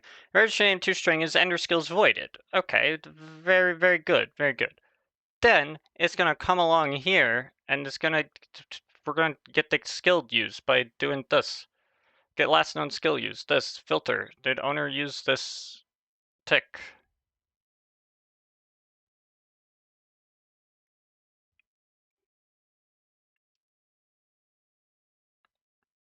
And default's force, which means this isn't happening. If somehow the entry was incorrect, this would still just give me force, which would be wrong, but it would let me know that it's at least doing that, which means this is not happening.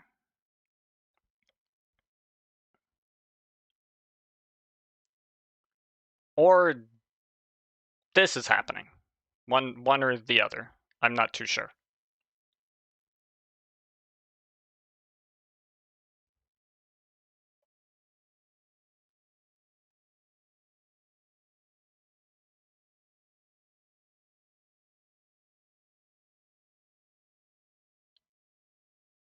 If type is skill type,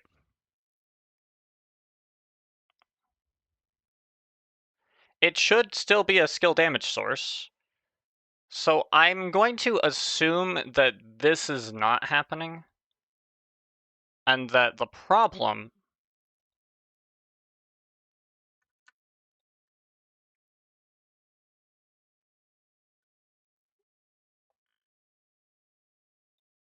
is that this is a problem.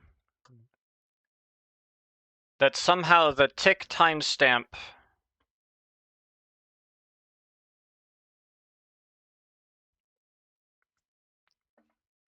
but that doesn't make sense.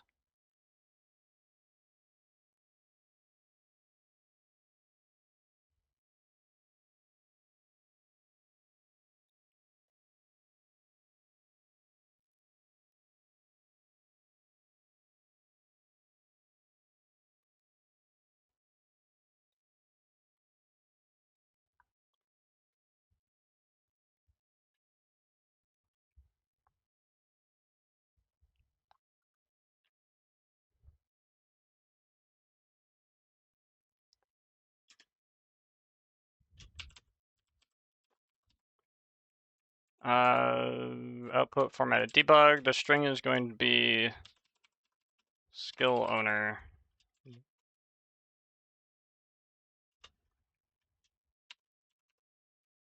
And it's going to be owner.getName. Okay, so that'll confirm that this refers to me. Okay, good. That means that it should be able to get the last known skill used.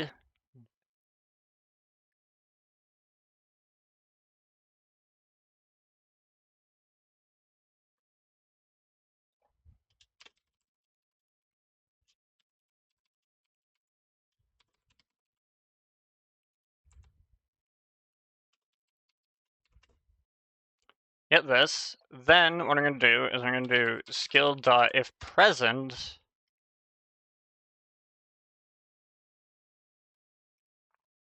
I'm gonna implement a toString on that.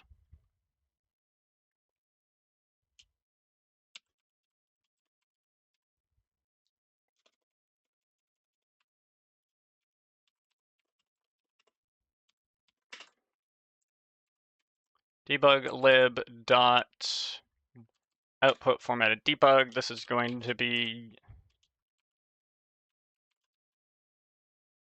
the user.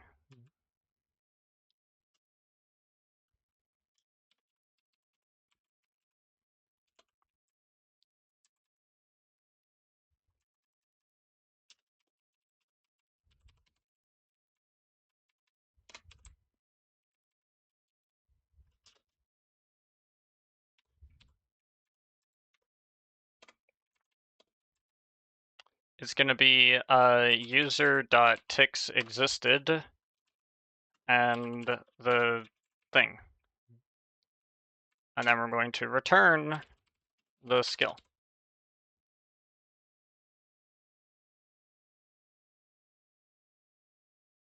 And this, we're going to string implementation.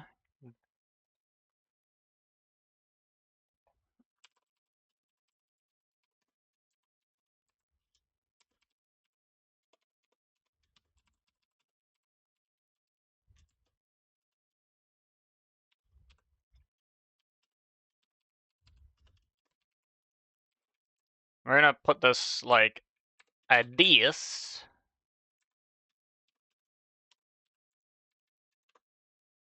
And now, this dot tick timestamp, this dot skill used.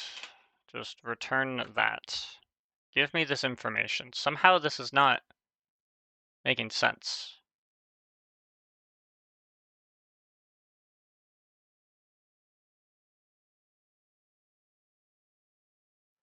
If it's got to be within a more narrow margin, like it's got to be within like the last tick or whatever, like okay, fine, I can concede that. That's probably not going to cause too much of a problem. But it should be able to line right up on the timestamp.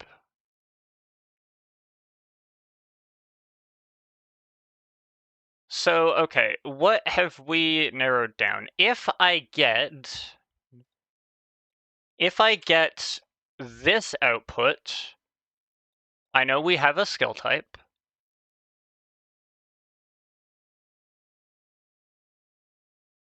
And then that would have to mean that the tick timestamps aren't going to line up.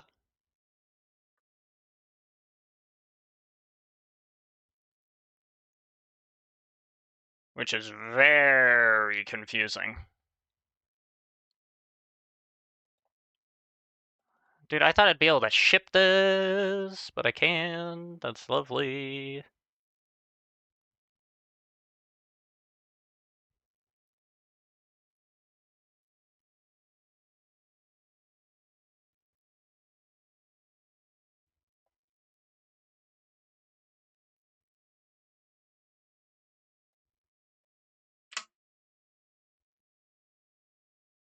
All right, we will get to the bottom of this.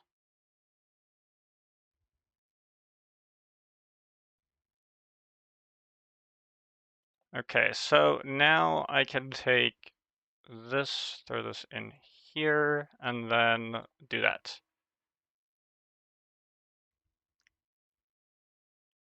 Load it up again. It could be something extremely narrow, extremely small, or it could be something major. I have no idea.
All right, let's see how this goes, shall we?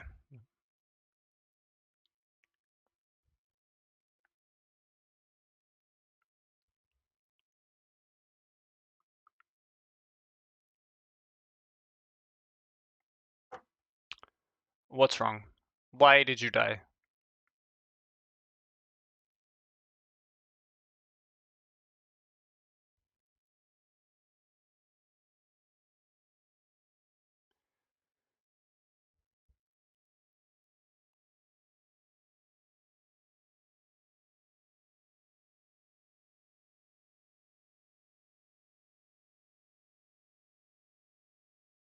EnderSkills handler on skill use.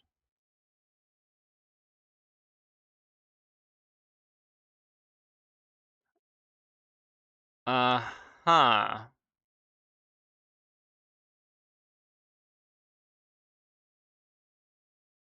Right, so line 57.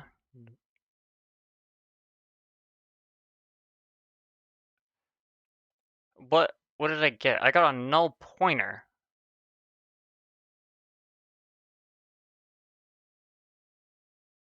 On the lambda at line 59.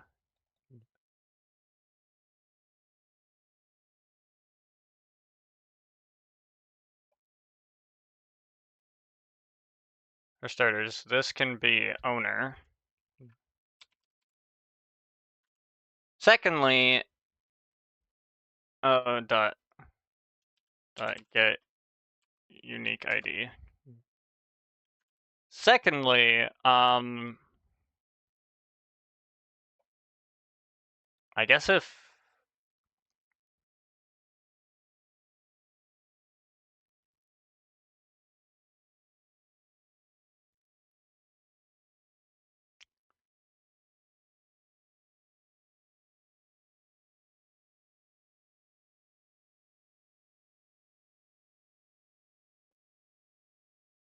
so this would not be null. The only thing that could be null is the owner.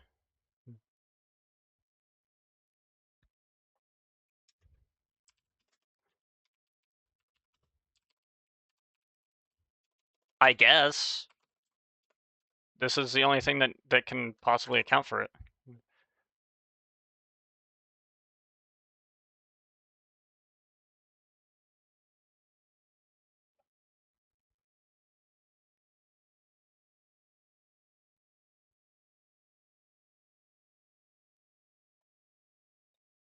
And I guess that happens when you relog. I'm not too worried about that. That's like, I can't even really account for that. Because apparently, at this point, EnderSkills has no idea who used the skill. There's some things with EnderSkills that are interesting. I might open some issues. I doubt they will be addressed, but I'll do it. I'll do it. We'll see what happens.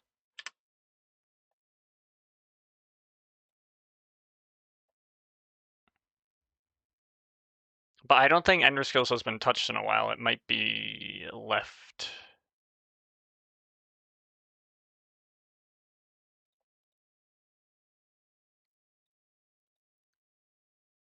So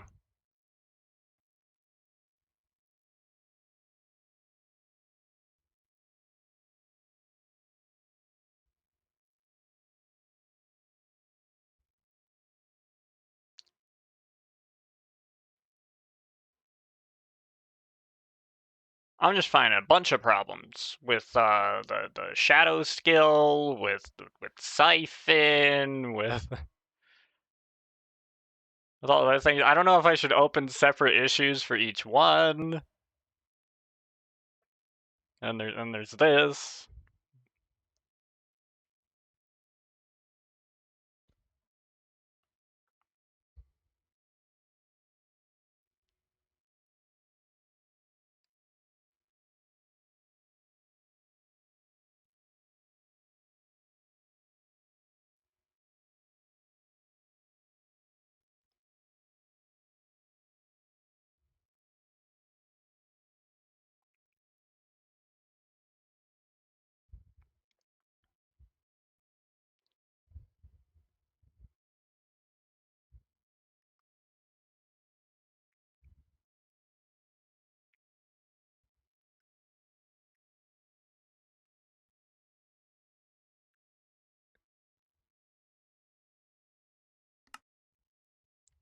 Okay. Don't break, please.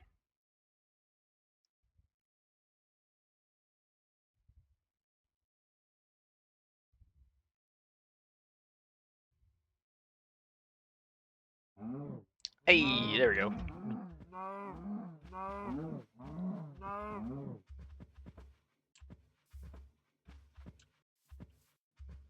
And then it seems to know, but it's like just for that one instant, it has no idea what it's doing.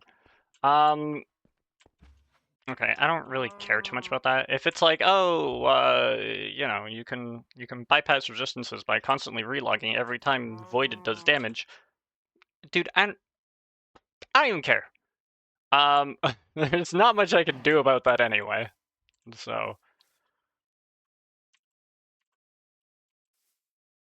So this should do something.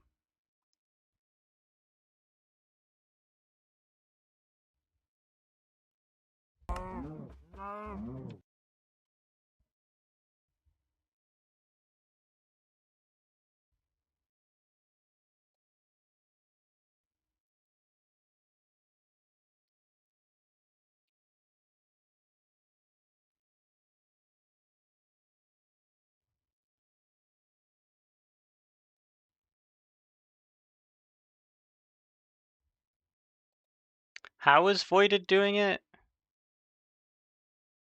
It's using that source.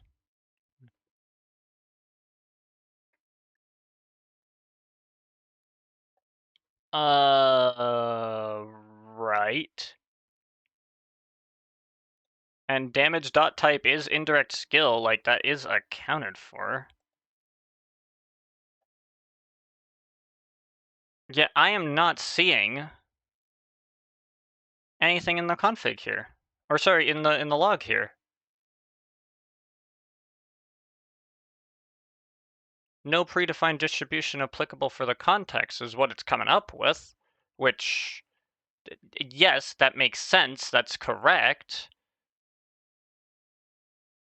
Or at least correct in what's currently going wrong. But the fact that it's... like, I'm not getting the, all this other stuff. It's just not happening.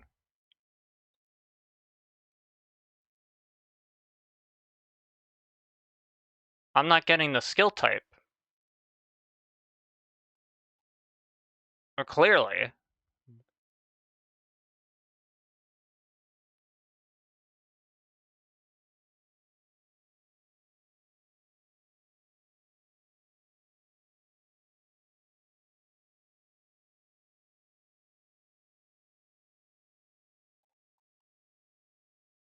That's weird.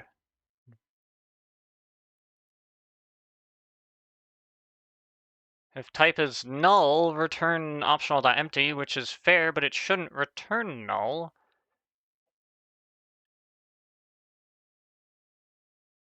Unless somehow it's not checking, it's like, it's somehow it's not equal. What? How does this make any sense?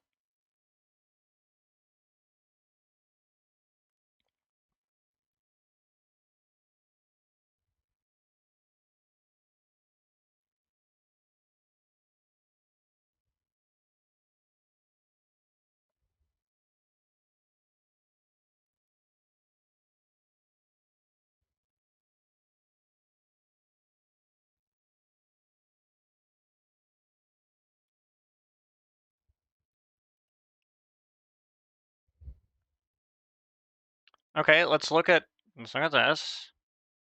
Damage type in is gonna be that.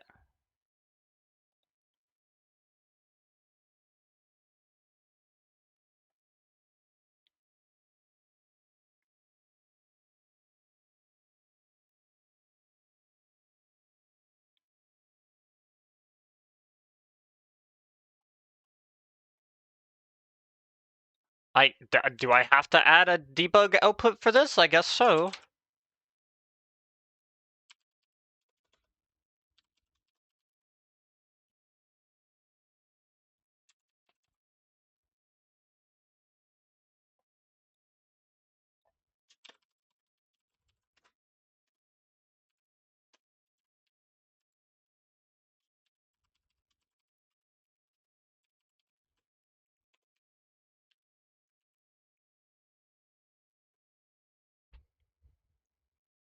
Actually, wait.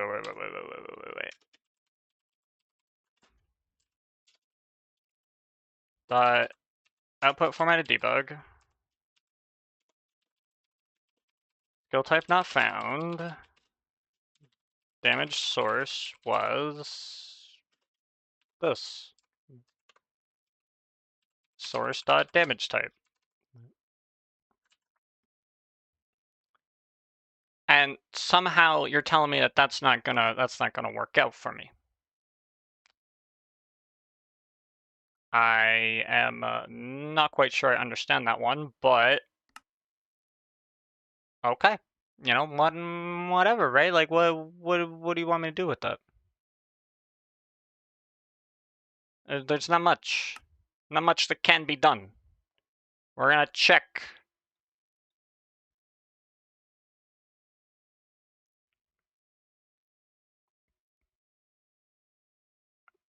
If this gets hit, then this is not working. If this does not get hit, then I have... The only thing I could think of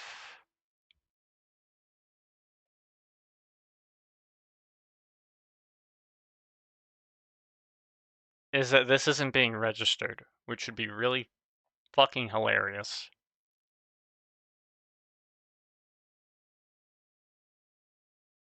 But I'm pretty sure it is, right?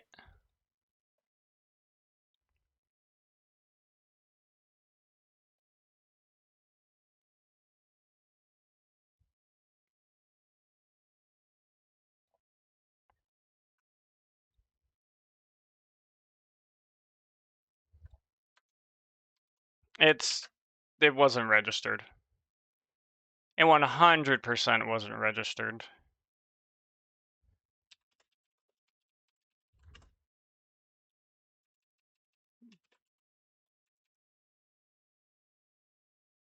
EnderSkills distribution. EnderSkills distribution. Distribution.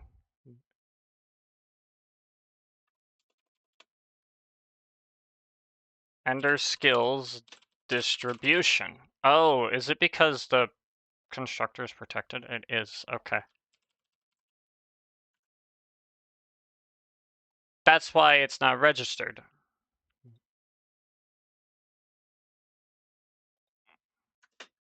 That's the problem. The problem wasn't any of this nonsense, which means that this is not needed.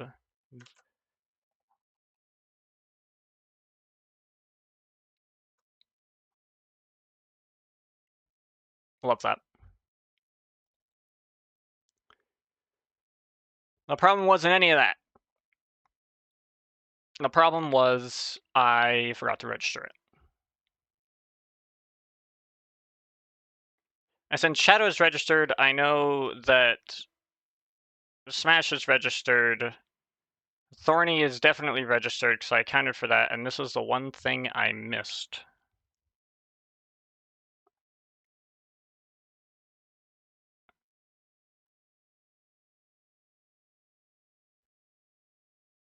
Even though I looked at it all, there are so many things being registered that I just missed it.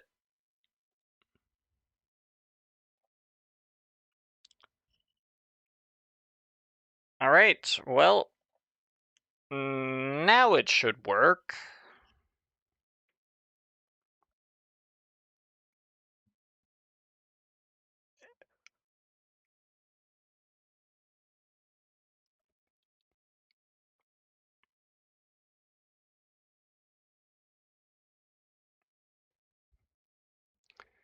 I knew none of that made sense, and now I know why, because it really didn't make sense, but now it does.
Okay, let's go.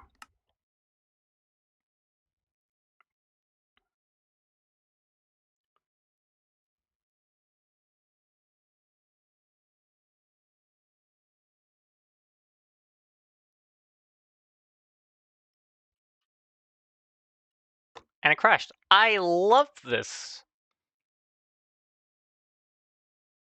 Why though? Line 71. Because the owner might not exist.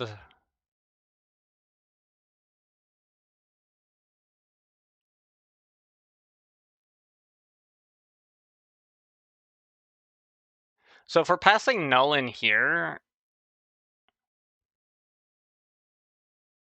we can't do that. Okay. Get this. If type is null or owner is null, then don't do anything. We need to have an owner for the skill.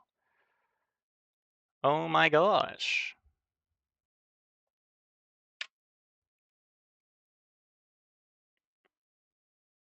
I am like so over this now.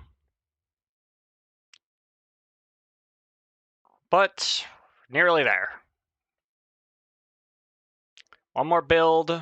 Check if the skills work. The skills work. I'll make a pre-release. I don't know if I have anything I need to do beyond the pre-release. Well, actually there is.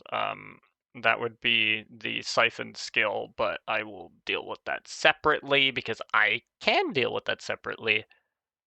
Okay. That's going to be my game plan. My game plan is going to be make a pre-release for this, have people check it out, make sure that EnderSkills works correctly, open the issues on the EnderSkills repo. I'll like open one and I'll see if it gets a response. I don't know if it will. I'll have to do some research to see like how active the author has been recently. It could just be that the repo hasn't been updated because not much has been like discussed, so there's that too.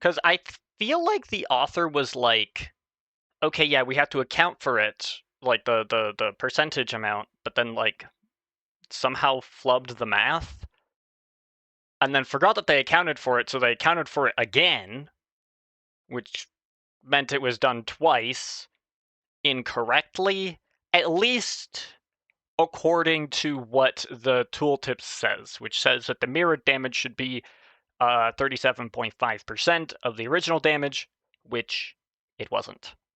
At least that's for Shadow. That's the issue I'm going to open first. I feel like I had some of that conversation in my head and then just started talking about random nonsense out loud. Entirely possible. I think working with this has broken me. Okay, it's finally working. Wow, all it requires was for me to remember to register the skill. Is this?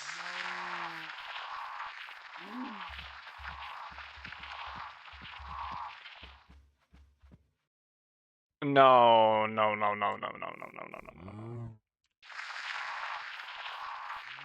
You suck.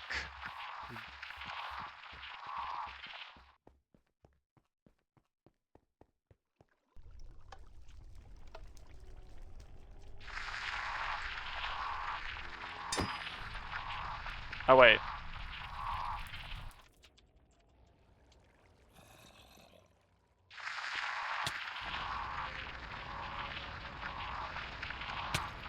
Okay, so they are taking piercing there. Apparently walking into people while you have this does something. I don't know, like... Oh, because it has a cooldown.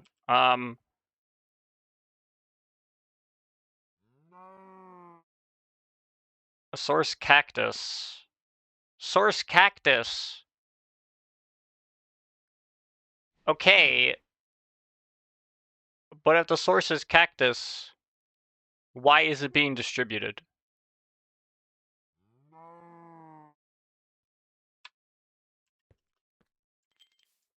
For the love of God. Yeah, okay, that's working correctly too. Hold on, let me just wait for this thing to wear off completely, and by that I mean goodbye, idiot. Okay.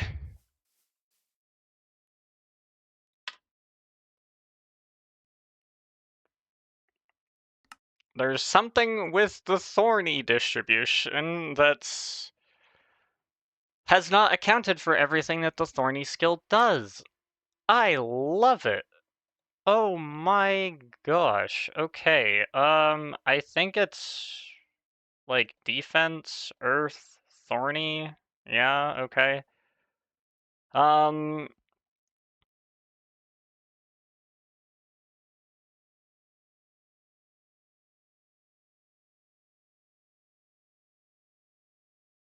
Oh, but it's not actually. What the?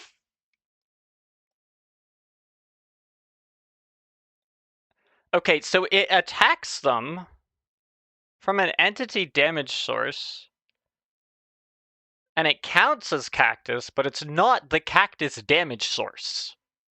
They're just using the cactus damage source name. What? But why?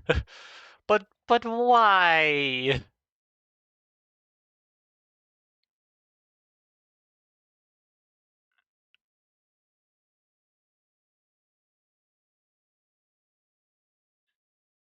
If the attacker is null, or it's not an instance of entity damage source,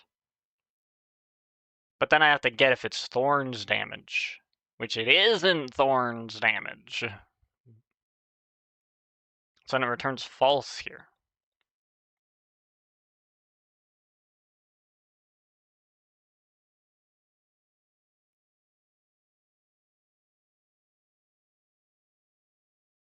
So then if it's not Thorn's damage, we're going to have to check to see if the damage source is cactus.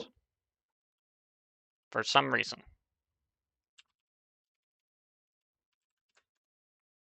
If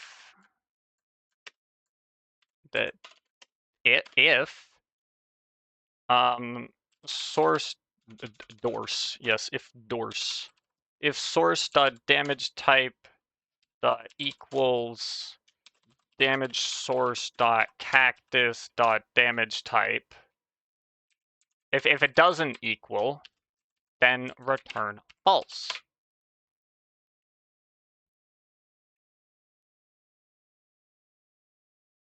Right, so if this is false, if it's not Thorn's damage, then it checks to see if it's not cactus damage, then it returns false. If it's cactus damage, then we're going to go here, we're going to go here, we're going to skip it. If it's Thorn's damage, we're going to skip this check altogether. So I can combine that into a single predicate, which might be a little bit better.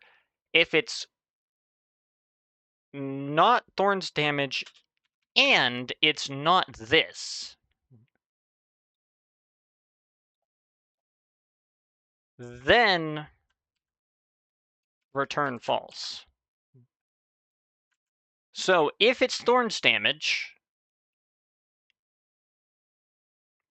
this is going to return false. If it's Thorn's damage, false. So we short circuit, it's false. We don't enter this. Then we go here and we check for Thorny. If it's cactus damage type, then this returns true because it's not Thorn's damage. And then cactus damage comes in. It's cactus, so then we go here and we do this. And we have to check to see if Thorny is active. If Thorny is not active, then I don't care about any of this.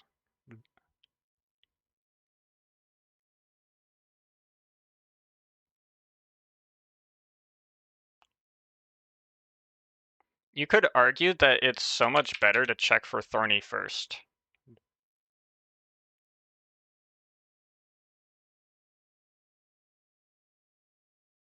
And also, this can be attacker. Wait, what? Source that get true source. Yeah, the attacker. The attacker that's causing the Thorny damage. Yeah, I can do that. We have to check for this first, because I don't want to throw in null into here. And there's no point throwing any of that in if this isn't a thing. Then check if the skill's active. If the skill is active, I don't know how complicated this is. Boolean capabilities get map value of active or else. Okay, it's just a bunch of Boolean stuff.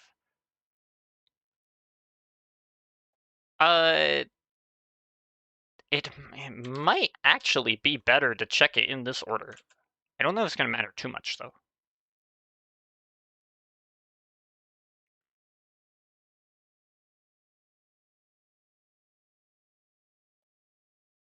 Okay, there we go. That's that. Now this is gonna work. Because if it's cactus, then it's gonna do that. Okay. Okay. Okay. Last build. We checked the thorny thing.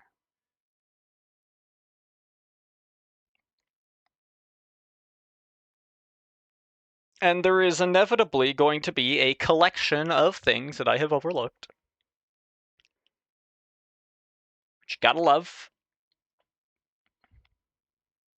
But that's life, so I'm not gonna sweat those details too much.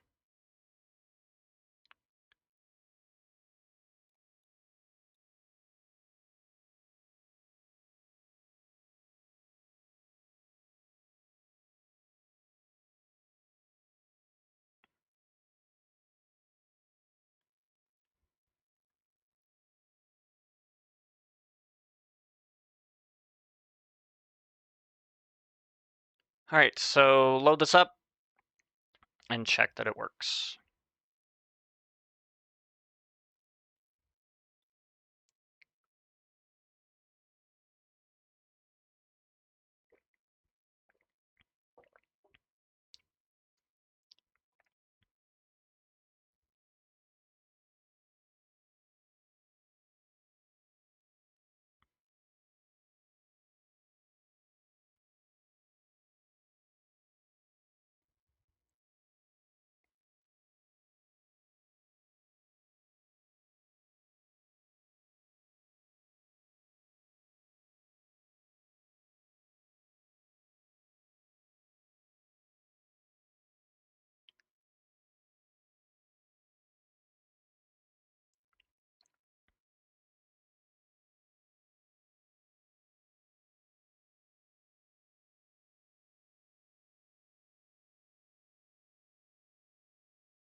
Alright, please, for love of God, just work. Get everything working, make it piercing damage.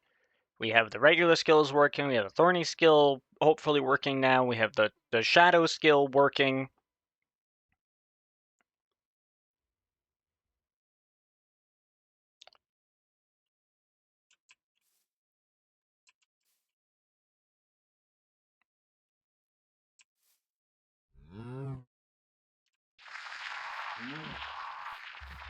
Yeah, it counts as piercing. Good, good, good, good.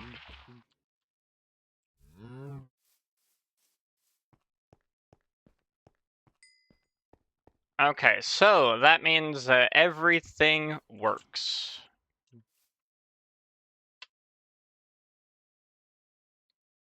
Pretty much. There is still the siphon skill, of course.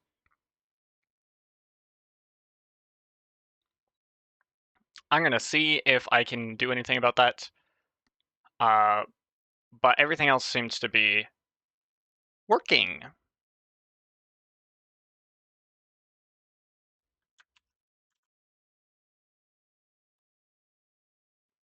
Alright, very, very good. I'm now wrapping it for today, so very, very good. Appreciate anyone who came by and checked it out. I got a piece though, so that'll be that. I'm gonna make a pre-release build for this, try and get it out to some people to check it out.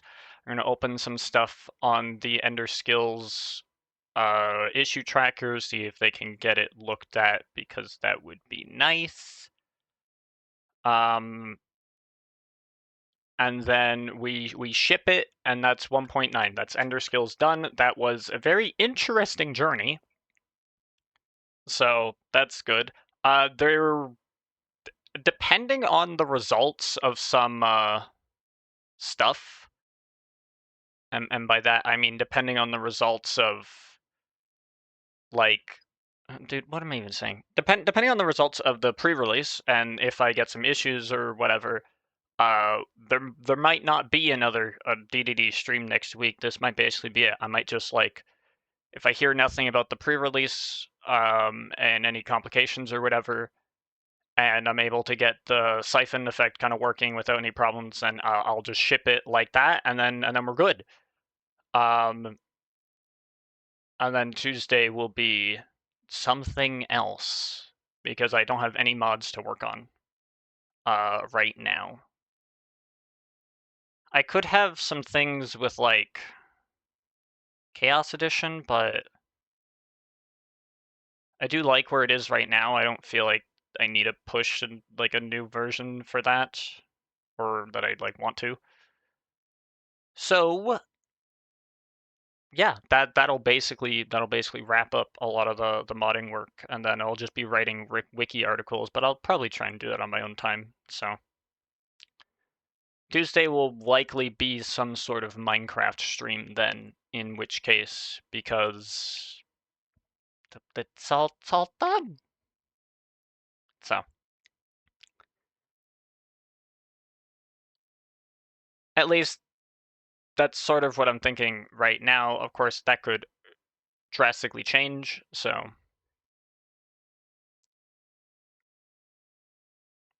all right, I'm gonna get going. Thanks again.